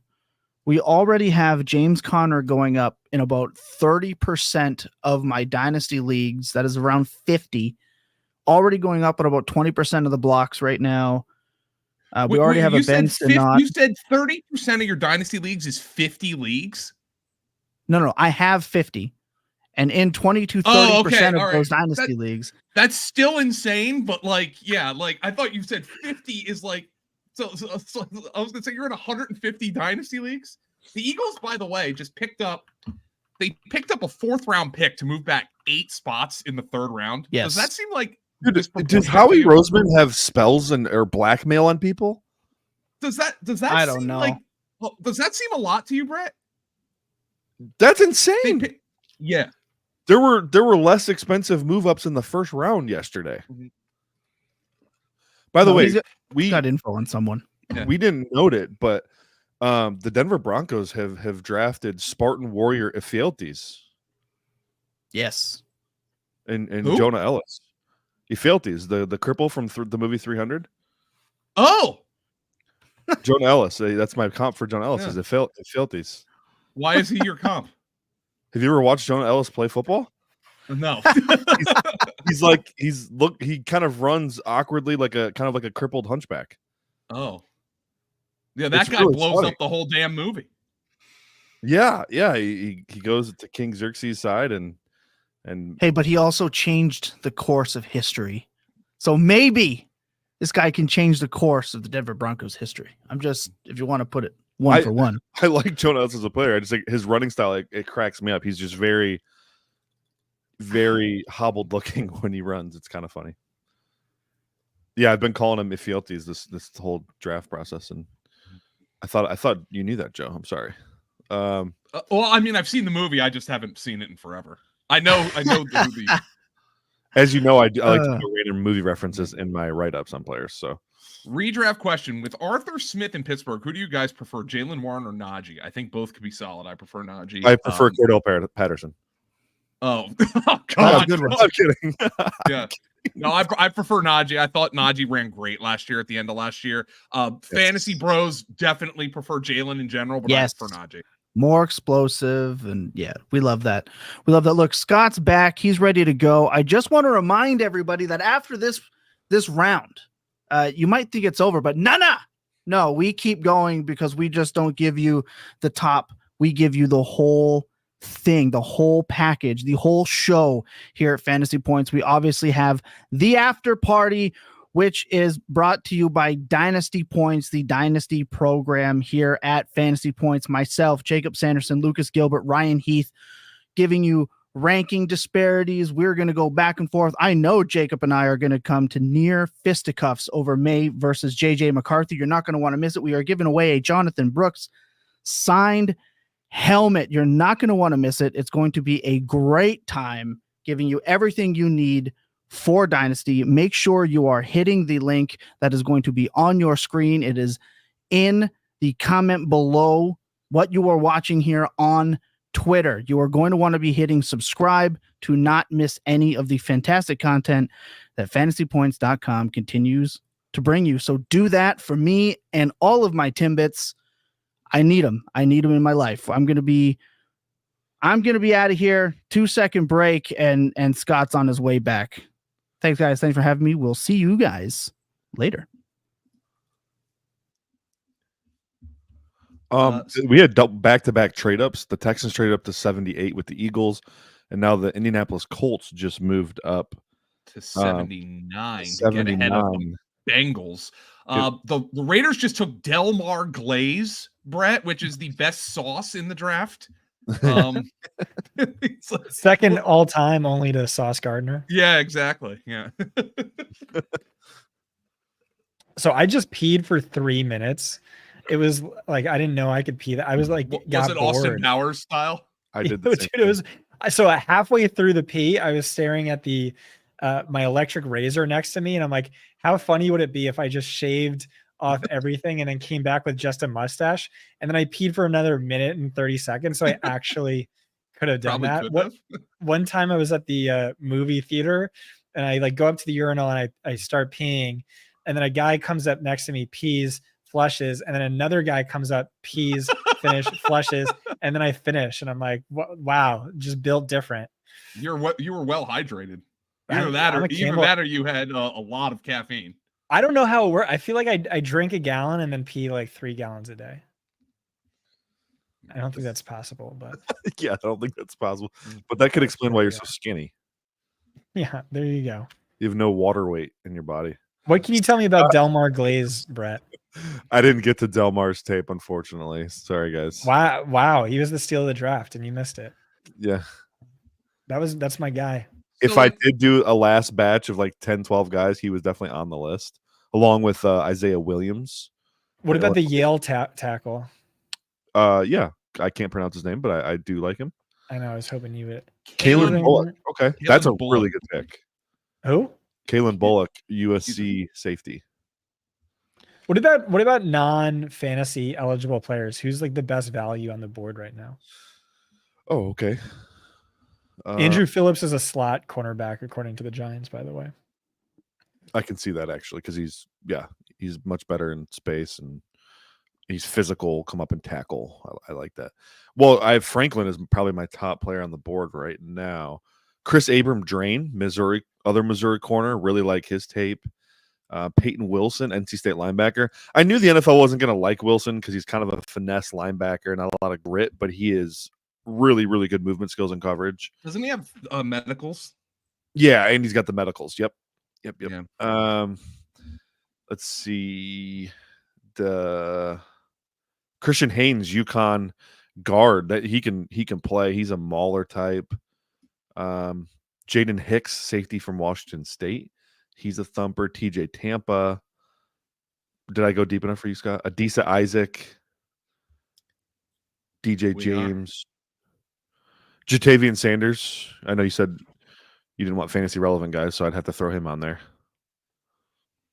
He's not fantasy relevant. Was that your joke? That was the joke. Thank you. Oh, nice. Okay.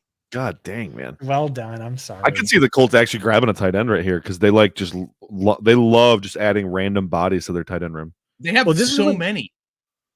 This is what TJ's been DMing me about. He's like, Jelani Woods is a huge winner because they dodged Brock Bowers. But like, I don't know, because like this head coach didn't draft Jelani. Is he a winner? I could see them, throwing a dart. Oh, let's go.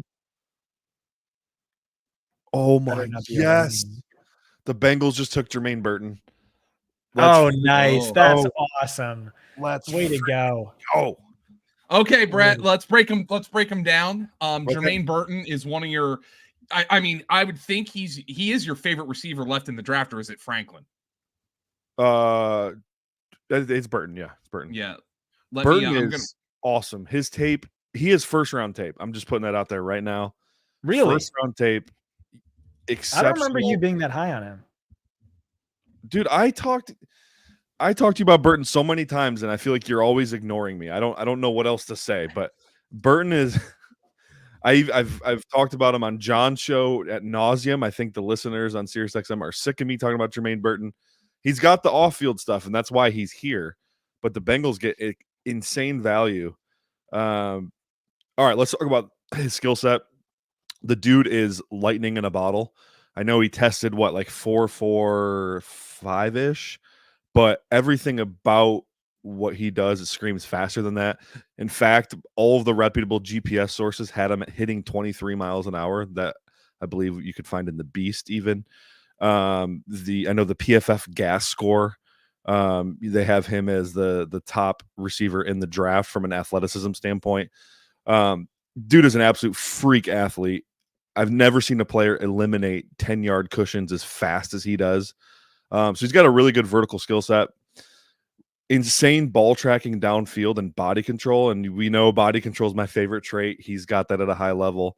And then angle destroying rack ability. He's like this weird combo of Jameson Williams and Jaylen Waddle in the open field.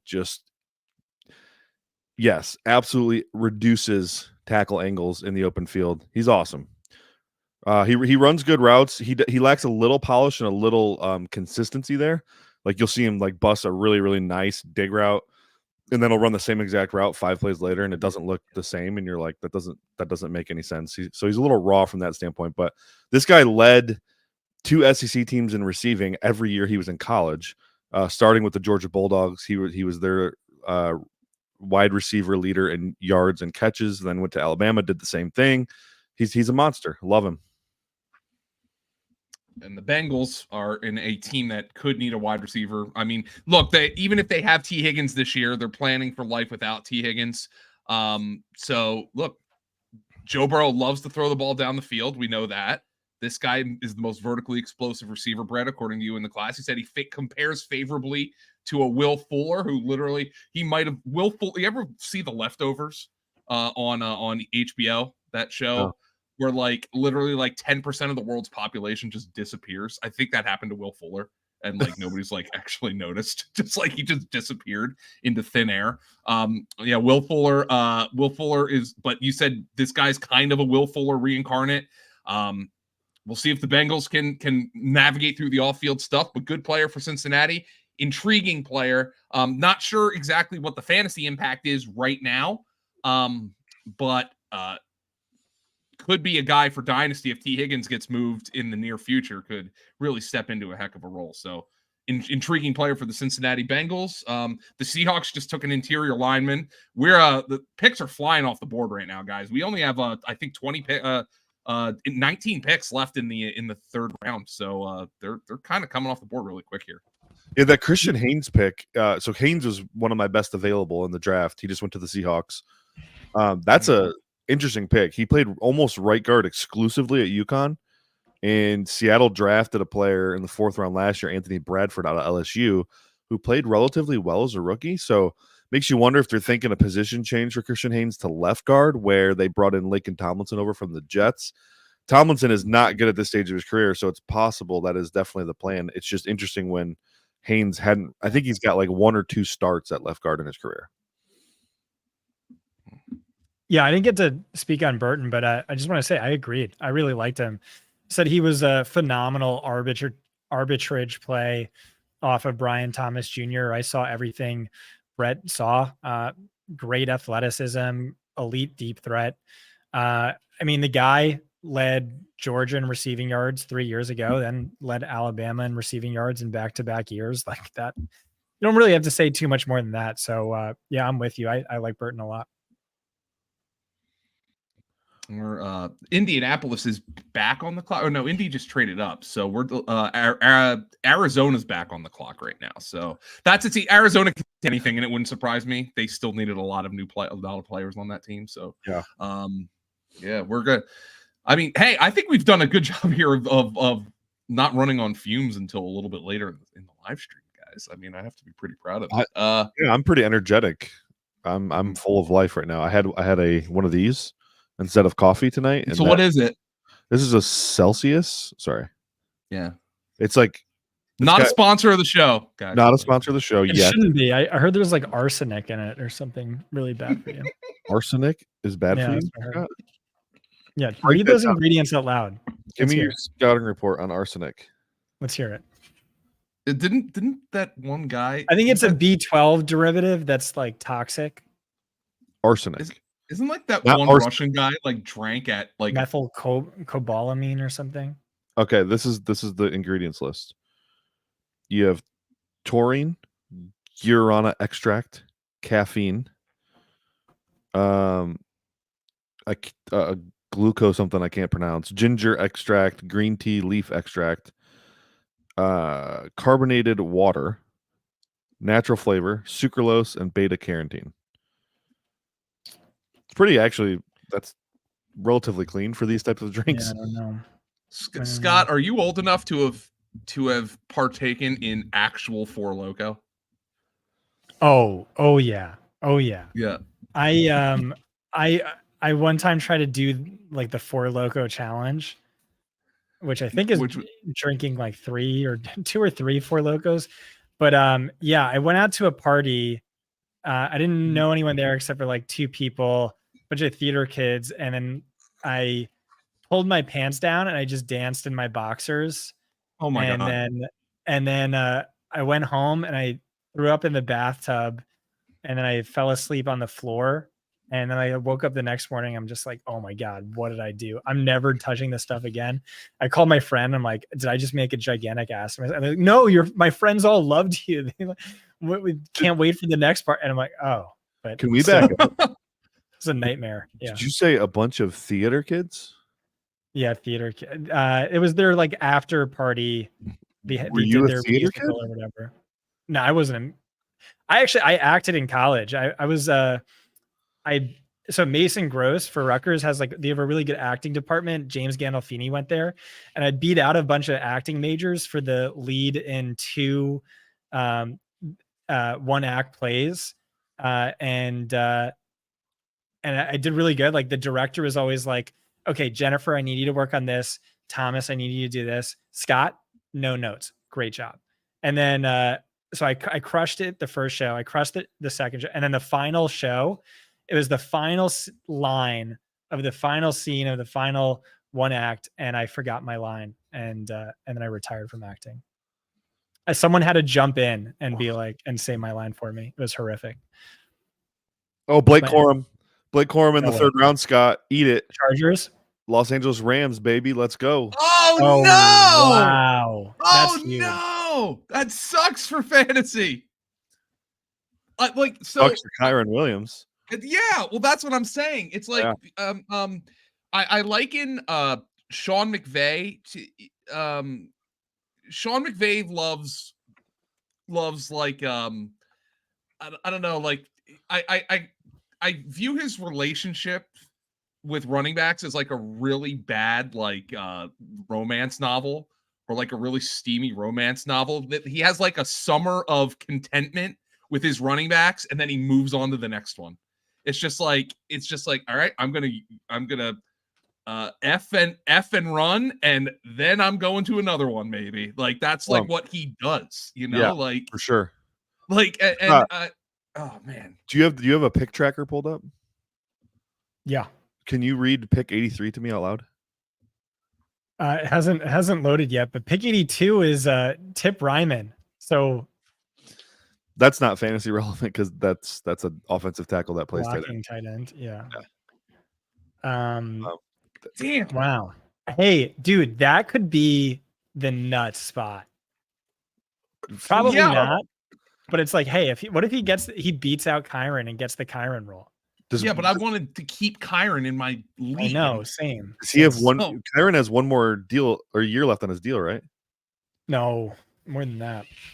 Well, you can't have that much. He's either got 1 or 2. Yeah, 2. No, because he redshirted as a rookie, didn't play. Yeah, he's only got 2 left on his deal, I think. Yeah. So he's been in the league 2 years. He Okay. wasn't a first round pick, so he has a 4-year rookie contract. He has 2 years left. Okay. Damn. Oh, that sucks for fantasy. I hate when that happens. Like, we always get excited for these day 2 running backs, and then they always end up going somewhere where they shit on us. Oh. I mean, Yeah, so but it's not the point. call If he ever gets the job there, that's the that's the insane- call you need to make, Brett. This is your RB1 in the class. Does Yeah. he beat out Kyron? He's a way more talented running back than Kyron Williams. Dude, you're saying that about Kyron Williams, who averaged like 25 fantasy points per game last year? Dude, I know it was opportunity and a good offense. I know. Kyron, Yeah, but I had a getting 6th-round opportunity is a Kyron. skill. Kyron Williams has no talent in his body whatsoever. He has talent enough to command 6+ targets and like a 90% snap share inside the red zone. Can So Blake what- Corum do that? Because he didn't catch passes in college. Kyron did. Yeah, Blake Corum can do that. I've already gone over this with you 1,000 times. But he didn't do invented it. The Donovan Edwards role. He invented the Donovan Edwards role. That was him. So, Why do I care about Donovan Edwards? because Donovan Edwards is a pass catching running back, Blake Corum invented that role in Michigan's offense.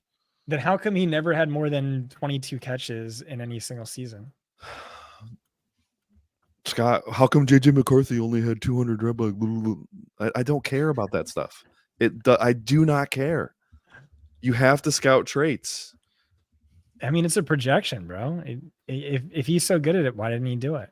Why didn't Melvin Gordon catch any passes in college? And then why did he catch? Okay, 15 in a row? 2021, 24 catches, 141 yards, 1 touchdown, a 5.9 YPR, gross, and then 11 catches, 16 catches. But this is what scares me though, because like last year we overreacted to the impact of day 2 running backs on both Travis Etienne and on Kenneth Walker, right? But it's the history of Sean McVay that scares me here, because he has done this before. Right. He did it to Darrell Henderson. He did it to Cam Akers, and he could do it to Kyron Williams. Now, that being said, Kyron Williams is the only one of those guys who was never in their doghouse, right? Like, Yeah, true. Henderson and Akers started in the doghouse. So I don't know what to make of this. This is going to be, I mean, this is a major inflection point for like the early round running backs, because if people are dumping Kyron and dropping him and he ends up being I mean, Scott, he was essentially Christian McCaffrey last year. Like, Oh yeah, Like- no one else came close in terms of usage and role and production. so yeah, I mean, this just sucks because I know what Sean McVay does to his running backs. But Brett, you love Corum. Very clear. Look, he's your RB1. He went RB3 in this draft. Yeah. Um, I feel good about that. I honestly, I know I'm not just saying it because I like him. I feel good about his chances to win a role there for sure. Yeah, it's just, but like, you know, last year we're saying this about Tank Bigsby, and Tank Bigsby was a disaster. Like, he was. Roman Wilson to the Steelers. Oh, that's a really good pick. Yeah. Steelers nice. are the Steelers killing this draft? Probably. Don't forget about the Steelers' track record on wide receivers. Maybe It's Roman really good, Wilson's an asshole and we don't know about it, but I mean, they just that all they doesn't do is hit deter on the wide Steelers. receivers. I mean, like, there's an instant role for him. Now, I don't think they're going to throw the ball a lot with Russ or Fields, but like, Brett, let's talk Roman Wilson's skill set. I mean, you were talking. He was your wide receiver 7, by the way. So your wide receiver 7 and your wide receiver 8 both came off the board here. In this round. Yeah. If you pay attention to Feldman's freaks, you know, Roman Wilson's arguably the most athletic player in the draft. So some of the stuff he can do with his body is insane. You look at any GPS time, you know, he timed better as a sprinter than he did in the 40. His 40 time was still pretty good too. Super athlete though. One of my favorite things about him too is his route running is pretty developed, playing in that pro style system. Probably best suited to play mostly in the slot. I do think he's got the athleticism to play on the outside and ball skills. Early on in the process, I comped him to Stephon Diggs and the way Stephon Diggs played. I kind of stand by that. Wilson plays a lot bigger. I ended up landing on Tyler Lockett, though, as the comp. He plays a lot bigger than his size. Like, he will go up and get the ball. He'll play through contact at the catch point. Body control, hands, ridiculous hands, especially in contested situations.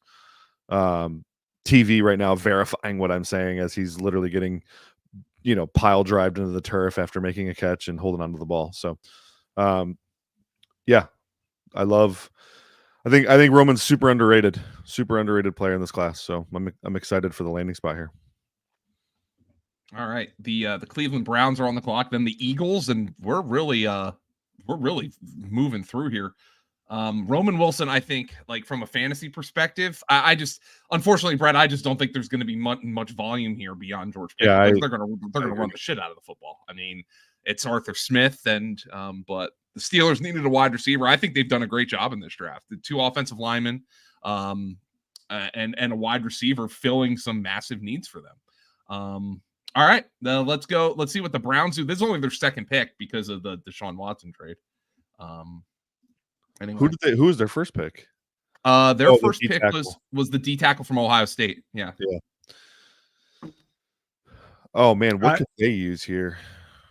You want to talk about Tip Ryman? Just again, hyper athletic, but really just based on what I'm looking at, projects to be a strictly blocking tight end. Yeah. But given the athleticism, is there any upside for more than that? If he wants to lose some weight, sure. Like, he's built like a fire hydrant. Super stiff though. Like, that's the thing. Like, as athletic as he tested, he's not going to get out there and be able to run routes, and that's ultimately the issue for him. Landing in Arizona too. I mean, they probably see it that way, right? Like, he's coming in to be a blocking tight end. They got McBride as their main pass catcher there, so they're gonna have Ryman come in and do some of the dirty work, which I'm all for that. So TJ is asking me to give you guys a hypothetical live on stream. Okay. I don't know if this makes any sense, but 4th and goal at the 5, 1 second on the clock. You get schemed onto an island on a Malachi Corley screen, which he'll catch at the 7-yard line. You get $10 million if you prevent a touchdown, with a $1,000 penalty if you don't. Flip the player to Keon Coleman. You have to pay $1,000 if you let him score, and you get nothing if you stop him. So I guess he's basically saying, how much more difficult is it to tackle Malachi Corley than Keon Coleman? It's way more difficult to tackle Keon Coleman than Malachi Corley. Oh, I'm not tackling either one of them. Right. Well, Keon Coleman probably has like an extra 40 pounds on me. So Corley's going to put me in a box, man. We just see the 3rd Michigan player in a row just came off the board, and Zach Zinter going to the Cleveland Browns. Is that the offensive lineman? Yeah. And the Eagles just traded down, so I wonder if they wanted Zinter. Oh wow, they did trade down again. That's what. Yeah, and they picked up another 4th. What? What are these teams doing? That's a really late 4th, but yeah, wow. But still, I mean, they just picked up another 4th to trade down. Wow, it's crazy. So Howie Rose, but like the Panthers traded down in like the 2nd round for like a 5th round pick. Like, this is bizarre. So the Eagles just have a gajillion picks tomorrow now. You know what I'm scared about looking at the draft board right here, actually, guys, for Dynasty specifically, or fantasy? You got the Tampa Bay Buccaneers with 2 picks remaining. You look at their depth chart at running back. Oh, boy. Yeah. And you see they have nothing behind Rachaad White. And I think Rachaad White has turned his career around, where I think early in his career was opportunity with no efficiency. It was really bad. Tape wasn't good. Tape started getting better. Efficiency numbers didn't get good, but they creeped up quite a bit. Still, you could see them going running back, right? With one of these 2 picks. They don't. They have nobody behind him. You know, I'm never surprised when a team drafts a running back. Like, okay. Like, no. I mean, here's what I'm saying. Like, if a team drafts, like, I get pissed off when a team drafts a running back, but teams always draft teams like having depth at that position, right? Like you said that there's, there's not a talent gap at the position, but teams still need players to do it. And I don't think, and I also don't think teams believe that there's some who might believe that there's not a talent gap, but I don't think teams and coaches believe that way. Yeah, I agree with you. There's not a huge talent gap. I was being more tongue in cheek just to prove a point, but yeah, I know. I mean, I think we have bigger holes to fill. I think it makes more sense if you just need depth to wait. Everything we're hearing says they were encouraged by Rashad, but I wouldn't be surprised if they added someone. Like, I don't think he's great in the passing game, but nothing special as a runner. It's the fact that they have 2 that scares me too. Like, if they only had 1 pick, but they got 2 within 3 picks of each other, that's usually when teams like to get a little freaky with the luxury picks, So, so we got potential running back spots. By the way, we got Dallas coming up at 87. You've Brett, give it up. We're done with the running back. If Dallas doesn't draft a running back here, who is going to run? You're already wrong, Scott. Scott's already wrong because he said no more running backs. We got Corum already. So no, yeah. So what happened was my RB1 went RB1, my RB2 went RB2, teardrop, which is exactly how I had it, and the RB3 went, and then there's a teardrop again, and the teardrop is into day 3, and so we're good. Yeah, that's just not how it works, but okay.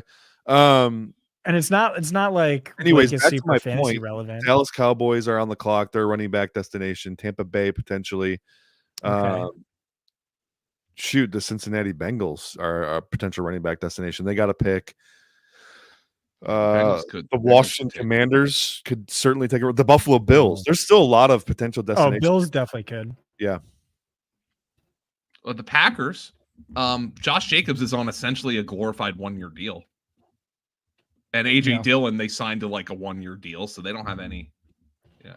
But all I know is like what I was saying for fantasy, I think is right, which is just like, oh, these top 2 are players to get excited about. Consider taking in round 1, and after that, it's a mess. And that's what I think you're going to see is like, even if you do get these guys, you're going to see a whole bunch of muddied backfields, like the Kyron Corum committee, like Kyron Corum, Lloyd Cook. But here's the thing about Shipley. Yeah. McVay doesn't use committees. Like, he just pumps and dumps, like it's just a matter of like no, seriously, it's just a matter of like, that's great. Is your guy going to be the one who's in the lead role come week 15, like, so give me the cheaper one in fantasy this year. Yeah, essentially. And I like Kyron's it. probably still going to be a high pick. That just throws such a wrench into Cowboys took an off-ball linebacker, so they took the running back of defense here at pick 87. Wow. So the Cowboys have nobody who's going to run the football this year. I mean, I guess they'll get one on day 3, but they also only have 1 wide receiver who's worth a damn, and he's pissed off right now. So their quarterback's also pissed off. I think Brandon Cooks can play still. Yeah, I mean, and it's gonna be Jaylen Tolbert showed some development. Yeah, he did. But I have to hate on the Cowboys. Come on. Oh, true. Here's where you would really get to gloat and do a dance and own me, Brett. Danny just DM me. Be really nice if the Cowboys took Marshawn Lloyd here. That would be sick. That's what I said to you 10 minutes ago. But they're taking the off-ball linebacker. So is the pick in? Yeah. It's Maris. Oh, okay. It's the dude's name I can't pronounce. Maris Liafu or something. All right. Liafsu. The 49ers took Kansas guard Dominic Puny, which is a really bad name for an offensive lineman. Right. It was funny is they put guard on there. He played tackle in college. I know some people thought he could play guard or was better suited at guard. So, but they've doubled down now on offensive linemen. They grabbed 2 of them. So they definitely viewed that as a major need for them. They traded up for this one, by the way. So yeah. That pick has been traded 4 times, by the way. Wow. Philly's had it twice. It started with Philly, went to Houston, went to Indy, went back to Philly, then to San Francisco. Ted Spencer says I should stop giving you nutrition advice because whatever you're doing is working. You look like you eat nails for breakfast. Okay, Ted. Yeah. Here's what I'll say to that is let's do a drug test. Whoa. Let's do a weightlifting competition, and then but if your piss comes back on fire, then you're disqualified and I win. My piss could melt a cup right now. I'm kidding. No, I might have. Brett's natty, bro. He's so natty. I might have elevated testosterone, but I'm not on any other anabolic steroids right now. Not right now. You got that dog in you, Brett. Hey, appreciate it, guys. Appreciate it. Oh, we're like, I think the NFL told them to slow down. Right? Because they were flying off the board, and now it's like, it seems like I was like, man, we're gonna get through this, and now, they probably have advertising roles set up till midnight or something. They don't want to. They want to take their time here getting through these picks. I'll just keep the chuckleheads on the clock, talking. So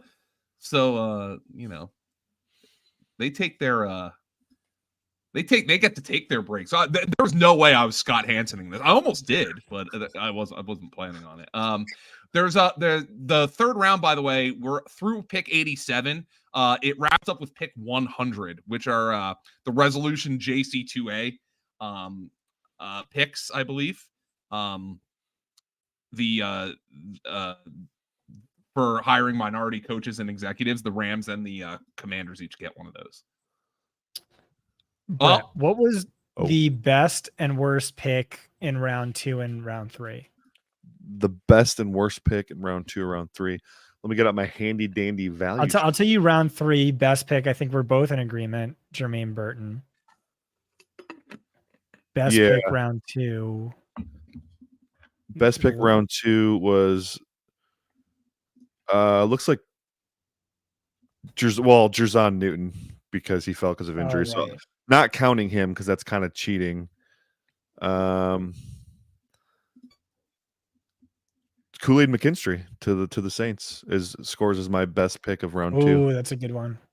The worst pick of round 2 was Mason Smith to the Jags. So not as many wide receivers went as the NFL thinks. I think there was supposed to be 23 on day 1, day 2. I think we're at 23. Really? Let's see. I'll tell you right now. 3, 6, 9. Meanwhile, I called my shot. The Packers took Marshawn Lloyd. Did they? Let's go. And that is a sneaky dynasty spot because Josh Jacobs is on a glorified 1-year deal and AJ Dillon stinks. Yeah, but are they a man gap scheme or a zone scheme? Because Marshawn Lloyd, in addition to horrific fumbling problems, has the most egregious man gap versus zone splits. Way better in man gap, which is a way less common rushing offense. So Marshawn Lloyd is basically going to play the Aaron Jones role. Wow. So that's exciting. He's I said this at the Senior Bowl. He's an R1, L1 guy. He's a juke button guy. Dude, he's crazy. Yeah. He's psychotic. A juke button guy. I mean, well, that sucks for Josh Jacobs then. He was on a 1-year deal anyways. Doesn't really matter. Yeah, but we know AJ Dillon's still there too, right? Which is stupid. Yeah, also on a 1-year deal, like vet minimum kind of thing. I actually really like that landing spot. Yeah, that's not as pass catcher. Yeah, it's not as obviously good as Trey Benson. Like, even though Trey Benson might not play right away, that's a very easy sell. But Marshawn Lloyd, I mean, you could see a scenario where he's their number 1 like as soon as next year, given Josh Jacobs' contract. Where did he rank for you, Scott? RB4. They're going perfectly in order of my rankings. Nice. You had Corum RB3? Yep. Nice. But a large part of that was just your film rankings. So. Oh, okay. Lloyd's a good back, man. So, like, he was fun to watch down at the Senior Bowl. So was Ray Davis, by the way. I know, Brent, he's a day 3 guy because of his age, but he was a lot of fun to watch. Hashtag tons of fun. Yeah. The Shrine Bowl had some fun running backs, maybe even just as many as the Senior Bowl. Blake Watson, Tyrone Tracy. By the way, Marshawn Lloyd is Daniel Jeremiah's RB1 in this class. Wow. My RB2. What? Yeah, so he's slipping. I mean, there's some credence to that, I think, but Tampa's pick is allegedly in. I have not been tipped. Yeah, I just think so. Like Marshawn Lloyd just fitting right in as an Aaron Jones replacement. It just makes a ton of sense. Tampa took the Georgia safety, by the way, so you can just Bullard? get to Smith. Bullard's off the board already. Tyke Smith. Yeah, Tyke Smith. Tyke. Yeah. Tyke. Nice. He's more. Brett, back to Marshawn Lloyd since it's more fantasy relevant. Yeah, I just think so everything Aaron Jones did in that offense was outside the tackles in the run game, and then he was obviously an excellent pass catcher, and that's basically Lloyd's bread and butter right there. Like, let's get him outside the tackles. He's an excellent pass catcher with 34 career catches with 18 in his best season. Yeah. I do this weird thing where I actually look at a guy's skill set. It's strange. He did have average 17.8 yards per catch last year, so you got that going. That's pretty crazy.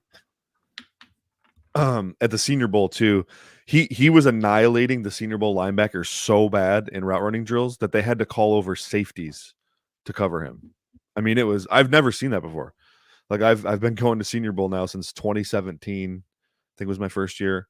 So eight Senior Bowls, and I have never seen them have to call safeties to a drill to just make sure the linebacker or the running back didn't get a free pass. In fact, they ended. Do you guys remember this? They ended day 1 practices with one-on-ones. They brought Marshawn Lloyd, sorry. Yeah. Brought over I forget what safety it was, and Marshawn Lloyd took him deep on a wheel route, just absolutely dusted him too. And caught the bomb to end practice. It was beautiful. Yeah, I really like that pick for them. Like he'll contribute right away. They did it with Lobby too, didn't they? Or they Dylan Lobby, the New Hampshire running back. They actually moved Lobby out. They moved him to the receivers. Yeah. And I think that was probably per a team request. And in fact, I think he did that at his pro day. He actually ran the full. Actually, Corum too, Scott. At Corum's pro day, there was a receiver coach there that had him run the entire route tree from the slot. Oh, wow. And he did an entire wide receiver workout after he did a running back workout. So that's pretty cool. Wow. The Cardinals took the Boston College corner. Oh, did they? Elijah Jones? Yes, Elijah Jones. So he's the other corner in this class I thought the Lions might be interested in because he's a mother effer.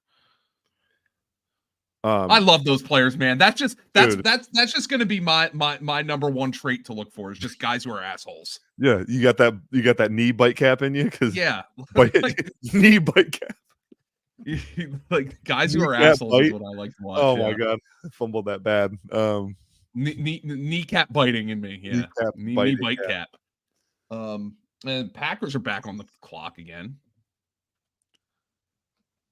Yeah. Oh wait, the Packers are? Yes. They they had 91 from Buffalo, which was in the Rasul Douglas trade. Okay. So they're back on the clock. Oh, by the way, Spencer Rattler hasn't been drafted yet. Yeah, I was actually just gonna bring this up. Do you think Chris Sims is just in shambles right now? I hope. That was his QB1 in the class was Spencer. Yeah, I hope he's. Who else? There was another one of those QB YouTubers had Spencer Rattler number 1. Was it Chase Daniel? I think. I mean, there were rumors from legit Albert Breer type people that some teams had him QB3 in the class. Who could take him here legitimately? Scott, I'm not saying a team Giants has him QB3, but usually when something like that happens, that just means they didn't like the quarterback class. Yeah. Well, he's our QB3. We have a 4th round grade on it. Yeah. I mean, I think it's even more likely that it wasn't true. Yeah. So what the insiders do though is they go, oh, I know a team that has him QB3. There's a chance he goes in the first round. It's like, no, we didn't say that. We just said we don't like many of these quarterbacks, basically. Bucks are on the clock. Ooh. Well, who do the Packers take? Now we're getting to the point where the picks aren't even been tipped. I don't know who Tyron Hopper, didn't watch him, never heard of him. I watched that Missouri defense 3-4 times because of Darius Robinson and the two corners there, and I don't know who this linebacker is. So that's Tyron Hopper. Tyron Hopper. That's the second off the ball linebacker they've taken in this draft. Interesting. Oh yeah, because they took what's his name? My brain's melting now. Edgerrin Cooper. Texas A&M, yeah. Yeah, Edgerrin Cooper. The second, probably the second Edgerrin to play in the NFL. I can't imagine there's another one. But do the Cardinals just draft straight off Jim Nagy's board? Because I think every guy they've taken is a Senior Bowl player except for Marvin Harrison Jr. Oh wow. Yeah. Hey, Jim's done a good job, man. They had the NFL record 10 Senior Bowl guys drafted in the first round. That's awesome. Like, yeah, good for him. He's nailing it. People don't realize too that's a full scouting department. That's basically like a 33rd team. I mean, honestly, he's a director of player personnel, director of college scouting. They do the whole scouting routine. They send scouts to games. They're doing all the work just like an NFL front office because they want to get it right for the NFL because it's one of the NFL's biggest tools they have. Yeah, but I mean, they're also in communication with the NFL. Like they're tapping them and like, hey, can you invite this guy because he's super interesting? Our scouts love him. Yeah, that definitely happens for sure. The Bucks pick right now, Brett, is the one the Lions traded for Carlton Davis. Ooh. This will be fun to put a bow. So I mean, the Lions have invested a shit ton in that secondary. Did you see my tweet? I did not. Okay, I said they've invested 4 day 1 and day 2 picks into their cornerback room this offseason. Wow. Pick 92 for Carlton Davis, pick 29 and 73 for Terrion Arnold, and then pick 61 for Ennis Rakestraw.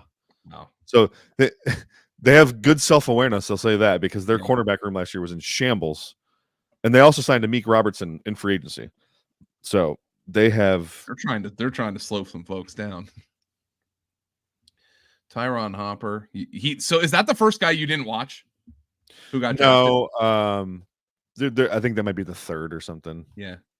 I started the Mason Smith LSU tackle that went in the second round. Mm-hmm. I started watching him and was just like, I'm not finishing this tape. I'm sorry. And then he goes in the second round, of course. So I don't. Well, he's a bulky guy. He's big and he can move. Yeah. Height, weight, speed, D tackle. I'll have to go back and watch him though, just to get a legit feel for his game. But Tyron Hopper. I'm just curious to see this Bucks pick. I don't. They could go wide. Could they go Troy Franklin? Oh, I mean, Mike Evans is older. Yeah. Chris Godwin's also older and not the same since the ACL. Yeah. Trey Palmer doesn't understand how football works yet. Fast guy though. What do we got here? I think the NFL told him to slow down again. That's what I think. He did get a little surge right after we said that. Yeah, and then picks been coming forever. But so best remaining. So Scott, we were talking about the wide receiver grades. I had 17 day 1 and day 2 grades in this class. And I think we've got 14 receivers off the board so far. All right. Well, this is gonna, like I said, they're drafting in order of my running backs, but this is gonna make me look bad with my running backs. Yeah, because Troy Franklin. So Joe, you know how I've been tweaking my wide receiver article like every single day. I go into the edits channel in our Discord. That's where we post our articles, and I have a notification, but not an @ me, which means Scott's changed his article again. Yeah. So I've been doing that every single day, and 4 days ago, I was like, "Hey Trey, can you update the graphic for me? I want to flip Franklin and Worthy in my rankings." And then he was like, "Yeah, I'm just swamped." And I'm like, "Okay, can I just get it by tomorrow?" And then 3 hours later, I'm like, "You know what? I'm just done. I can't keep doing this. Don't worry about it." And then maybe 5 hours before round 1, I was like, "Never mind. I need to do that." And he gave it to me, made that change. And so I'm so glad I did that. But yeah, to make What is it? Jaylen McMillan to the Bucks. Jaylen McMillan. Yo, that's Starting awesome. slot receiver, baby. Is he the new Chris Godwin? He might be. Well, how often was Godwin in the slot last year? I don't even know, but he used to right? play We can pull exclusively it in up the on slot. fantasy points data, thankfully. I like this. McMillan's as solid as they get. I mean, he is a I liked him a lot. Tyler Boyd-esque type of player here. 15 receivers off the board, by the way, Brett, on day 1 and day 2. Did I miss? Oh, I missed Corley, I think. So Godwin was No, now it's 15 with McMillan. Okay. Godwin was in the slot 38% of the time, which is low for him historically. Looking at my rankings, Harrison Jr. 1, Neighbors 2, Odunze 3, Brian Thomas 4, all in order. Then Lad McConkey, Xavier Worthy 7, Troy Franklin still on the board, Pearsall gone, Roman Wilson gone, Mitchell gone, Burton gone, Leggett gone, Keon Coleman gone, and then Johnny Wilson. But I think he's going late day 3. Have the Bucks taken a receiver yet here? Or I'm They sorry. just took Jaylen McMillan. I know. I meant the Ravens. Have the Ravens taken a receiver yet in this draft? No, they have not. Yeah, Brett, you like that as a landing spot.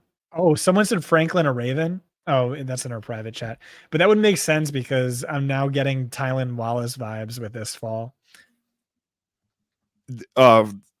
Franklin or Raven would make sense because I believe I comped him to Hollywood Brown. So They're also big into analytics. I mean, like, I think their analytics department's not good because they said Rashad Bateman was the best wide receiver in that class, and they said they didn't think that was a good wide receiver class, but which is they like kind of the fucked best that wide up. receiver class ever. Yeah. So yeah, the Eagles are tweeting that they're on the clock, but I'm not even seeing a Ravens pick yet. it seems like the pick tippers have stopped tipping picks, actually. So I don't see the Ravens pick, but I see the Eagles pick. Really? The Eagles took Jalex Hunt. Oh, nice. Developmental edge prospect for Houston Christian. Yeah, he Wow. started at Cornell. What's that? Yeah. He might wait. Hold on. Let me see here. How do you spell his name again? Is it Jalix? Jalyx. Wonder if they're looking at him as an off-ball linebacker prospect. You know what? I'm inclined to think that might be exactly what they're doing. Huh. I mean, 6'4", 247. That is light for an edge. But Yeah. they also, I did read that they were somewhat interested in him. And then sometimes, like, I think sometimes like teams feed their local beats, like, hey, this guy in the middle rounds, we kind of like him. Yeah. You know, so to make, to throw him a bone. So worth noting on Hunt, he played safety his first 2 seasons in college football. Oh, wild. And then moved to edge because he kept growing. But again, he's Mike linebacker size at the NFL level. I mean, I do wonder if, they've had some linebacker woes, if they maybe see him as an off-ball or even maybe hybrid type where it's like Hassan Reddick could play a little off-ball if you need to or whatever. But the Ravens took Adisa Isaac. Oh, they love their Penn State developmental edge defenders. Yeah. Although Adisa's probably a little more polished than Chop is. A lot more polished than Chop. Yeah. Chop doesn't have any moves in his tool bag at all. It's pure speeder on the arc. If he doesn't win with his first step, he's beat. Yeah. But Adisa definitely has. He's got some nice. He's got a euro chop that's really nice. Long arm technique. Yeah, I like him. I think Adisa is polished. I thought he'd be a 2nd round pick actually. So this is a little surprising. But this is what the Ravens do, I guess. They load up on these tweener edge types and manufacture pressure with them. Mm-hmm. I feel like didn't they already take one of these guys though? One of these types. The Ravens took Nate Wiggins. In the first round, they took Wiggins. Baltimore took they took Rosengarten in the 2nd round. Rosengarten. That's you ever see Rookie of the Year? No. The baseball movie? Oh yeah, it's an old movie, right? Gardenhauser. Yeah. The Henry Rowan Gardner and the the manager can't say his name. He calls him hello, I'm looking for Henry Rullingfurter, and he never gets his name right until the last time he calls him. That's funny. What do we got? Eagles on the clock. I want a wide receiver 3 here. I want Troy Franklin. That'd be nice. Oh. The size doesn't bother them. They have skinny Batman already, so yeah. All they do is maybe they run more motion this year. All they do is make the right pick. So, I told you they took Jalix Hunt. Oh, the edge. So then who's on the clock now? Well, they're saying it will be the Bills actually. Could the Bills double up at wide receiver? Oh yeah. I mean, he should because the first one's not good.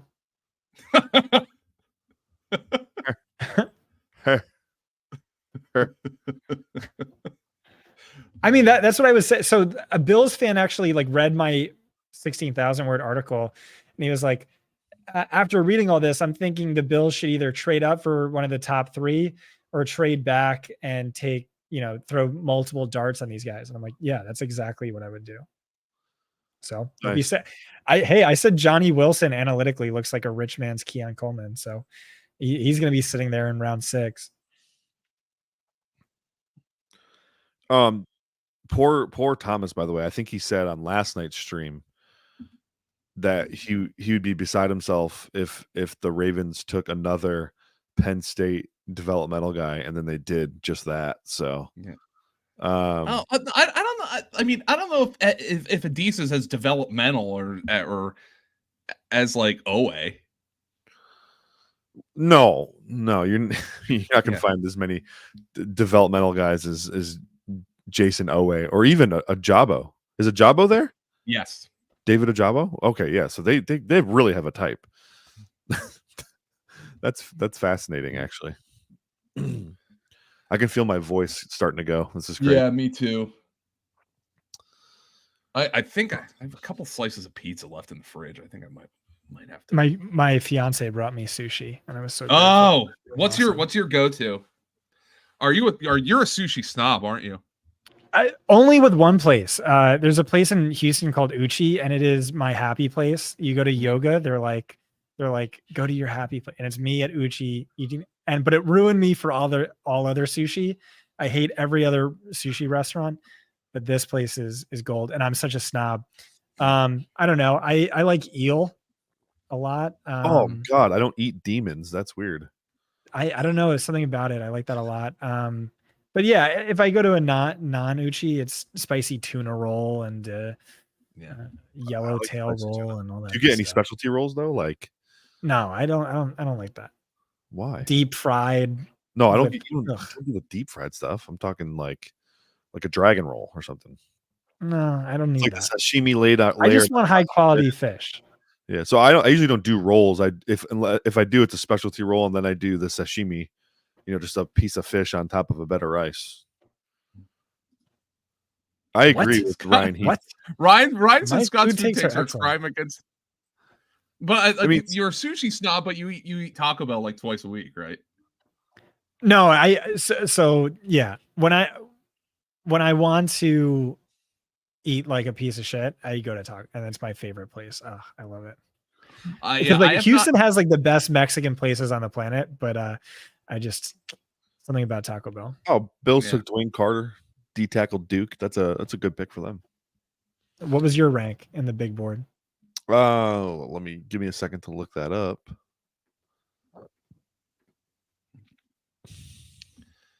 I wish we could show my Lad McConkey tweet. Big board 80 for Dwayne Carter. That's good value. Good value. I haven't had Taco Bell since June 10th, 2012. It was wow. And how do you know the exact date? It was my sister's wedding, and my other sister and my then brother-in-law got it for like a nightcap after we all got home. That's like, and I just haven't had it since. And it's nothing against it, like, but I'm now in Greenville, and we actually have a lot of Mexican transplants here, and like we have places called like Birria 101, and like Kamal 864, like places like that. I have one of my like recently developed food takes is I am tired of Americanized tacos. Like I'm not talking Taco Bell, but I'm talking like, like those taco places that pop up that have like a fried chicken sandwich taco. I was like, now if I want a BLT, I'm gonna get a BLT, right? Like give me like an actual like kind of Mexican taco. Like, yeah, I mean, Edwin is very proud of that take. Although I firmly believe cheese belongs on tacos and Edwin does not. So interesting. I believe cheese belongs on everything, quite frankly. But we have pretty decent Mexican here in the Detroit area, actually, because Detroit's kind of like a big melting pot. We have like certain cities are, very high, dense population of various ethnicities. And so we have pockets of just really good Mexican for no reason, really. You wouldn't expect that in Michigan, obviously, but we actually have there's a whole street in downtown Detroit called Mexican Village. Oh, that's awesome. Yeah. It's great food. We have a great Jamaican place in town. Jerk chicken's an all-timer for me. For sure. Yeah, you're a jerk chicken guy? Oh yeah. My said stepdad you are used what to you make eat. it once a week. It was so good. Yeah. Love jerk chicken. I also made another Jamaican dish, goat curry. Like yes, that's very the place I go to is called Jamaica Miari, and they serve basically like 3 things. Well, I made it myself. I went to a farm and they had goat good for meat. you. Like, what can I do with that? Good for you. After the earthquake in Haiti, I went down there I was down there for like a month doing a service project. Guys, since we're talking, we've mentioned Peyton Wilson, Brett. Yeah. According to Ian Rappaport on NFL Network, one of his knees does not have an ACL. Who is this? Oh, Peyton Wilson, the linebacker from North Carolina State. Oh wow, That's that was like the information. Tennessee running back Tajay Spears. Yeah. That's the type of information I would really like to have before I put him as my linebacker 1. So thanks, guys. Thanks for busting that out mid-draft. It's like we knew there was injury concerns, but it's vague. It's like Jermaine Burton. He's got off-field. What off-field? Nobody could tell me what Jermaine Burton's off-field was. No one could tell me what Peyton Wilson's injuries was. So a little on the frustrating side. Yeah, that's a shame for that kid because he's played awesome. What would the scouting report on me look like, Brett, if you had to write one up? Would you be worried about the off the field concerns? Yeah, off field, but scrappy, high motor, good work ethic. High motor, but really needs to add some weight to his frame. Play strength is a little suspect. Mental processing isn't very good, but he does have high football intelligence. Okay, so if you give him time, he can figure things out. But he's a little spacey, checks out completely sometimes. Might have some bad habits. Yeah. Just kidding. Strong with numbers. Okay. All right. You got to get one for me then now, Brett. Yeah. That was so good. That was good. Oh God. Well, I don't know you as well as I know Scott. I feel comfortable just giving Scott an accurate scouting report. I know all my flaws. Well, you've only seen 2 games of my tape though. You still have, but the GM has still asked for a report. Okay. All right. We have excellent storyteller. Even if the stories aren't always related to the subject of the conversation. We have conversational gravitas. So if you're at a dinner party and there's a bunch of people around that don't know each other, you kind of you build the bridge for everybody. So you're a glue guy, Joe.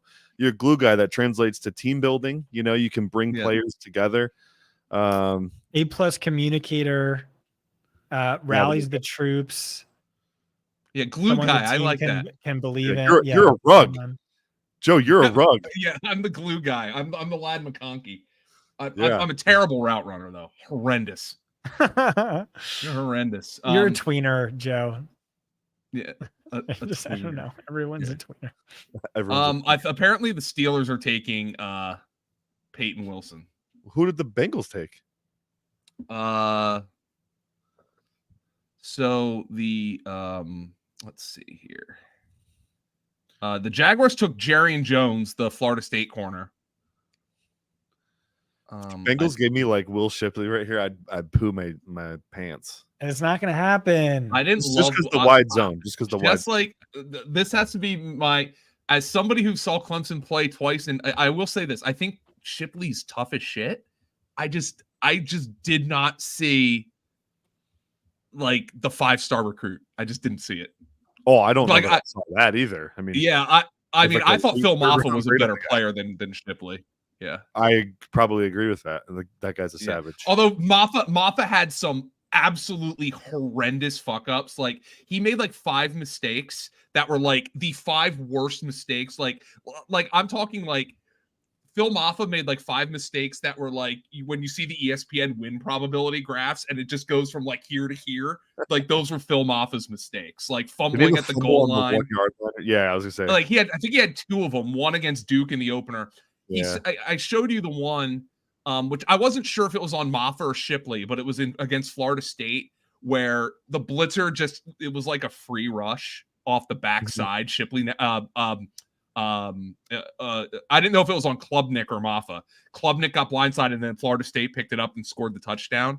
It was like I was in the stands watching it from like I was on the front side of Cade Klubnik.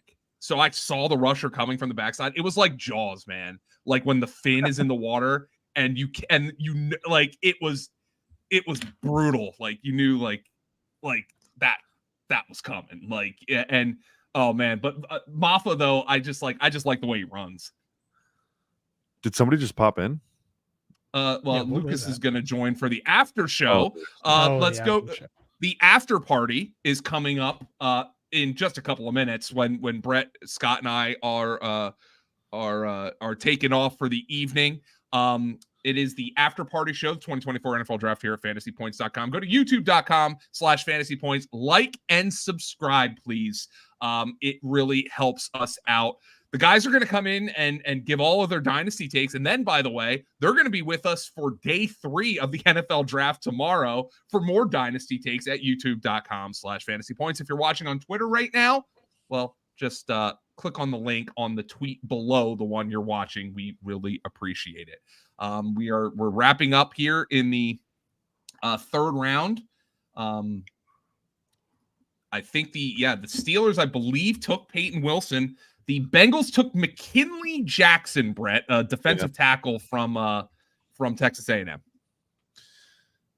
Yep, we're at that stage where, weird players are coming off the board. I think of the D tackles I scored, Jackson was either my lowest scored D tackle or darn close. So, could the Rams be the team that takes Spencer Rattler? I've been saying that the whole process. I think that they're the best candidate to take him. It is the 99th pick, the second to last pick. The Commanders pick 100. That is the last pick of the 3rd round. So we have 2 picks left. Ugh. You're 4 locos wearing off there, Brett. I know. Yeah. This is way past my normal bedtime, and I'm just tired in general. So Yeah, I don't blame you. I'm gonna sleep a lot next week, I think. Yeah, no doubt. Good, you've earned it, man. I'm on Sirius XM tomorrow at noon. What time? Noon. Oh, that's So not like, that bad. if you're in your car, you can listen to us, or if you're at home, watch the live stream, guys. Like at youtube.com/fantasypoints. Okay, we've got 2 more. What's that? I would say while we're waiting for these last 2 picks, reminder that Scott and I have some epic debates on the YouTube channel breaking down stuff, film versus analytics. Go check all those out. Also check out the prospect guide still. Most of the players that got drafted today are in there. You can check out my big board. Even if there's not a write-up on your guy, you can at least see where I scored him in the class. Still a lot of good content to come as well. I'll be bringing you, probably won't get much out tomorrow, but Sunday into Monday I'll do full, draft recaps. I might go division by division in separate articles and just break down my favorite classes. So Still a ton of draft content to come. We're gonna have to do a big recap video, Brett. You and I. Yeah, I thought we were gonna do a whole series, like several weeks long. Yeah. So we're doing that. All of my wins, all of your losses. Yeah, exactly. Key landing spots. The Rams just took Cam Kinchins, the safety from Miami. Okay. He had a scary moment with a neck injury at one point this year, but he was able to recover and play from that. So good for him. And that is the second to last pick. And then the last pick of the third round belongs to the Commanders. That is pick number 100. As soon as they get that in, we'll sign off and give it over to the after party guys. Thomas Tipple, Lucas Gilbert, Ryan Heath are going to go live, which is going to be phenomenal. You know, it's crazy. I have Kitchens as my 103rd ranked player in the class, and he just went 99. It's like we're still pretty tight here, even though we're 100 picks into this draft. That's kind of cool. I mean, there's and obviously there's zero difference between 99 and 103. That's basically like exact on, right? Yeah, zero, literally zero difference. You're right. Yeah, you could probably start saying that around like pick 80. To be honest, I thought this class really flattened out into the 70s. So. Oh man, Washington. Any chance they take a skill player here? I know they've already done a tight end. They need another receiver. Maybe they could use a running back. I've already said that. Gosh, I'd love another running back here just to rub it in Scott's face, but there probably won't be. I'd guess if they go offense, it will be wide receiver. Yeah, that's what I would think. Yeah. Peyton Wilson, who goes to the Steelers. Yeah, one knee does not have an ACL. That's And I mean, look, he's played amazing. Is it like an R.A. Dickey thing where he was born without one, or has he like that? Scott's going to be real thrilled with that one. Oh hell yeah! I own multiple R.A. Dickey jerseys. The first ever fantasy article I ever wrote was predicting that R.A. Dickey would win the Cy Young in the year he ended up winning the Cy Young. And I wrote it like half ironically. I mean, I hated R.A. Dickey at that time because I was a Phillies fan and R.A. Dickey just bamboozled them. But in hindsight, I should have loved R.A. Dickey because velocity is ruining baseball, and a knuckleballer winning the knuckleballer winning the Cy Young is like, that's something I want to get back to. Bring back the knuckleball, man. Velocity is ruining baseball? Oh yeah, like guys' elbows are exploding at like a ridiculous rate. Oh, okay. Pitch velocity, yeah. No, I know what you meant. I didn't know in the context of how it was ruining. You're saying it's because it's causing injuries because guys are. Yeah, it's just like, and like the teams are babying these guys. Like they're throwing and what I mean also, Brett, is like starting pitchers now go like 5 innings and like they have no clue where the ball's going, but they throw 105 miles an hour every time. And then the bullpen comes in and it's guys who throw 100 miles an hour. Like the starting pitch. The quality start is kind of a lost art, and I'm a fan of like my favorite athlete of all time is Roy Halladay. I have a little painting of him up there, and I miss the artistry of pitching. Nice, so. Scott. That Friedman tweet you just threw in the chat, that's wild. This is the same guy that was clowning people for betting the over on 4.5 QBs taken in the first round, and he got completely owned by the 12th pick. So. Well, I didn't want you to bring it up on stream, but yeah, that was one of the worst takes I've ever seen.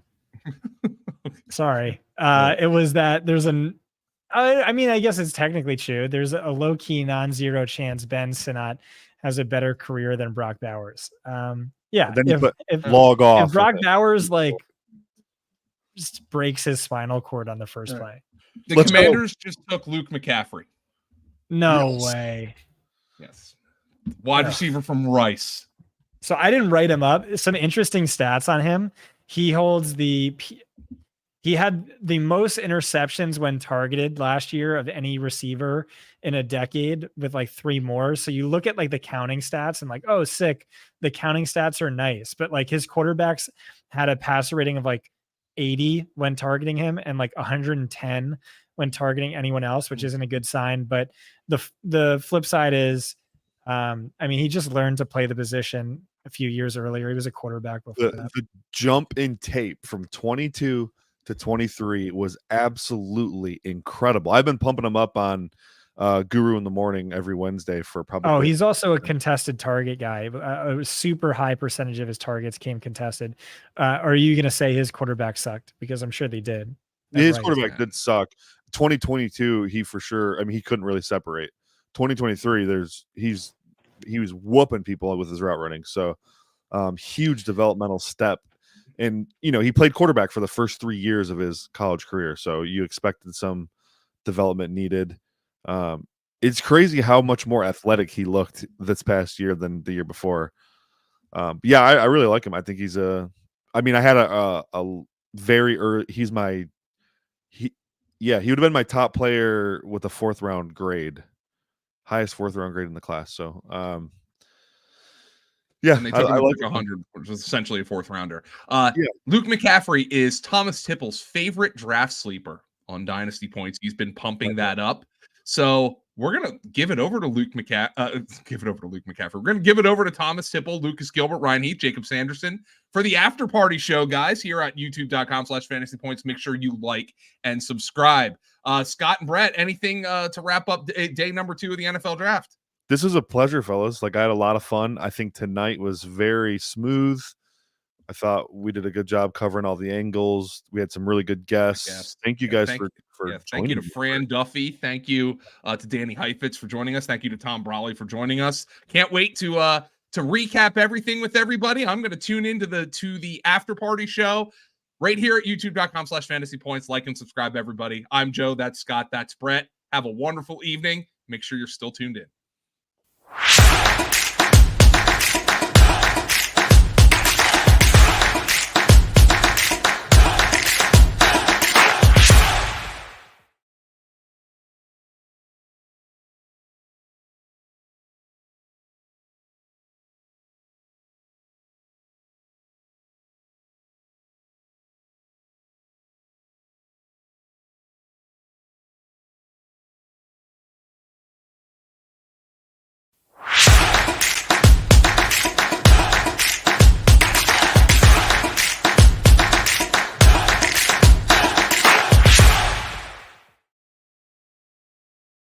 What an absolute fire evening it has already been, but will continue to be here on the Fantasy Points YouTube channel. If you thought the first 4.5 hours were one thing, the next bit of time that we are going to have is going to be pure madness. I'm imagining at least 2 fist fights, at least 2 yelling matches, something about Drake Maye. This is going to be phenomenal.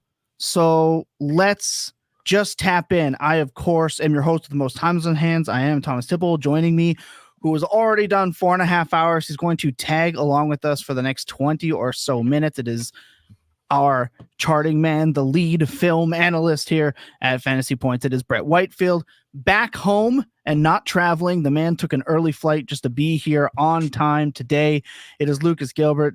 Jacob, rocking the mandatory Colts uni. It obviously great to have you, Jacob Sanderson. And like last night, back again, even though, Ryan, I'm surprised you've made it. I mean, we were up so late last night, just absolutely talking ball. I always love it. It is Ryan Heath here to, help us out through here. So many things have happened today. I cannot stress enough how brutally insane this day was. Some veteran backs kind of get nerfed. We had a couple of nut landing spots for running backs, some brutal wide receivers going earlier than expected.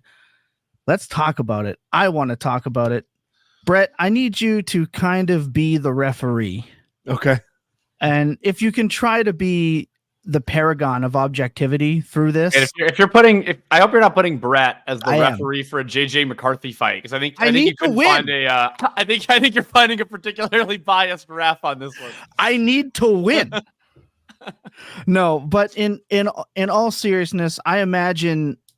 Look, I know you guys talked quite a bit about NFL implications, but earlier today you did tweet about your situation ranking for these rookie quarterbacks, and I would love to touch on that because it was a bit of a stir for some people. Yes, it was. And I asked you a question, you clarified for it. So let's talk about the rankings. I'm going to have you go through them for us, and then we're going to kind of go through why they are that way, because some people immediately assume, myself included, that was my first reaction.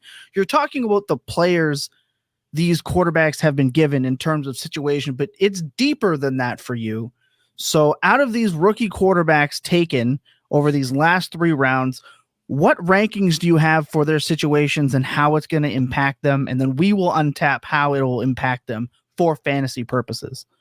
Yeah, so I had JJ McCarthy 1, ultimately landing with the best receiver in football, I think is a huge W. Also as a tremendous play caller, excellent offensive line. Jordan Addison doesn't suck either. TJ Hawkinson, he might suck, but he's good for a guy like JJ. So I went Vikings and McCarthy as the number 1 slot. Bo Nix to the Broncos, I think, was the one that was stirring the drink a little bit. I had that as the second best landing spot for a QB. And this is just strictly based on like Sean Payton is just a QB whisperer, God-like figure. He turned Drew Brees from a, above average starter in the NFL to a Hall of Famer. And I know people, they were trying to cite that Brees was good in San Diego, but every season Brees played fully healthy under Sean Payton, he outperformed his best season in San Diego by a lot. 13 straight seasons of like 4,700 yards or more. Ridiculous. And then Sean Payton got a ton of traction out of like Taysom Hill and Jameis Winston and Teddy Bridgewater and just kind of junk tier of quarterbacks. So for me, I get that the receiving group isn't as good as Caleb's situation with the Bears. I do think the Broncos have a pretty good offensive line that started coming together at the end of last year. They added Mike McGlinchey to the mix. I'm a big Marvin Mims guy as well. So cupboard isn't completely bare, but ultimately the coaching is what I really like there. So Caleb Williams 3rd to the Bears. This one's easy. Offensive line still kind of a mess, but they're slowly getting better. They probably need to add another body here sometime tomorrow. Roma Dunes, Keenan Allen, DJ Moore, though. I mean, that's probably the best receiving core in the entire NFL. So that's great for Caleb Williams. To me, this was a clear teardrop after him. Like, I like all 3 of those landing spots. Jaden Daniels of the Commanders is just meh. Like, I don't trust Cliff Kingsbury as a play caller. Terry McLaurin's very good. He's getting old, though. Jahan Dotson had a wildly disappointing year last year. Not sold on that landing spot at all. And then Penix Jr. at 5 to the Falcons because ultimately he's not going to play for a while. And I think it's hard to argue that's a good landing spot when he's not going to play. If he does get on the field, though, there are some weapons. There's some tools. I do think my guy Zach Robinson's going to be a great play caller there. So Drake made the Patriots 6 overall. I was a little lower on Drake Maye than most, and then he lands with a bare cupboard with poor coaching.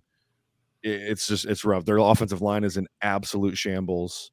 They have no pass catchers. Well, now they have Jaylen Polk, which is good. Woo! I mean, it helps. I'm not going to lie. It helps. Lad McConkey would have been nice. Lad McConkey would have been very, very nice. But I do like Jaylen Polk. I mean, I think with Maye, I think Polk is a really good fit. I mean, the issues that Maye has, and I'm sure the highest on Maye of anyone on this stream. But if there are issues, to his game, and mostly to me, that's placement. He's not a particularly precise passer. You look at a guy like McConkey, his game is built around getting open, separating, timing. That's not really Drake Maye's game. Drake Maye's game is a little bit more backyard football, scramble around, throw it down there, let the guy make a play, and that's Jaylen Polk's game. So he's not a guy that I had ranked as high as he was drafted, but I do like the stylistic fit between those 2 players.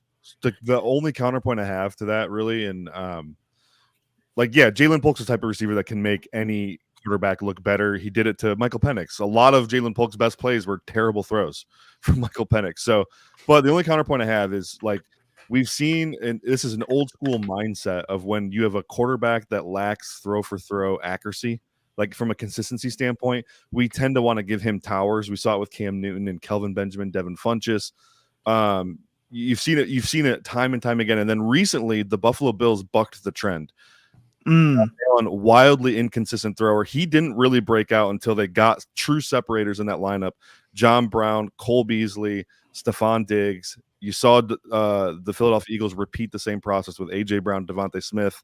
Jalen Hurts took a massive step forward when he got those guys. Tua you know, he was horribly inaccurate his first season as a starter. They add Jaylen Waddle, he gets, you know, significantly better. He adds Tyreek Hill, gets even better. I mean, he basically was a jump ball thrower his entire rookie season. So,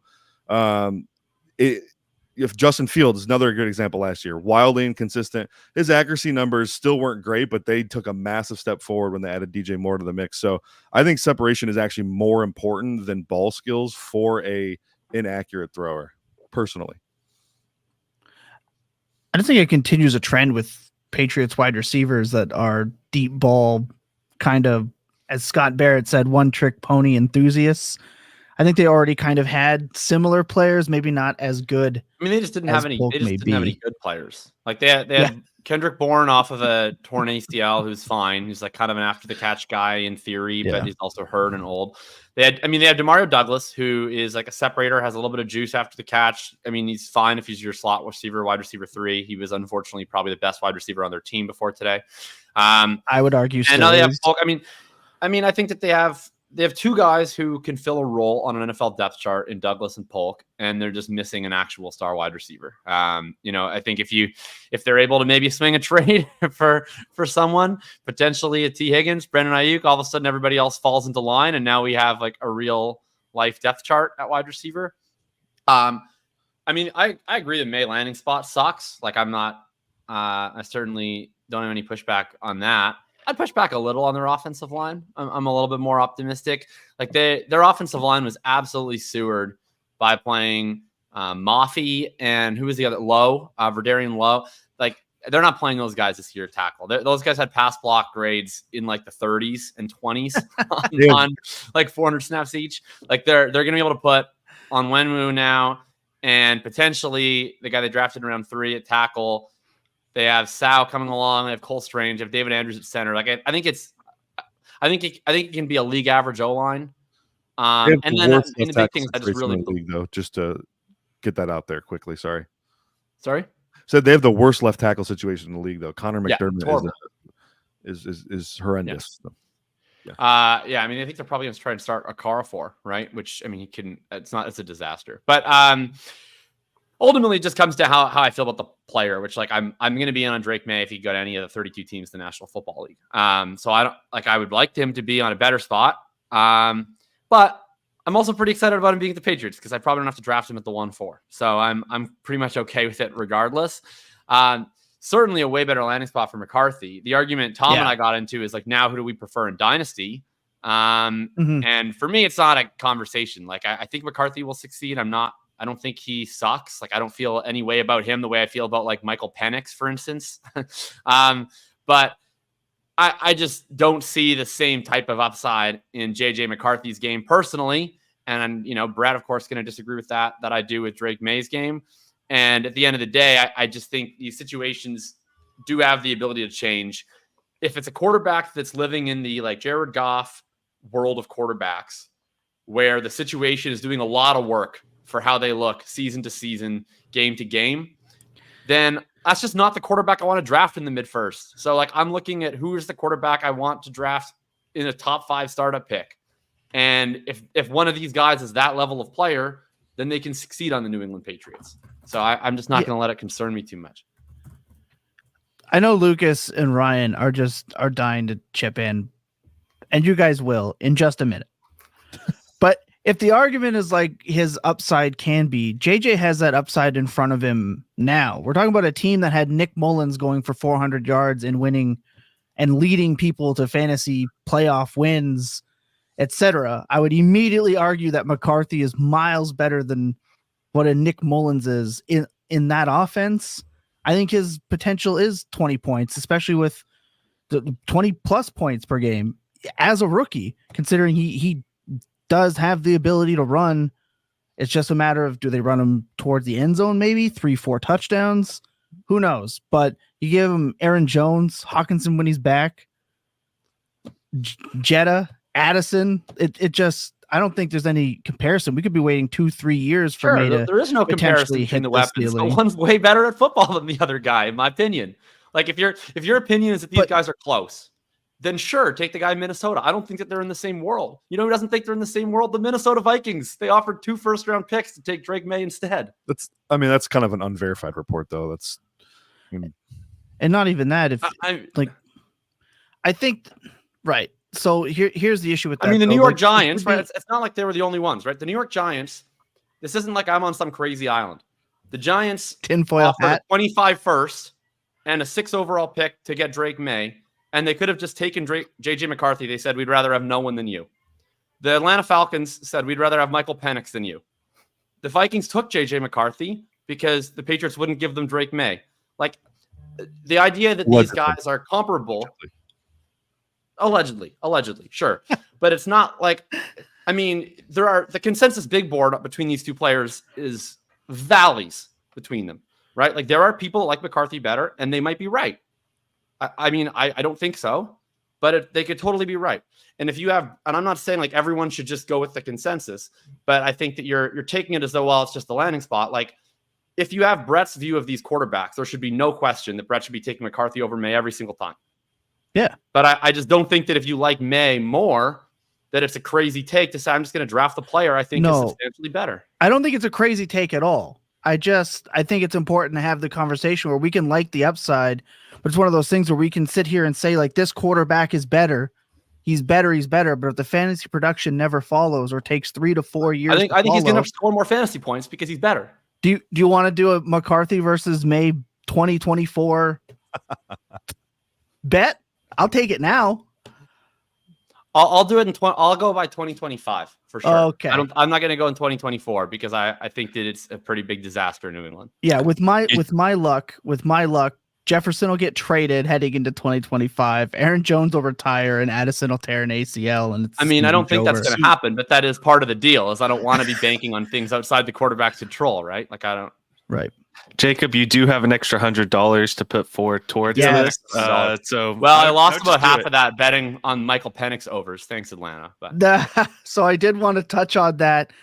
If you had to be listening to Dynasty Points for some strange reason and are out of touch, Lucas was so confident that the Bears were trading that pick or drafting Marvin Harrison Jr. He put 100 schmeckles on anyone but Caleb, being drafted by the Bears? Am I correct? So the actual bet was Jacob had any quarterback going first overall to the Bears, and I had every other scenario. And I thought they might take the best quarterback in the draft, but they took the second best. Oh yeah, you're in your tinfoil hat mode. Yeah, I was just mainly betting against the Bears acting rationally. That was my whole thing. And I felt pretty good about it back in January whenever we made this. And it just progressively got worse. Obviously, it didn't turn out right for me.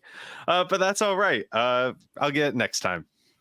And then, Ryan, you played a major part in the next game that we do play on Dynasty Points as a guest.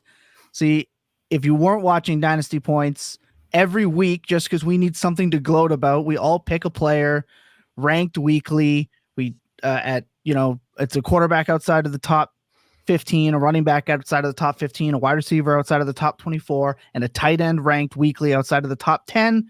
We pick those players, we tally those points, and at the end of the year, we pick a winner based on who scored the most points. Jacob was so down bad when he missed a week. Ryan Heath came on, used those fantasy points projections, put Jacob so far ahead in the lead that I was in first. I was struggling. I went down. I brought in Hofstetler, and he got me right back ahead of the pack. Yes. So Jacob has won thanks to Ryan Heath. So for tomorrow night's show, Jacob is picking the drinks of choice throughout the entirety of the program for Lucas and I. I have no idea what this is going to be yet. I am terrified. I am scared, but it's going to be a great time. And last bit of business for tomorrow, with Jonathan Brooks being drafted today, like we all expected, we are giving away a signed Jonathan Brooks helmet to subscribers. All you have to do, be in the Fantasy Points Discord, be subscribed to the YouTube channel, send me a screenshot of those things in Discord, on Twitter at El Nostradamus, and you are automatically put in the pile. You're not going to want to miss out on that. Well, Ryan, as a Patriots fan, I want to get your take on the Drake Maye. Are you excited, sad, happy, wanted someone else, wanted a trade back? And where do you see the quarter? I know you were in with your rankings. We were talking about it today through Discord. Where did you end up with them? Who got bumped out? Where are you at? Yeah, so I try not to be overconfident in QB evaluations. I understand where my strengths are. It is not at evaluating the quarterback position out of college. So I was happy with really anything aside from a trade back that left the team out of position for a quarterback. Or I say that I'd have been pretty mad about Michael Penix, I guess. So I shouldn't say that I have no opinions on the QB. Shout out Trey. But yeah, as a Patriots fan, I was fine with that outcome overall. In terms of fantasy, I do lean a little more towards the situation side here. In my updated rankings, I have McCarthy one spot above Maye. Right. I think yes, quarterbacks kind of regardless, you can expect about a year of value insulation, but I don't know if I don't want to be in the spot next summer where I'm having to decide on Maye, especially in a situation like this when it's very hard to evaluate a quarterback with no weapons, with all the holes in the offensive line. And I just know myself, I'm going to be skittish in that spot probably. So I just rather take McCarthy, go for the superior 2024 play. I can be eating my words 3 years from now, but just in terms of how like these market dynamics tend to shake out in Dynasty, I'm just a little more comfortable with McCarthy. No, I think it's fair. And you know what? We're going to get into the next tier of quarterbacks. Like, what do you do with the Bryce Young, Bo Nix, Penix, and Will Levis tier? Because Ryan, you and I were talking about that, and I think that is a very fun. What a difference a year makes. Say that we just said Bryce Young is in the Bo Nix, Michael Penix. That's Will what Levis here. That's a tough fall from grace for my guy Bryce Young there. That is exactly the point that we are going to make. But Brett, we're closing in on 5 hours with you on the live stream, letting the Fantasy Points YouTube subscribers get to know you just a little bit more. I can't wait to work out some post-draft content for Dynasty Points with you, with us. Final thoughts here on the first couple of days. Did it go as you thought? Yeah, roughly. I mean, I had 17 day one or day two wide receiver grades. 15 came off the board. So NFL and I were pretty close there. I mean, my board went almost pick for pick for the most part, even down to the 100th player that was drafted was 103 on my board overall. So that's awesome. Felt pretty good about the way the NFL and I thought about players this year. Yeah, it was good.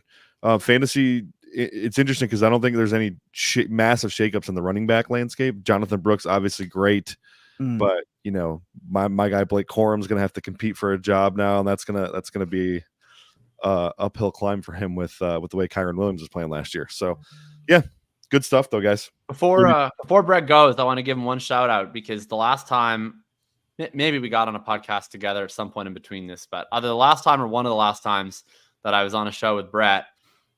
We had stuck around a little bit after, I think it was the best ball show. And I was trying to get some Devy advice on if there was any up and coming guys I should be aware of that Brett had his eye on. And, you know, now he's a guy that, you know, all of us in metrics world are not a big fan of, but the closing line value. So we're talking after the show. He says, I'm going to DM you this guy. And so he DMs me, Keon Coleman.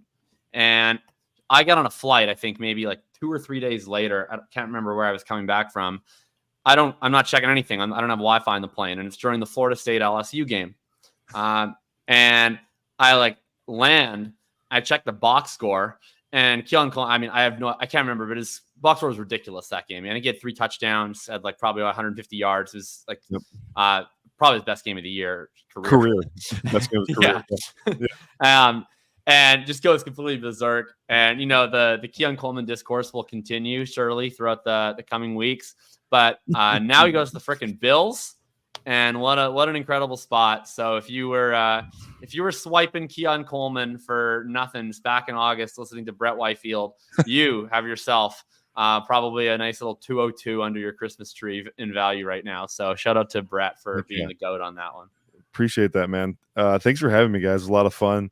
I'm happy to be done though, because I've been burning the candle at both ends for about 2 months now, so I need some rest, So it's time for a Brett Whitefield coma, and you've earned it. A bear needs his slumber, so we're gonna let you go. Again, love and appreciate. Check out all the work, of course. Film V Analytics is going to be continuing, I imagine, with a post-draft series as well. Can't wait for that if you haven't tapped in. Brett, once again, thanks for having you. We'll let you go. Get some rest. You deserve it. Back in just a couple of seconds. All right, I promised that we would discuss the next tiering of quarterbacks before we move on. It's obviously the most important position. Now, Ryan, you and I both discussed how we would have it ranked between Levis, Young, Nix. I want to add Penix into this. You should. Personally, because I think it's still going to be important. Jacob, you and I were texting today about what to kind of do with Penix. So let's talk. We're going to lay them out for you. Let's lay it out, because I think Ryan and I were almost dead opposites on how we had it looked after the first tier. I think I know how Jacob leans, and Lucas, you are an absolute wild card. I updated my rank. Everyone that went day one this morning, I did a write-up on all of them, and I might change my mind because it's only been 24 hours. But as of this moment, I have them all ranked. And everybody who went today, I have not updated the rankings yet. So any takes on the guys who went today, purely off the hip without any sort of process. But I'm ready to rock on specifics with anyone. You're like Will Levis, just gunslinging it. Mm-hmm. And remember, Dynasty Points was one of the earliest on Will Levis, so we are soaking in this rising ADP into the 7th round. We are pro Levis. But let's talk about it. Nix, Bryce Young, Penix, and Levis. I want to start with Lucas. Those 4 quarterbacks. Let's do a fun exercise. Let's rank those 4 right now. All right. So you said Bryce Young, Penix, Levis, and Bo Nix. Yes. No homerism. Oh gosh. Well, I really wasn't that high on Bo Nix coming into all of this. I think the landing spot that definitely helps for any of these quarterbacks, whoever it was going to be, just because of the opportunity to get on the field. I'm still going to have Bryce Young the highest out of all of them, followed by Will Levis, Bo Nix, and then Michael Penix Jr.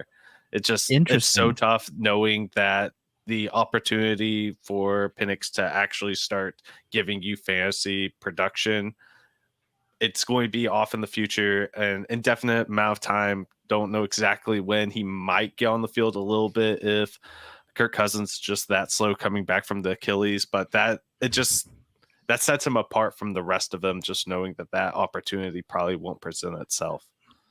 I have 2 questions. Yeah. First, just to confirm, you said Young, Levis, Nix, Penix. Is that right? Yeah. Okay. All right. Yes. First question.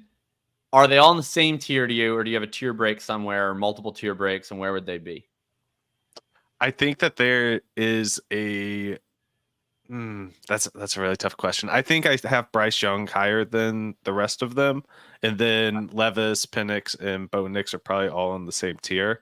It's just I see what Carolina's investing in Bryce Young, and I might not agree with how they're investing it, but they are putting forward investments. What are we doing? And so I'll at least take that. I don't think that Tennessee's doing necessarily the same thing to support Levis in terms of what you don't think they're doing for us in fantasy. What more could they have possibly done to support Will Levis this offseason? I mean, I would have loved to have seen them get another target in there. Yes, they brought in Calvin Ridley. I would have liked to see just a little bit more in the draft. And I don't like JC Latham just at 107. Okay. It's really tough. And then I see like they bring in a running back, they bring in a receiver, they bring in a tackle, they bring in a center. Like I'm Like that seems pretty good to me. Offensive-minded head coach. And of course, they didn't have a third in this draft because they traded it for Will Levis. Right. Fair enough. I would go. Okay, my other question. This is just for fun. Where's Kirk Cousins in this? Ahead or below Michael Penix? Ooh, I'm gonna say ahead. Yeah, I have him ahead of Penix because I just think in the same offense coming off a bad Achilles, he's still better. Is going to be better for fantasy than Penix is, and I can explain why when it's my turn on the table. But I want to go to Ryan on the next one. Yeah, so I thinking kind of similarly. I guess actually not at all similarly to Lucas. So I love your commitment to being nice, where you're like, I hate all of what I just heard, but you're like along the same lines. Yeah, you gotta toss him a line there. Yeah, we are talking about the same players, so we have that in common, and we'll figure out the rest later. Exactly. Yes. So I do have Bo Nix at the top of this tier. It is all one tier for me, to preempt that question. The reason for that, as Brett was talking about, just the system that he's going to be in with Sean Payton. I will say, as someone that spends entirely too much time like filtering by random different things in the FantasyPoints data suite, like looking at different passing statistics and everything, anytime I like come up with a cool stat, it's always, oh, cool, like all the best QBs are at the top of this. This is looking great. And then Russell Wilson is in 2023 is just randomly there in all of these efficiency stats. And it's like, why? And a lot of that comes back to Sean Payton, in my opinion. So I really like this for Nix. I mean, comparable-ish draft capital to go up against everyone else we're talking about. And I also, part of it might be I kind of like the clean slate type of guys, where Nix probably has the most value insulation of anybody we're talking about here, where if Nix's rookie season is kind of meh, then he's not dropping that much in value. You can't get more insulated than the guy who won't play. Yeah. Yeah. I mean, yeah, we'll get to that. But, you can't have your value go down if you can't get on the field. Your value can't change. Yeah. The Trey Lance corollary. Don't play at all. It's the Trey Lance corollary. Yes, exactly. So yeah, those are just my thoughts on Nix, why I'd have him at the top of that tier. I have Levis next. For most of the reasons Jacob was alluding to, they have done everything they possibly can to build around him. He, at least theoretically, has the mobility upside. We didn't see that a whole lot in his rookie season. But new offensive coordinator, new offense, that could always get mixed in, and we could be surprised. Then I have Young. I feel pretty similarly about Young as I do Levis, just in terms of the clear organizational investment. If he's any good, we'll find out type of deal. And then Penix, if I am dropping someone away from this being one tier, it would be Penix below it. Mm-hmm. So kind of my issue with Penix is if you draft Michael Penix this year and he sits the entire season, like value's not going to go down, but we're not probably talking about Penix sitting for one season. We're just based on Kirk Cousins' contract. He's playing at least 2, if not 3 seasons there before there's a legitimate out. So for Penix to play before year 3 or year 4, this is literally just, I'm betting that Kirk Cousins has a major injury. And that's not really a bet that I want to make with like Good news is he has one. Yeah. Yes. He does have one, but he would need another one. Yes. But yeah, no, I don't want to bet on a specific player getting injured for my back end round 1, early round 2 rookie draft pick to have any value whatsoever. There were players who went to good landing spots today and last night that whose profiles that I think are good in and of themselves. So I'm in terms of rookie drafts, I'm going to lean into those guys. And in terms of QBs, this just can so easily become a situation where it's been 2 years. His price is now actually a fraction of what it was, even in the best case scenario where he's Jordan Love and he starts balling out 4 years later. Like you had 4 years to buy, where his value never really went higher than it was when he was drafted. I just don't see the urgency. Yeah, no, I agree to a lot of that. For look, Bindles has it.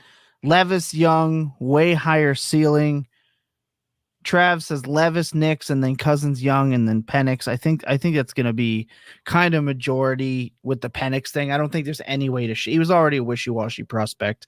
Now he's in a horrendous scenario to start a career. For me, this is pretty easy for me. I have Levis in his own tier with these guys, and then I have Nix, and then Young. Sorry, I have Nix, Cousins, Young, Penix, and Penix is in his own tier below everybody else. For me, it's really simple. I think that Will Levis can run because he's not afraid to. He did fold Jalen Ramsey in one of the most hilarious still shots from a game that I have ever seen. And he has big playability. He did get Calvin Ridley, who was not the prince that was promised for Trevor Lawrence, much to Jacob's dismay. But he was still a 16 points per game type receiver in that offense. So he still got a little bit of that juice. Hopkins might be dust now. Like, compared to, he probably is a good comparison to me trying to play on a flag football team. I feel like I'm running, but I'm not going anywhere. But he still has big baller mentality as a veteran player. They have 2 running backs there to help him. They have goosed up that offensive line. We've seen him have 4 touchdown upside, weak winning ability already. Yeah, there are some flaws. New progressive coaching staff for the offense. It's not stale, hammering the A gap down 14 points over and over and over and over again. Tons of optimism. I have Nix there for, again, every one of the same reasons. System, history with the head coach and quarterback teaching. It may not be a teaching league, but it can be a coaching league, if that makes sense. I think they can scheme it up for Nix. I also want to shout out, it was a couple weeks ago, I took a giant dump on Javonte Williams' dynasty value.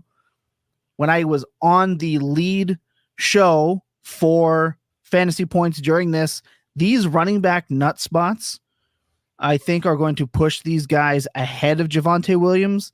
I can easily see Javonte being QB 19. He's QB 15 or 16 right now. I think I'm going to buy it 19 or 18 type prices. I mean, how can you not be into Javonte with the check down god? We got Bo Nix. That's what I'm saying, but I still think Javonte Williams is going to slip. I think Javonte is still going to slip because it's fancy rookie nut landing spots are going to push them up. But we'll talk about running backs in a bit. I just wanted to shout that out. Spots. I think they're not that great, but there are 2 spots that are nuts. And then I have Young here. I feel like they're doing a kind of a B team version of what the Bears are doing. They're like, look, we're improving our quarterback situation, and then it's discount decent wide receivers, and I'm not into it. I'm not into Leggett. I'm not into the excitement of Mingo and Thielen being there to bail him out. I will say, Ryan, you and I discussed if we're giving a bump to Nix with Peyton, we should give a bump to Young for Canales. But you said he's already at a point where you're doing that already. And I think that actually really hit me. I think you're right. I think I am baking that in already.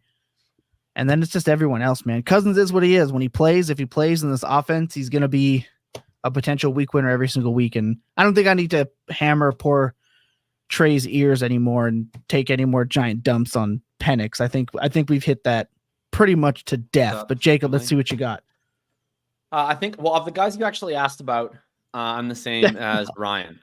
I have Bo Nix, the top of the ranks here. And for anyone curious, I have Bo Nix now in my late 1 tier. He was the only player who moved more than 1 tier in my rankings.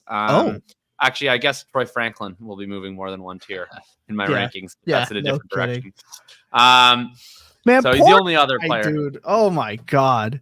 I gotta, man, you guys got, like, I don't know, like, everybody has their skills in this space. I have one skill. I have a sixth sense for what, like, data Devi Darling the NFL is going to take a shit on every single year. Like that's right. Like we talked about it on the last show with Daddy Kelly, where I was doing the Troy Franklin bit. Like we've done this in the past year with Butte, and there was the year with, I forget which running. Like breaking. I know a nerd heartbreaker when I see Brown and Troy Franklin is that guy. But anyway, I have Knicks top of the chart here. I mean, I agree with like 80% of what Brett was saying. I don't think that Sean Payton is more valuable than DJ Moore, Keenan Allen, and Rome Odunze, but I think he is pretty darn valuable. And I do think this was the spot. Like even in my pre-draft write-up on Bo Nix, I specifically had this whole thing. I was like, here's his profile. And I really want him to be a Denver Bronco because this is like exactly what he can do is the Sean Payton playbook. So to me, I like Bo Nix more than most people. But I wouldn't like him everywhere. I think he can do the things in this offense that you need to do effectively. And so I think he's just a really high floor value play to me over the next couple of years.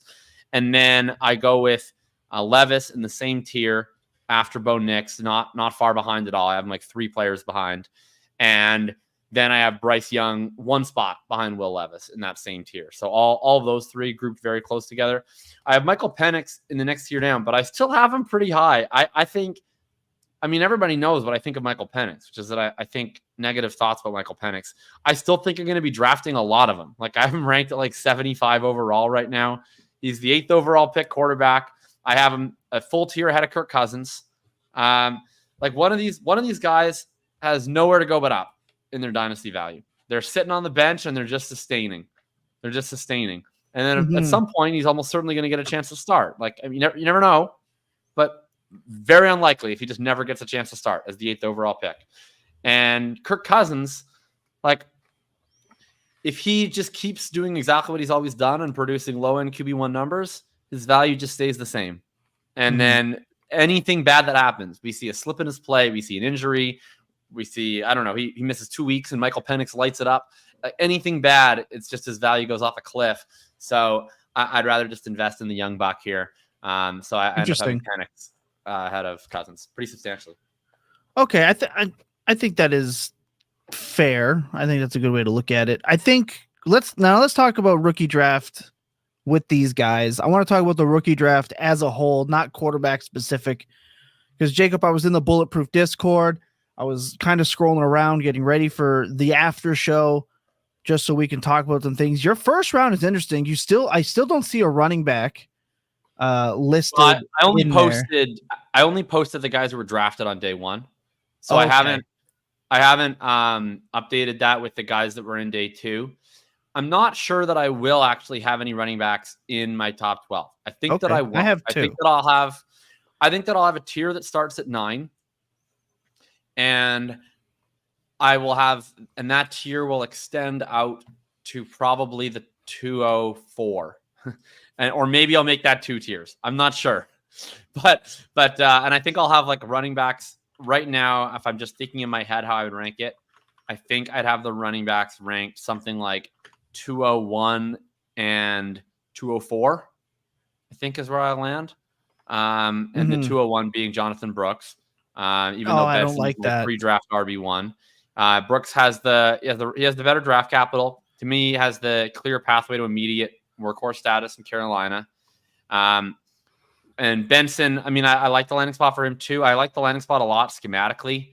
I think Drew Petzig is really strong. I think that he's going to excel running zone read stuff with Kyler Murray. I just look around. I see a lot of other players who I think have similar kind of just like upside, downside, all side profiles in good landing spots who will be clear-cut starters day 1. Whereas Benson, I think, is probably looking at a 1B role to open with Connor. And then the hope is that he emerges over the latter half of the year and is impressive enough that we're all buying going into 2025. It's Trey Benson time. I believe in the player. I think that can happen. I just think some of these other guys like a lad McConkey, Xavier Worthy, Brian Thomas, like they can just establish themselves week one as the dude. So that's why I end up preferring them. So the reason I'll push back on the Benson thing is I kind of look at it as a lot as like an Achane play. When Achane got drafted, no one was really sure how the rotation was going to work. He's an explosive type runner, has ideal size, can catch the ball, obviously record tackle breaking. Guy is unbelievable in space. You get him in an offense with a mobile quarterback, which we know opens up lanes for running backs. I think I would like to take the chance on a 15-plus point per game running back than I would a receiver whose profile wasn't really complete, even letting into it.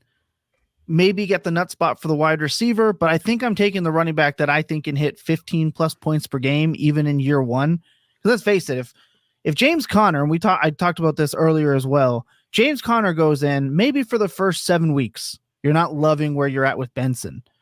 Anything happens to James Conner at the back half of the year, and that offense is clicking, Benson is legitimate league-winning upside in that offense, especially because there's really no one else behind him. The only issue is if for some reason he just ends up being so bad that they rotate a Michael Carter in there or whoever their new DeMarcado is. I'm not sure if he resigned or not. That's my only real concern, but I don't think that concern really exists. So he has legitimate league-winning upside in the back half of the year. I agree how that could happen. Well, I guess my issue with it is just I think I think it's going to take literally a year from today until you're like comfortable with Benson as an asset, unless like Connor gets hurt and Benson is like the greatest running back on earth. But I think like barring something like that, it's going to be like kind of Tyjae Spearsy, like Rashad White rookie year, James Cook, where it's like we get a peek at this guy and he's impressive sometimes, but it's like it's not really all the way there. And then, oh, are they going to cut Connor? Okay. Oh, okay. They finally moved off from James Conner. Oh, are they going to sign someone else? He was 33 pick or round 3 pick. Oh, are they going to draft someone? And then it's like, like if we finally make it through all those hurdles, like maybe we get into the summer and it's like, okay, now it's go time. It's Trey Benson rocket ship time. Like it took a while until we've been able to be like comfortable with as a community with like, a Rashad White, even who's a round 3 pick, similar. James Cook. Talk about a winner today, by the way.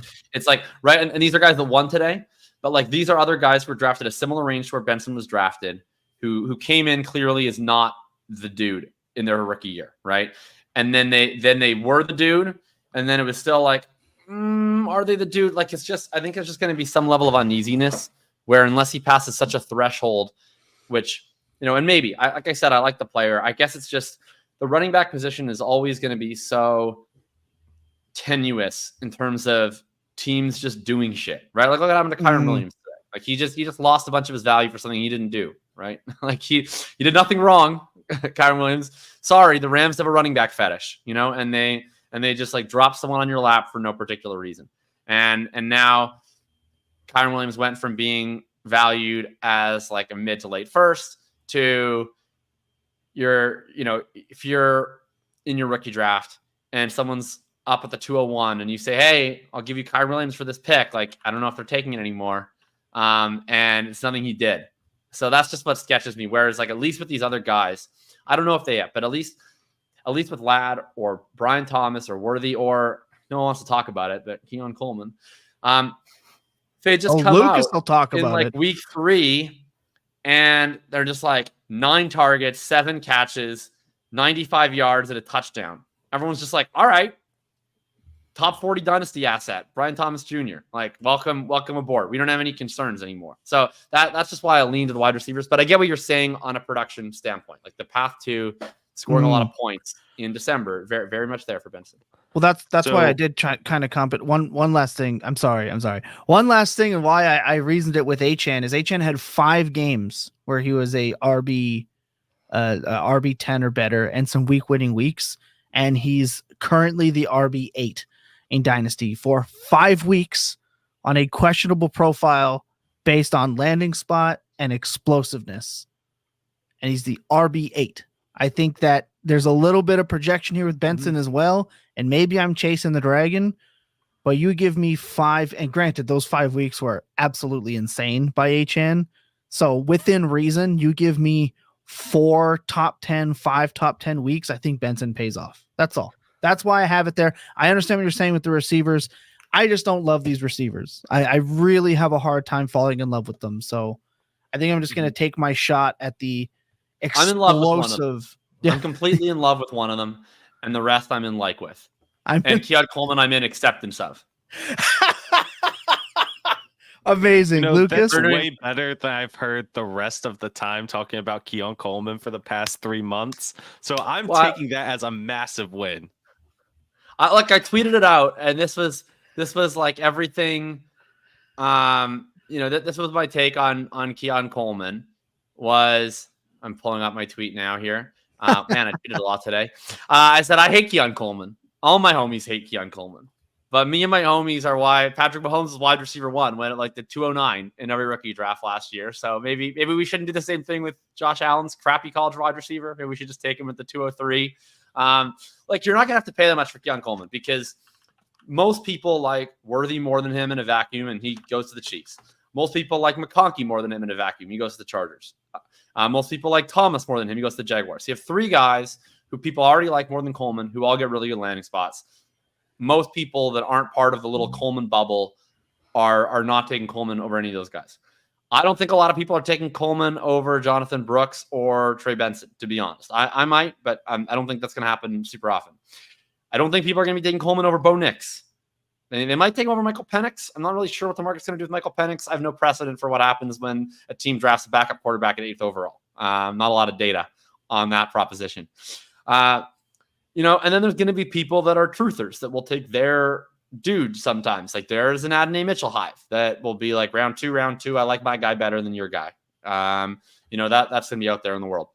So I could just see a scenario where it's like the 206 and you're like, I get Josh Allen's wide receiver 1 maybe at the 206. And it's like, yeah, I could light this pick on fire, but I could also have Josh Allen's wide receiver 1, so I'm accepting that I will be above 8% of the field on Keon Coleman, despite my best efforts. I like Worthy and Thomas. I don't love them, but I really love where they went. Obviously, I think if I was drawing up a perfect landing spot, that would have been the spots that I would have taken for both of these guys. And then McConkey, I mean, like hubba. No, you're right. You're right. Ryan, how do you see it shaking out in an actual rookie draft at this point, at this back end? I think we know how the front end goes. Yeah, I am largely on, maybe aside from the Keon Coleman stuff, largely on Jacob's side here. I will just say on your point, Thomas, about Devon Achane was the RB8 after like 5 amazingly explosive games. What even is the RB8 in Dynasty right now? Kyron Williams was the RB6 by ADP that I'm looking at from before today. Like, if you're not like in that top 5, like there are literally less than half a dozen guys at the running back position who I would consider secure running back Dynasty assets. And yes, to Jacob's point, I don't think that Trey Benson has a lot of hurdles he has to clear to get into that. With Brooks, I think there are a lot fewer, so I am open to taking him over the Keon Colemans. He's probably going to end up right at my like 112. But that's kind of how I'm seeing things. So I'm currently, just from the players we've been talking about, I have Jonathan Brooks at my 111, followed then by Xavier Worthy, Michael Penix at 201, Trey Benson at 202, within a tier break to Keon Coleman at 203. That's just kind of where I have it. I'm letting a little bit of take lock drive Keon Coleman to sit 203 over. You deserve it. McConkey. I've been staring at that one for a while. I thought, what the hell is this? What the fuck is this? I thought he was going to be your 109. I can't. All right. I am not. Whip it out, insane. Lucas. Put it on the line for your guy. Let the whole world see. Be proud. I am very proud. I'm also just trying to be more realistic than I typically am, which he's isn't bashful. a good look on me. It makes me feel a little dirty inside, but that's okay. I still like it. I do think though that I'm going to be taking Trey Benson above Keon Coleman in most of my drafts, and it is nice to think that I shouldn't have to take Keon Coleman at the 203, but I was a little disappointed that he went that high just because I couldn't keep taking him at the end of the second round. But that's okay. I'll live with it for him to get the really good landing spot. Although I'm just so curious how Buffalo's going to use them. His profile doesn't look like a true like alpha outside receiver a lot of times. And I think that that's just where Buffalo's going to throw him. And they might be force feeding him targets just because I don't know what else they really can do. It seems like they have the slot pretty well established there, so they can't try to help him out. Dalton Kincaid's the real alpha. Yeah, what was the deal with that? Like, I'm open-minded to Keon Coleman being better than I think he is. But I do want to know what the plan was for the Bills, because like I like the Bills landing spot for Coleman, obviously from an upside perspective, right? Like you want to have your wide receivers catching passes from Josh Allen. I don't really know what the vision board was in terms of how this group of random dudes results in functional offense, right? Like we have the quarterback with the biggest arm on the planet. We're going to have Curtis Samuel, who's, 30% running back, 70% slot receiver. We're going to have Khalil Shakir, who's like a yards after the catch slot hybrid guy. We're going to have Dalton Kincaid, who's a tight end, primarily running intermediate middle of the field. We're going to have Dawson Knox. We're going to have James Cook, who's this satellite back. And then we're going to draft like Keon Coleman, who's like kind of a 4.6, quicker than fast, intermediate, big slot, not very good at football. It's just, I don't really know like who's catching the 60-yard football throws when your quarterback is Josh Allen. If my quarterback was Josh Allen, a position that I would have is guy who runs far to catch footballs from Josh Allen. And I don't know who's playing that position. It seems like it would be a crucial one in a Josh Allen offense. Troy Franklin, anyone? Like, can we get an APB on Troy Franklin? Will Fuller's coming out of retirement to be the wide receiver one for the. I would be in on that.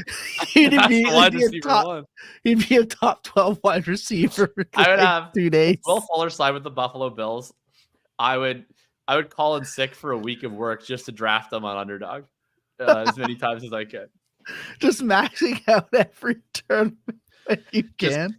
How many times can one team call spacing in a game? Like that's just gonna be it. We got all slants. We got spacing. We got mesh. Those are the only 3 plays in the playbook. Truly remarkable. Well, there are some receivers that I feel like don't belong. Like some of these things are not like the others. So let's talk about, before we move on to some other running backs and then these tight ends, because the tight end discourse, like I said, Ryan and I were up till almost 2 a.m. yesterday just discussing the Sam Laporta discourse. So I cannot wait to get into the Bowers Kincaid discourse that was today. Can't wait for that. But there are some receivers that got some spots that I feel are a little undeserving. More Jaylen Polk. I understand that you think he's a good fit, like for what Drake Maye does, but for fantasy, I will say I'm immediately out. I'm out. Yeah, I mean, we're like us here on Drake Maye Island, like, we're taking what we can get over here. Right? Like, I understand. I understand. You think I started today hoping for Jaylen Polk?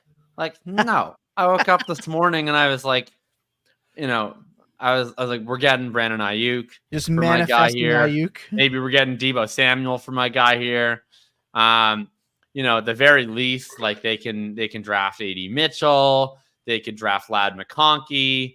And it's like, no, you're going to have Washington Huskies' third best wide receiver. It's like, all right, well, at that point, I had to figure out what's the party line, right? So I went to the publicist, consulted, and it was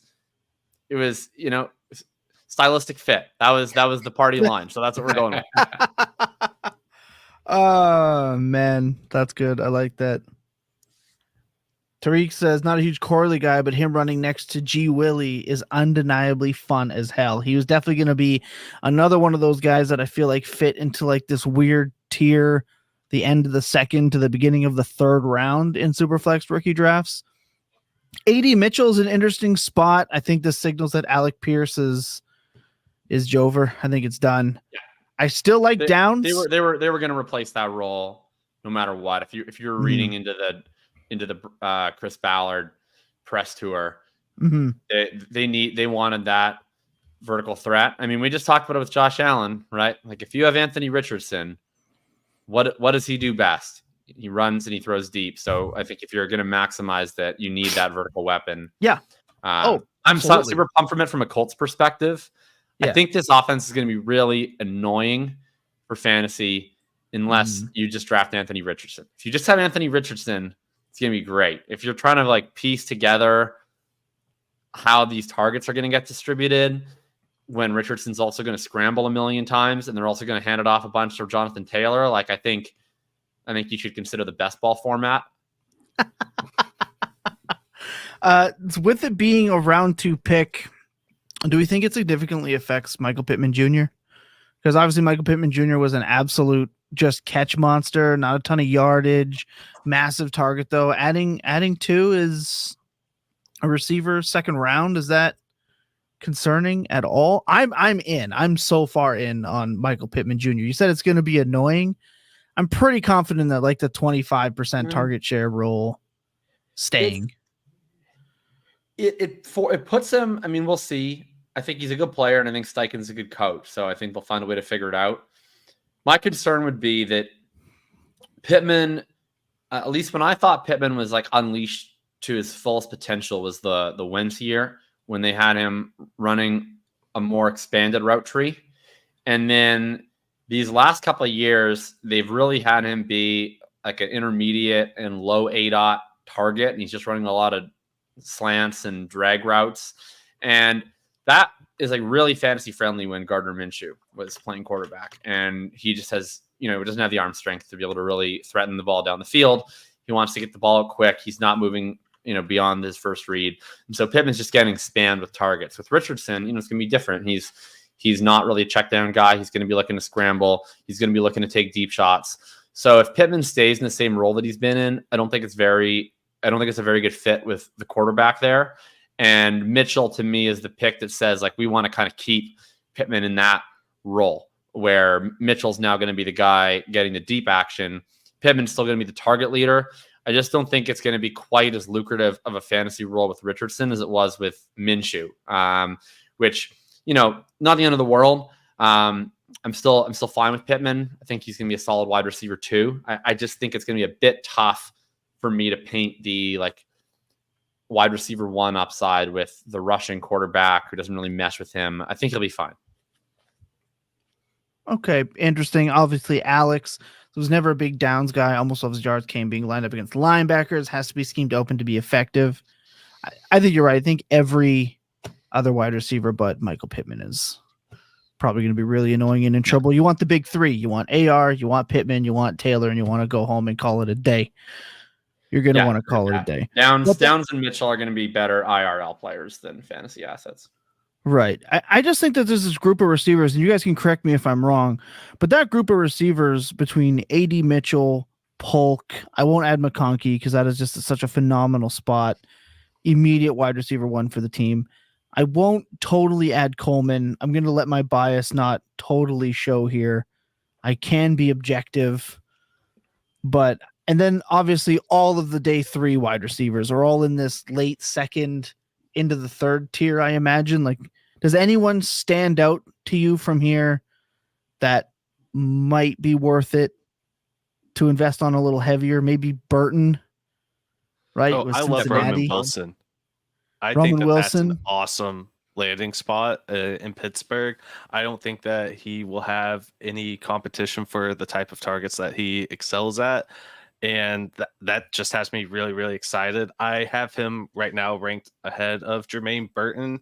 And I might sit on that one a little bit more. I mean, obviously, I don't think that wide receiver room, the way it looks today, will be what it looks like come the start of the NFL season. If T. Higgins ends up being traded, then I think that he will immediately start to jump up, especially with how efficient he has been on those deep targets. He tracks the ball really well, and he can get separation deep down the field.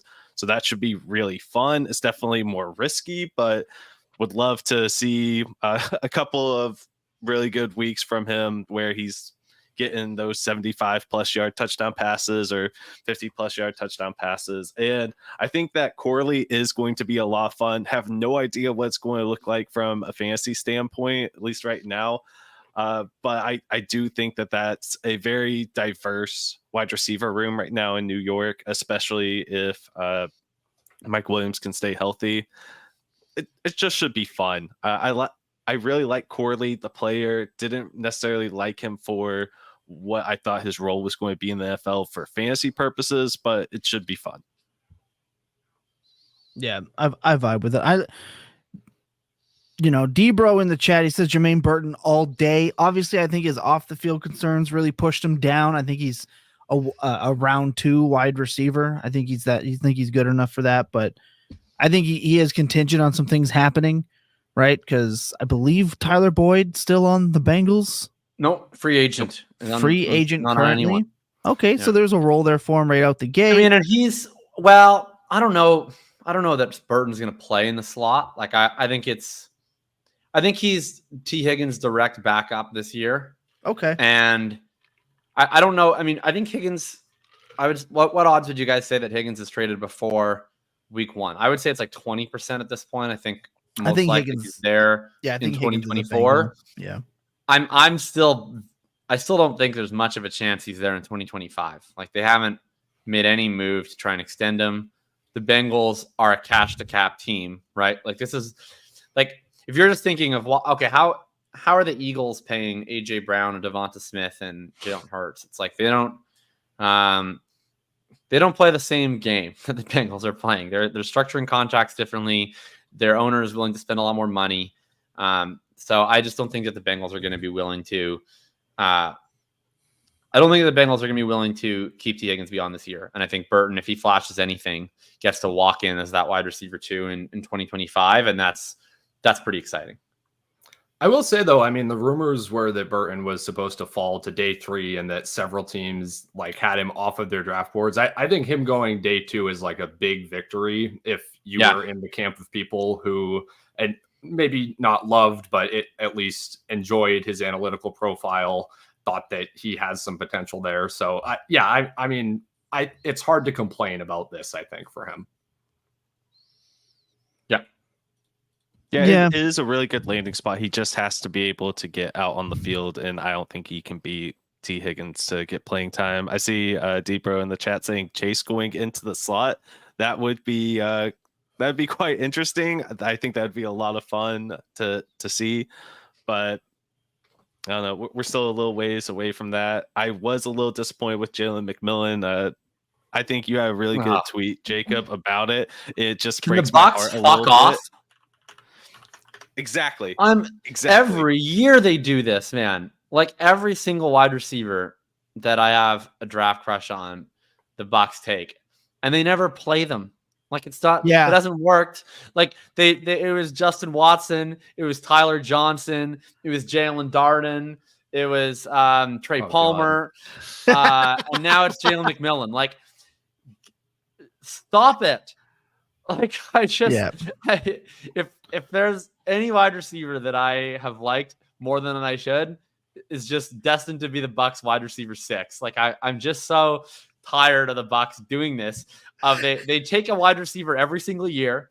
It's always a wide receiver with a good production profile, and all they want to do is throw the ball to Chris Godwin and Mike Evans. There's never an actual wide receiver 3. Like, they might think that they want a wide receiver 3, but they don't.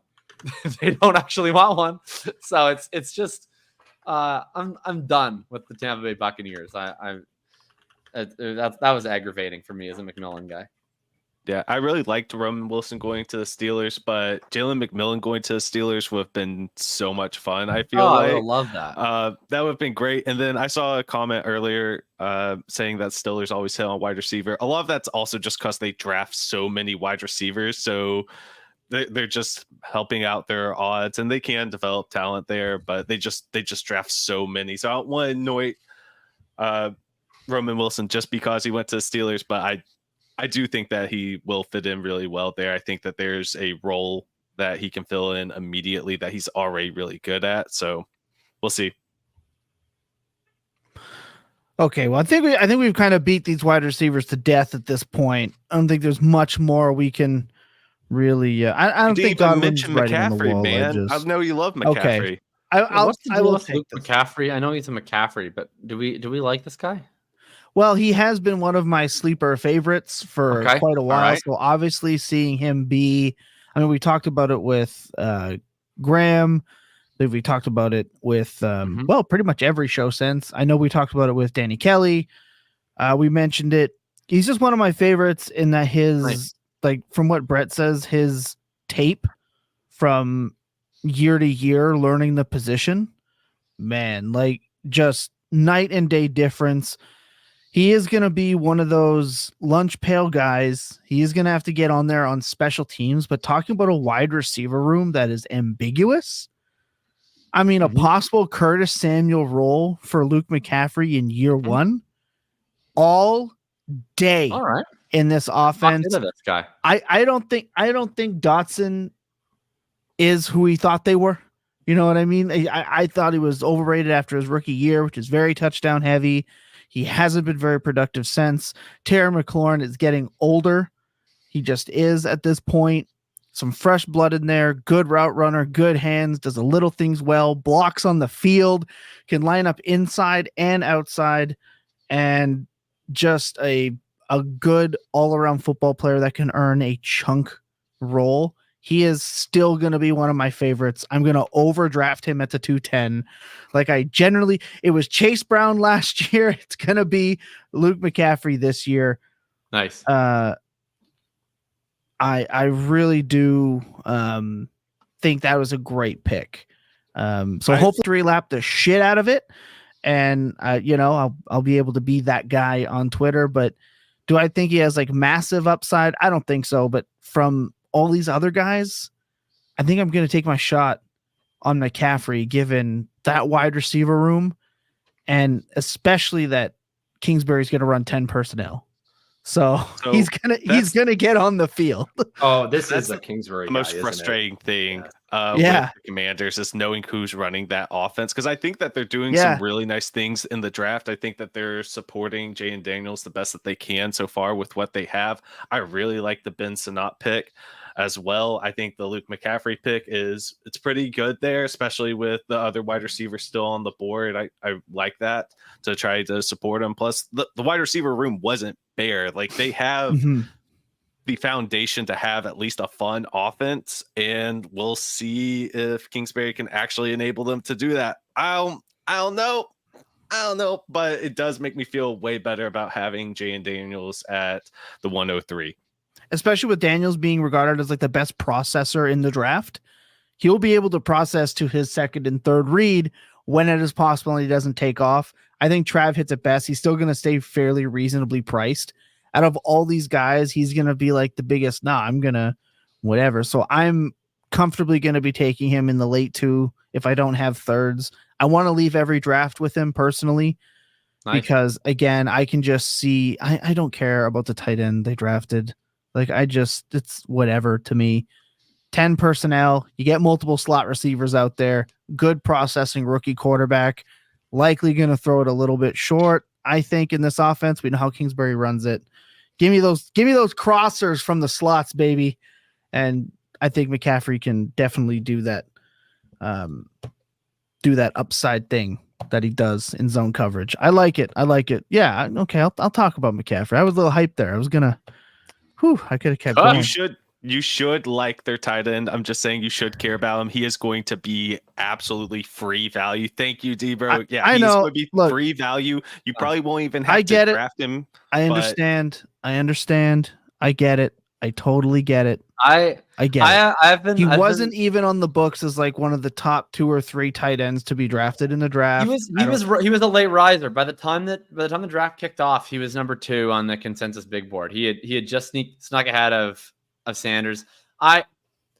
Ben Sinnott gives me the ick, so I haven't been interested. But there's a lot of smart people around me that like him, so I'm gonna capitulate. Also a great hockey player, by the way. He had like 3 points a game in Iowa high school hockey. Okay, I'm gonna fall in love with him just as a Canadian and for his hockey chops. So shout out to him. For D-Bro, I'll look into him a little more, but I still like Luke McCaffrey a little bit better. Yeah, I love that Derek just keeps spamming the all cap what's in the chat. And then it's my favorite game with D-Bro is we get the all cap what, and then we get to wait for like a minute to figure out what the all cap what is in relation. a couple topics later, he's gonna pop in. So right, good. see right on cue. He says what, and then it was look at his yards per route run and yards per run versus man missed house works. Yeah. I think my issue with Sinnott is to me, he is profiled more as like an H-back archetype, but. He gets drafted in round 2, and his statistical profile is solid, and his athletic profile is solid. So I think you have to care about Ben Sinnott at this point. I thought you were going to say that the biggest knock on him was that he's not Brock Bowers, and then we would just move on from there. Yeah. But I do think. I mean, you guys probably talked a lot about Brock Bowers. What a stupid landing spot that was. We are at that. Well, I was going to segue to it, but you're getting there. I will say. With Sinnott, it's like, okay, we get the big elite athletic tight end that automatically bumps him up. You're right. He is going to stay cheap. I guess you're right. He's going to be worth a flyer, but I think I'm still taking McCaffrey ahead because I'm biased and I'm open to admitting that I'm biased. So I'm just going to put it out there. We're transparent on Dynasty Points here. If you're watching and you're not already, obviously we want you to hit like and subscribe. It really helps us drive up the algorithm. It helps us more than you know. When you hit that link on the screen, it'll be in the link below the tweet that you're watching it on. It means a lot, really helps us out. Again, cannot stress enough how much hitting a free subscribe button, leaving a like and a comment on a video matters to us. As I hit the wrong button, that's fine. It's late. We're almost on 6 hours. And trust me, we're going to get over 6 hours by the time we're done talking about the tight end of the draft. Let's talk about Brock Bowers. Look, I can't stress this enough. I have adamantly disagreed with the Sam Laporta as a priority sell with you, Jacob, previously. I did it with you and Scott on the program. I have argued against friend of the show and writer for Fantasy Points, Paul Patterson, against this. And now, one thing I will say, and I'm not saying it's you, I'm not saying it's Paul. I want to make that very clear. But I feel like a lot of the same people in the world of the internet that were saying sell Laporta, Bowers Dynasty tight end 1, he immediately goes to Vegas, potentially horrendous location. It wasn't one of the New York Jets, Chargers, even Colts, like these elite landing spots. And now it's, I don't know, right? Maybe like the upside. It's exactly what Scott joked about. Like the year is 2028, and we're talking about the 4th year potential breakout for Brock Bowers. This was kind of part of the reason why I kept Laporta as my tight end 1. He's still going to be there. So let's talk about it. I know, Ryan, you were talking about Kincaid and how he compares. You weren't sure where you're going to put him. So let's talk tight ends now. Let's not just Bowers, but let's talk about the group that is the tight end. I think the Laporta sell take and any Bowers take are not necessarily linked to one another. Like I think it's like, to me, it's like sell Sam Laporta for Jaylen Waddle or sell Sam Laporta for whatever. Just sell Sam Laporta for the value of Sam Laporta is my take. I don't really care if you agree with me on the Bowers half of the take. I think you can separate those two. And then there's a lot of other tight ends that I like at cost. And for the record, like, Sam Laporta is a guy that I'm well above the market on currently, slowly getting lower, because I really liked him last year at cost. It's just the price point on him is so expensive for some of the sneak concerns I have. Bowers, the landing spot's brutal. I'm sure I'm still going to have a ton of him because I just like the player a lot. I was already above market on the player before.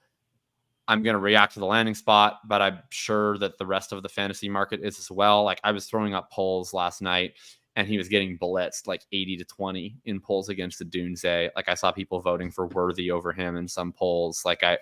So I think he's going to be like kind of a default 108 at this point in drafts. And on occasion, maybe he goes earlier than that. And on occasion, maybe he even goes to the 109, 110. So I'll be above market on Bowers on that. But the landing spot stinks. There's no way around it. I can't think of a worse landing spot that he could have possibly gone to in the National Football League. I think it's 32 of 32. Really? He has no quarterback. He has a bozo coach. He has a bozo OC. He has a bozo GM. He has a good tight end that he's competing with for routes. And all summer, we're going to be lectured on this stupid bullshit about how he's not a tight end. He's a weapon. We're going to use him creatively. His position is football player. I'm just enough with that stuff. We've been through that shit with so many other players that are actually have some sort of unique deficiencies, right? I think a Dalton Kincaid is a little bit more of a specific use tight end. I think Kyle Pitts is a bit more of a specific use tight end. Brock Bowers is just a normal fucking tight end. So I just wanted him to go to a team that would just use him to play tight end, where he would just do tight end things. And I'm just already tired of the inevitable future of what we're gonna have to deal with as Luke Getsy decides. Luke Getsy is the worst offensive coordinator in the NFL in a tier of his own. He is the worst on all counts. I would rather have an actually sharp offensive coordinator, or I'd rather have a boring offensive coordinator. But Luke Getsy is an idiot who thinks he's sharp. So he does all these cute things for no reason, where it's we're going to just run to the right, but we're going to have two guards pull to the left and block nobody because it looks cool when I drew it on my whiteboard. We're going to decide to do this motion screen thing with some random special teamer to just run across the formation who no one's going to follow because they know he's not going to ever get the ball. He's a complete goofball who looks like every time that he schemes up an offensive design, he just took acid.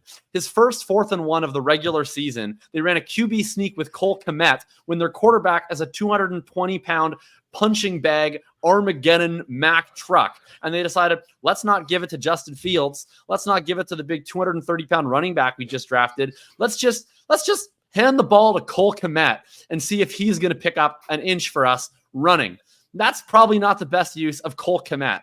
And so maybe Brock Bowers was drafted to be their new QB sneak specialist. I'm not sure. I just know that whatever he does, it's not going to make any fucking sense.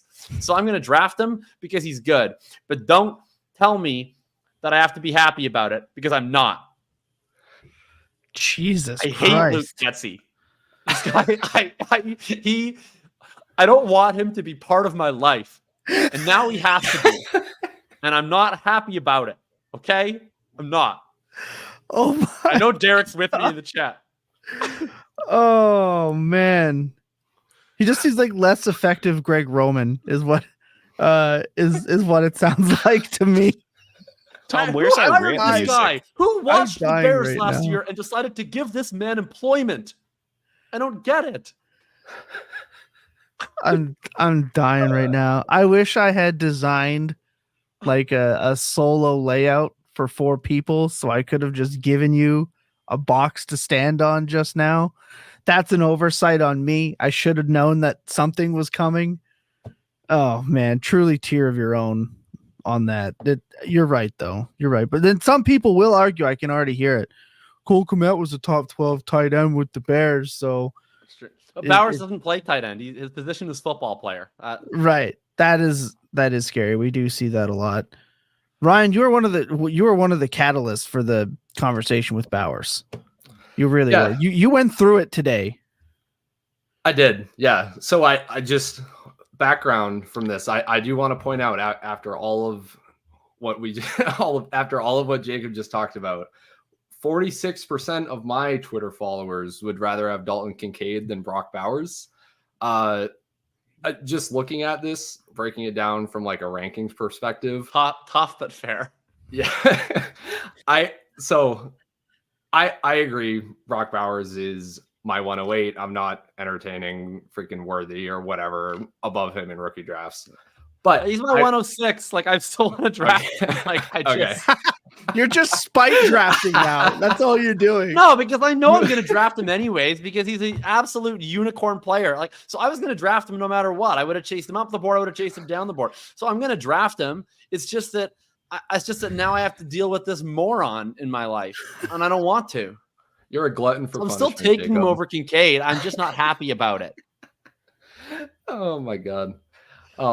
So look, I will put it to you this way then, Jacob, if you're this worked up already, imagine 1 year from now, how worked up everyone else is going to be who maybe doesn't feel as strongly about Brock Bowers, the player, as you.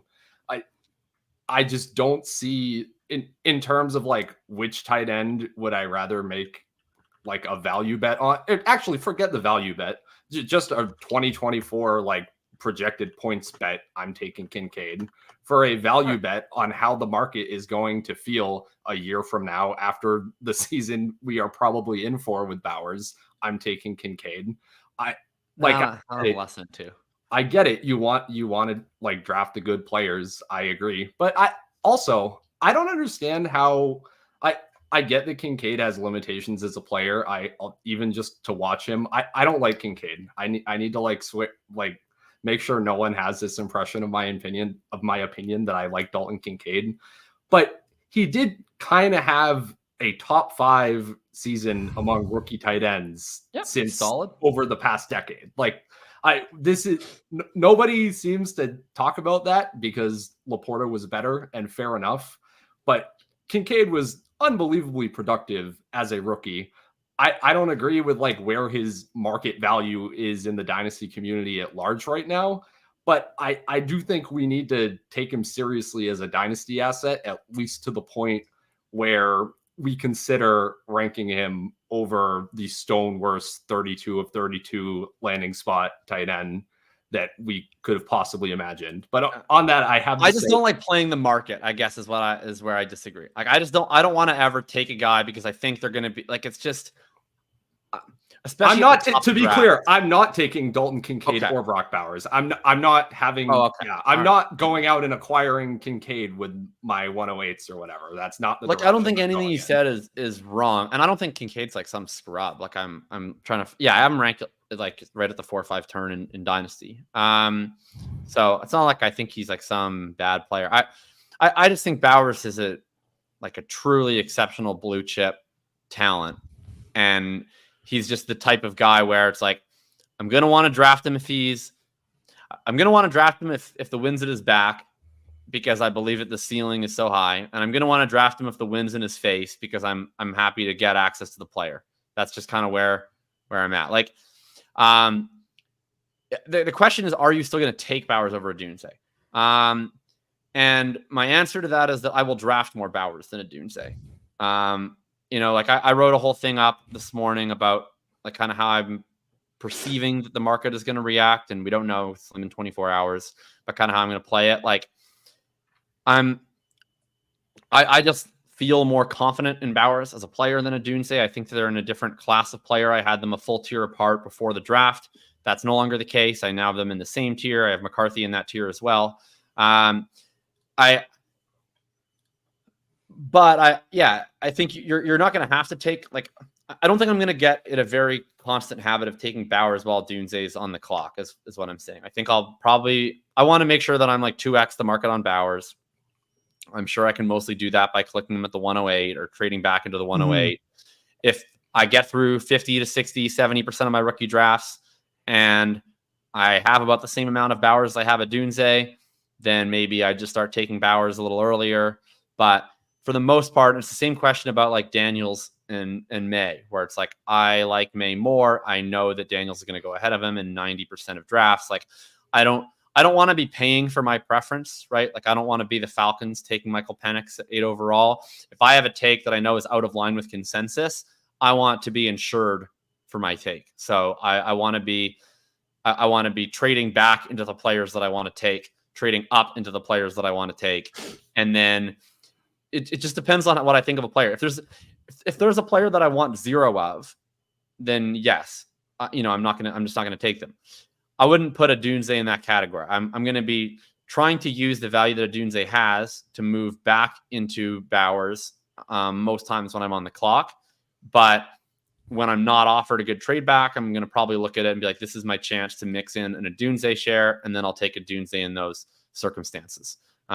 Especially because I see a Dunze going off and ahead of Drake Maye, and that I'm just not going to do. So there's going to be a lot of times where I get on the clock and a Dunze's already gone and Maye's still there. And like, I don't want to have 0 of Caleb Williams as, number 1 future wide receiver, who I think is really good. So that's the long answer. I will allocate my portfolio to be overweight on Bowers, to be at or slightly underweight on a Dunze. I'm probably not clicking Bowers over a Dunze until maybe my last couple of drafts. I'll allocate my portfolio as like just the classic portfolio dynasty players sense. I think Trey, our OG producer, has this right. Did any of these tight ends actually play tight end? Bowers is a ball player, Sinnott's a fullback, and Tip is an offensive lineman. Do I have that right? That's pretty much it. We're in the genetic tampering for tight ends at this point, where they're now do-it-alls. So to push back just a little bit, Sinnott was lined up in line over 50% of the time. So yes, he does play a lot in the backfield, but he was an inline blocker a lot of the time, and he was running his routes out of that position a lot of the time. So I think that's just where I think that's just where the H-back swing, Zach Ertz role kind of fits in. And also want to say Bowers plays tight end. I just don't know if he's going to do it on this dumb team. Like that was the whole beauty of Bowers, was like, we got our second chance at Pitts, but we didn't have to take any of the risks. We just got a real normal tight end who does tight end things. And maybe he just will, right? Like maybe Tom Telesco, who, Tom Telesco's an idiot. He ran the Chargers completely into the ground. I also don't really understand how he failed upward into another job, but he comes in. He had nothing to do with Michael Mayer. He didn't draft Michael Mayer. Maybe he looks at Michael Mayer. He's like, you're a scrub. I don't know. And maybe Bowers is just going to play tight end, and Mayer is going to play bench. Like that's the best case scenario for Bowers. My prediction is that they do a bunch of weird stuff, and Bowers runs like 70% of the routes, and then Mayer runs like 50% of the routes, and there's going to be some play action touchdown that Mayer's on the field and Bowers isn't, and everybody's mad on Twitter, and it's just going to be like a carnival ride. I think it's not going to be like a crisis. Like I think you're going to be able to start Bowers. Like they drafted him 13th overall. It's not like there's some crazy amount of talent there. Like it's Devontae Adams, it's Jacoby Myers. I would have said Michael Mayer before yesterday, and nobody else. So I don't think Bowers, I think he'll play. I think he'll run more routes than Mayer. It's just, it might be kind of funky and unpredictable, especially early in the season, when the hope would have been he could have just been like a set and forget it normal tight end. For the record, I have moved him down to tight end 3 in my rankings from 1. So I moved him down to full tier. So I do care about the landing spot. It's just, if it wasn't for this landing spot, like if he just went to the Jets, right, or he went to one of these other teams, like now we probably have to take him 106 or 107, whereas now you can get way over market at the 108. So I don't know. I guess that's fine. I'd still rather him not be on the Raiders. The only funnier landing spot, I was going to say this earlier, would have been the Falcons. That would have just broken. That would have been really everybody's consciousness, and I would have enjoyed it. And can we I think that would have been bad for Pitts, but I actually think that would have been better for Bowers. Because to me, that would have just spoken to Zach Robinson just being like, yeah, man, I want to run the McVay scheme. I want a tight end that can block. Sorry, Kyle Pitts. Get ready to learn XFL, buddy. I think that would have been That would have been fine for me with Bowers, actually. He would have just actually been their wide receiver 2 on their team and just been used as such. I love this. Jacob, do you have Bowers over at Dunze? Well, kind of, but in order to action on my advice, you will first need to join 80 Dynasty leagues. Okay, that's a fair point. Advice from a Tough true but fair. portfolio Tough player. But fair, Tarek. Tough but fair. Okay, here. You want this? I'll put on the table. If I was in one Dynasty league and I had the 106, I would take Brock Bowers over Roma Dunze. Okay, there you go. There it is. But I will say this. I think most people who are watching hour 7 of a stream about the second day of the NFL draft do not play in one Dynasty league. That's what's up. That's my bold proclamation. So final thing I'll say on this tight end thing, does Brock Bowers stay tight end 1? Does he stay tight end 1? Now you said not for you. Who's tight end 1? I have them literally all 3 in a row, but I can't remember. Who do I have? Laporte or McBride? I have Laporte at 1. I still want to sell him. Vindication. Sorry, I had to. I had to take it when I got it. Oh, geez. Yeah, he was never my tight end 1, but yeah, let's I think that's it. I think we've said everything that we could say to this point. And guess what? I believe tomorrow the draft kicks off at 12 Eastern time. If I'm not mistaken. Can somebody fact check this? It does. 12 Eastern time? Oh my God. I'm going to be streaming with you guys at 9 a.m. All right. Well. Yeah. Well, and I'll be drinking thanks to you. Get ready to learn. Get ready to learn pot of coffee, buddy. Yeah. I know McBride beta. I know. I get it. I am pro McBride. Thanks to Lucas, I have my Trey McBride signed helmet. I have my Trey McBride jersey, which now I might wear tomorrow just out of festivities. Here's the thing. In my heart, I agree with you about McBride. And at cost, I definitely prefer McBride. There's certain things, Tarek, and this really fits into my whole refusal to answer a yes or no question vibe. There's certain things in which, like, what I believe in here, I just can't justify in my rankings. And McBride over Laporta is one of those things where it's like, in my heart of hearts, I think it's McBride. But if I try to say the words out loud, I'm like, yeah, I want to take the guy who has half a season out of 2 seasons of being really good, who's the number 2 weapon behind Marvin Harrison, over the guy who has one full season of being really good, who's the number 2 weapon behind Amon-Ra St. Brown. Like, they're basically the same situation. Mm-hmm. One guy's always been good.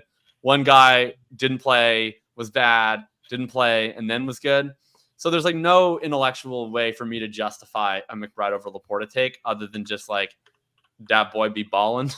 So I can't really do it, but I feel you. I feel like that boy do be ballin'. I'm gonna date myself with my reference because I believe I'm like significantly the oldest person here by 10 years. I think. I'm not sure how old you are, Ryan. But 24. Okay, Jacob, you are 20. I'm 27. Oh, fuck yeah. Okay, not 10 years. Lucas. Also 27. Okay. So I'm going to probably date myself, but you saying that you want to say it, but the words won't come out just instantly reminded me of Liar Liar when Jim Carrey cannot say that the ink in the pen is red when it was blue. And I don't know why that reminded me of that, but I'm now, when I go to bed and try to close my eyes and think about the rankings that I'm going to have to go through and do tomorrow, I am now going to fall asleep to Jim Carrey's Liar Liar. And I thank you for that because it is a wonderful film. It is true peak cinema. Well, Lucas just confirmed. I'm going to be writing for the next 4 hours. So when all of you wake up tomorrow morning and you tune in to this YouTube channel for us to start streaming day 3, you will have updated ranks and you will have a full write-up of every offensive skill player, except for Tip Raymond, because that's not a real offensive skill player. That's an offensive lineman with a tight end designation. But all the rest of them. Yeah. Did you see the tweet where someone was like a new pass catcher for Kyler Murray? And then people were like posting Tip Raymond's like pass catching stats. It was a good meme. No, I didn't, but that's awesome. That's awesome. We are back. And that's why you're one of the, that's why you're one of the GOATs. Thinking about thinking. one of the top tier producers of content. Trey said he wore number 34, so none of the valuable context matters. Lucas, hell of a that's show. why I have the ick, by the way. I was trying to figure out why I had the ick on Ben Sinnott. It's because he wears 34. Did you see the video where they were like, I can't remember what receiver it was, but they were holding up number 24, and I was like, Nana, I have seen this. It was Xavier Legette. It was Legette. It was the year he was drafted. I know. No, Only because it was the year he was drafted. I got the joke, but when I saw it, I was like, I've seen this before. I'm concerned. Hey, Trey, you too, man. You've been here just as long as me. I've just been here yelling for the last 2 hours. I think we did 2 hours here, boys. Truly awesome. That's unreal. Bonus content. You have a long day tomorrow. Get your rest. We have more reps to go through. Stills. Oh man, we didn't even talk about the other running backs. Okay, tomorrow we lead off with Lloyd and the other backs. Just because I can't remember his name right now, forgive me. That's the one. We're gonna lead off with those two. We didn't talk about Corum. We did not talk about Corum. We can talk about Corum. Do you want to talk about Corum now, or do you want to do it tomorrow morning? Quick Corum take. And then we'll finish tomorrow. Because your quick Corum take is going to take 20 minutes. Yeah. Well, that's how long he takes to gain 10 yards. I love this program. We've been talking about Corum all off season, right? No, we just keep saying like he's Kyren Williams, but a little worse at pass catching. Yeah, that's kind of the guy. I mean, I'd go as far as to say, sharp real life pick. You know, maybe I've been radicalized by big film in recent years, or big running game, but I like it. The Rams offense legitimately is better if you just look historically. Maybe this is all noise, but I personally buy it. They are better when they have one running back on the field consistently, because that's how they get the best out of their passing game, is they're able to disguise every play. You don't know if it's going to be a run or a pass. Everything has the same look to it. They run the same outside zone, inside zone looks on their play action passing, and it pops open over the middle. I totally buy into that stuff. It also helps them play a lot faster. Issue, of course, is like it's not easy to find that elite can do everything back. And so what worked their way into is Kyren Williams, who is like base competence across the board, right? And I think that's awesome. Downside is he's a pretty small guy, and like running Kyren Williams out there for 90% of the snaps week in, week out is just probably not particularly sustainable. And so how do you handle this dilemma, right? And I think that they handled it quite well by drafting Kyren Williams to supplement Kyren Williams. He can do everything that Kyren Williams can do, I think, in the running game. He is equally exceptional in pass protection. Maybe a tick behind him as a pass catcher, but I think he's strong enough in pass pro that you're going to be able to keep him on and pass. So I think they just run 2 drives Kyren, 1 drive Corum, 2 drives Kyren, 1 drive Corum, and it's just nothing. It doesn't tip anything away. I think it was a smart pick. It makes me feel some type of way that whenever we had Graham Barfield on here, that was my comp for Blake Corum was Kyren Williams. And I find it really funny that he goes to that exact same situation. So I don't know. I do like the landing spot. We can definitely talk about it even more tomorrow, get into more specifics, but I think it's pretty good. Yeah, it's because you're the fucking GOAT, Lucas. I do want to hit on actually one more thing, because I promised Jake Tribby that I would do it. And look, if you're not into the UFL content at Fantasy Points, you're doing yourself a disservice. There is no other degenerate on this planet that dives so deep into spring football that it could make you legitimate difference-making money, and it's Jake Tribby. And obviously Neil Orfield doing his thing with Jake. He has a galaxy brain take on the Dallas Cowboys backfield, seeing as how they have not done anything for it. Do you want to hear it? Right. But okay, jokes aside, a legitimate galaxy. No, I mean they're really signing Zeke. No, I know, but it's still a joke. Let's go through Jake's galaxy brain take here. Let's hear it. He DM'd me, said, "Are you ready for the ultimate galaxy brain take?" I said, "Yes." The next Cowboys starting running back is Ricky Pearson, current RB for the Birmingham Stallions. He said, "My reason." He said the number 2 nationally coming out of high school, was a finalist for National Player of the Year, fairly efficient in college, but he was hurt a ton, had multiple surgeries, and I doubt he was ever less than 6 months removed from rehab to injury at any point in college. He said he's the easily the best all-purpose RB in spring football. Film so far has been incredible. Runs really good routes. Despite being 6'1", 222, moves really well. Cowboys' room is, quote, ass, and they love spring football. Kavonte Turpin and Brandon Aubrey are two of the most successful NFL players to ever play spring football. So Dallas probably feels really good about grabbing spring football guys. There it is. Wow. Everyone's waiver wire ad. Ricky Pearson, Birmingham Stallions. Shout out Jake Tribby. This is a better conspiracy theory than my Kirk Cousins is going to have his contract voided for tampering conspiracy theory. That's just a wishful thinking conspiracy. That's like flat earth level conspiracy theory. Fun, I knew but that it was insane. insane at the time. But like, didn't you guys go through you guys must have gone through some sort of rabbit hole when that pick came in of being like something is being misreported, right? Like either like this is an NBA trade where like we're drafting the player, but we've already arranged a trade with someone else, or like something like that, this is like a Moonlight La La Land situation where they read the wrong name and we've got to like come out and pause the show and give the Oscar elsewhere. Like there were so many other options that made more sense to me than they just drafted Michael Penix that I went straight to contract void and conspiracy theory. Yeah, I was listening to the Fantasy Points crew yesterday, and I kind of like in one ear, and I just assumed Brett was like messing with Scott, like they were. I'm like he just said a random name to mess with him, and that the same thing with Bo Nix. I'm like, this is Scott messing with Brett again, but Bo Nix was real. Bo Nix is not as shocking to me. Like he was tied to Denver throughout the process. I didn't think they would do it at 12.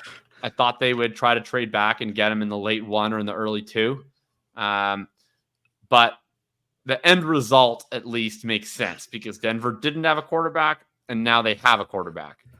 But Atlanta did have a quarterback. Maybe. So Jake said, also, I am completely insane. Oh, man. This is so good. Trey said he's been up. I just finished my initial UFL lineup. Jake and Neil's weekly UFL stream is top 2, and it ain't 2. That's so damn true. We can go for hours. We're not tomorrow. We're done. We have like another 3 hours left to go. Probably actually way longer than 3 hours. Probably like 6. Yeah. Yeah. We have another long day tomorrow, but we're gonna love absolutely every minute of doing it. And remember, giving away a Jonathan Brooks helmet tomorrow, signed. You're going to want to be there for that. You must be subbed to the YouTube channel. You must be a Fantasy Points Discord member. We will post it in the Discord. We'll post it on Twitter, so you cannot forget. You are not going to want to miss out on that because Lucas is the GOAT. He was thinking of you guys. He went ahead, didn't even tell anyone. He wanted it to be a surprise. It is a surprise. We're doing it for you. So shout out to all of the listeners. Hell yeah. Oh, you guys want to know what your drink is tomorrow? I was hoping you were going to text me so I can go out and get it. Yeah, well, I'm just going to tell you guys right now. So I had to figure out something. So I know Lucas doesn't drink, but Tom does, so he will. So basically Tom is going to have to do picklebacks tomorrow. No! And Lucas just has to do, and Lucas, I've decided that, you do a podcast with 2 Canadians, right? So I think sometimes it would behoove you to learn a little bit more about our culture. So I was thinking, what would be a good thing to replace the whiskey, I don't even want to look up of the pickleback. I'm like, we need something brown. We need something in caramel color. So what you'll be doing is you'll be filling a shot glass with maple syrup, drinking that, and then the pickle juice chaser afterwards. So that's the non-alcoholic version for you. A pickleback. I'm gonna Google what this is so I can we got cry. A pickleback for Tom. Oh my gosh, pickleback! Shot of Jameson. I know exactly what those a shot are. Of pickle juice for you, Tom. And for Lucas, it will be a shot of maple syrup followed by a shot of pickle juice. So we got a pickleback and we got a maple back. All right, I got. Damn it, Ryan Heath! Why are you so good at your job? Oh, I think that's that- so disgusting. I think that pick was Will Levis too, actually. So you Well, guys. I can hate blame Will Levis now. for By the this. way, like I love picklebacks, so I will be doing them with you. I won't be doing the maple back. That's just for Lucas. But I thought I was trying to think of a way to really build everything together, and that was the concept. All right. I feel disgusted. I think I'm gonna throw up.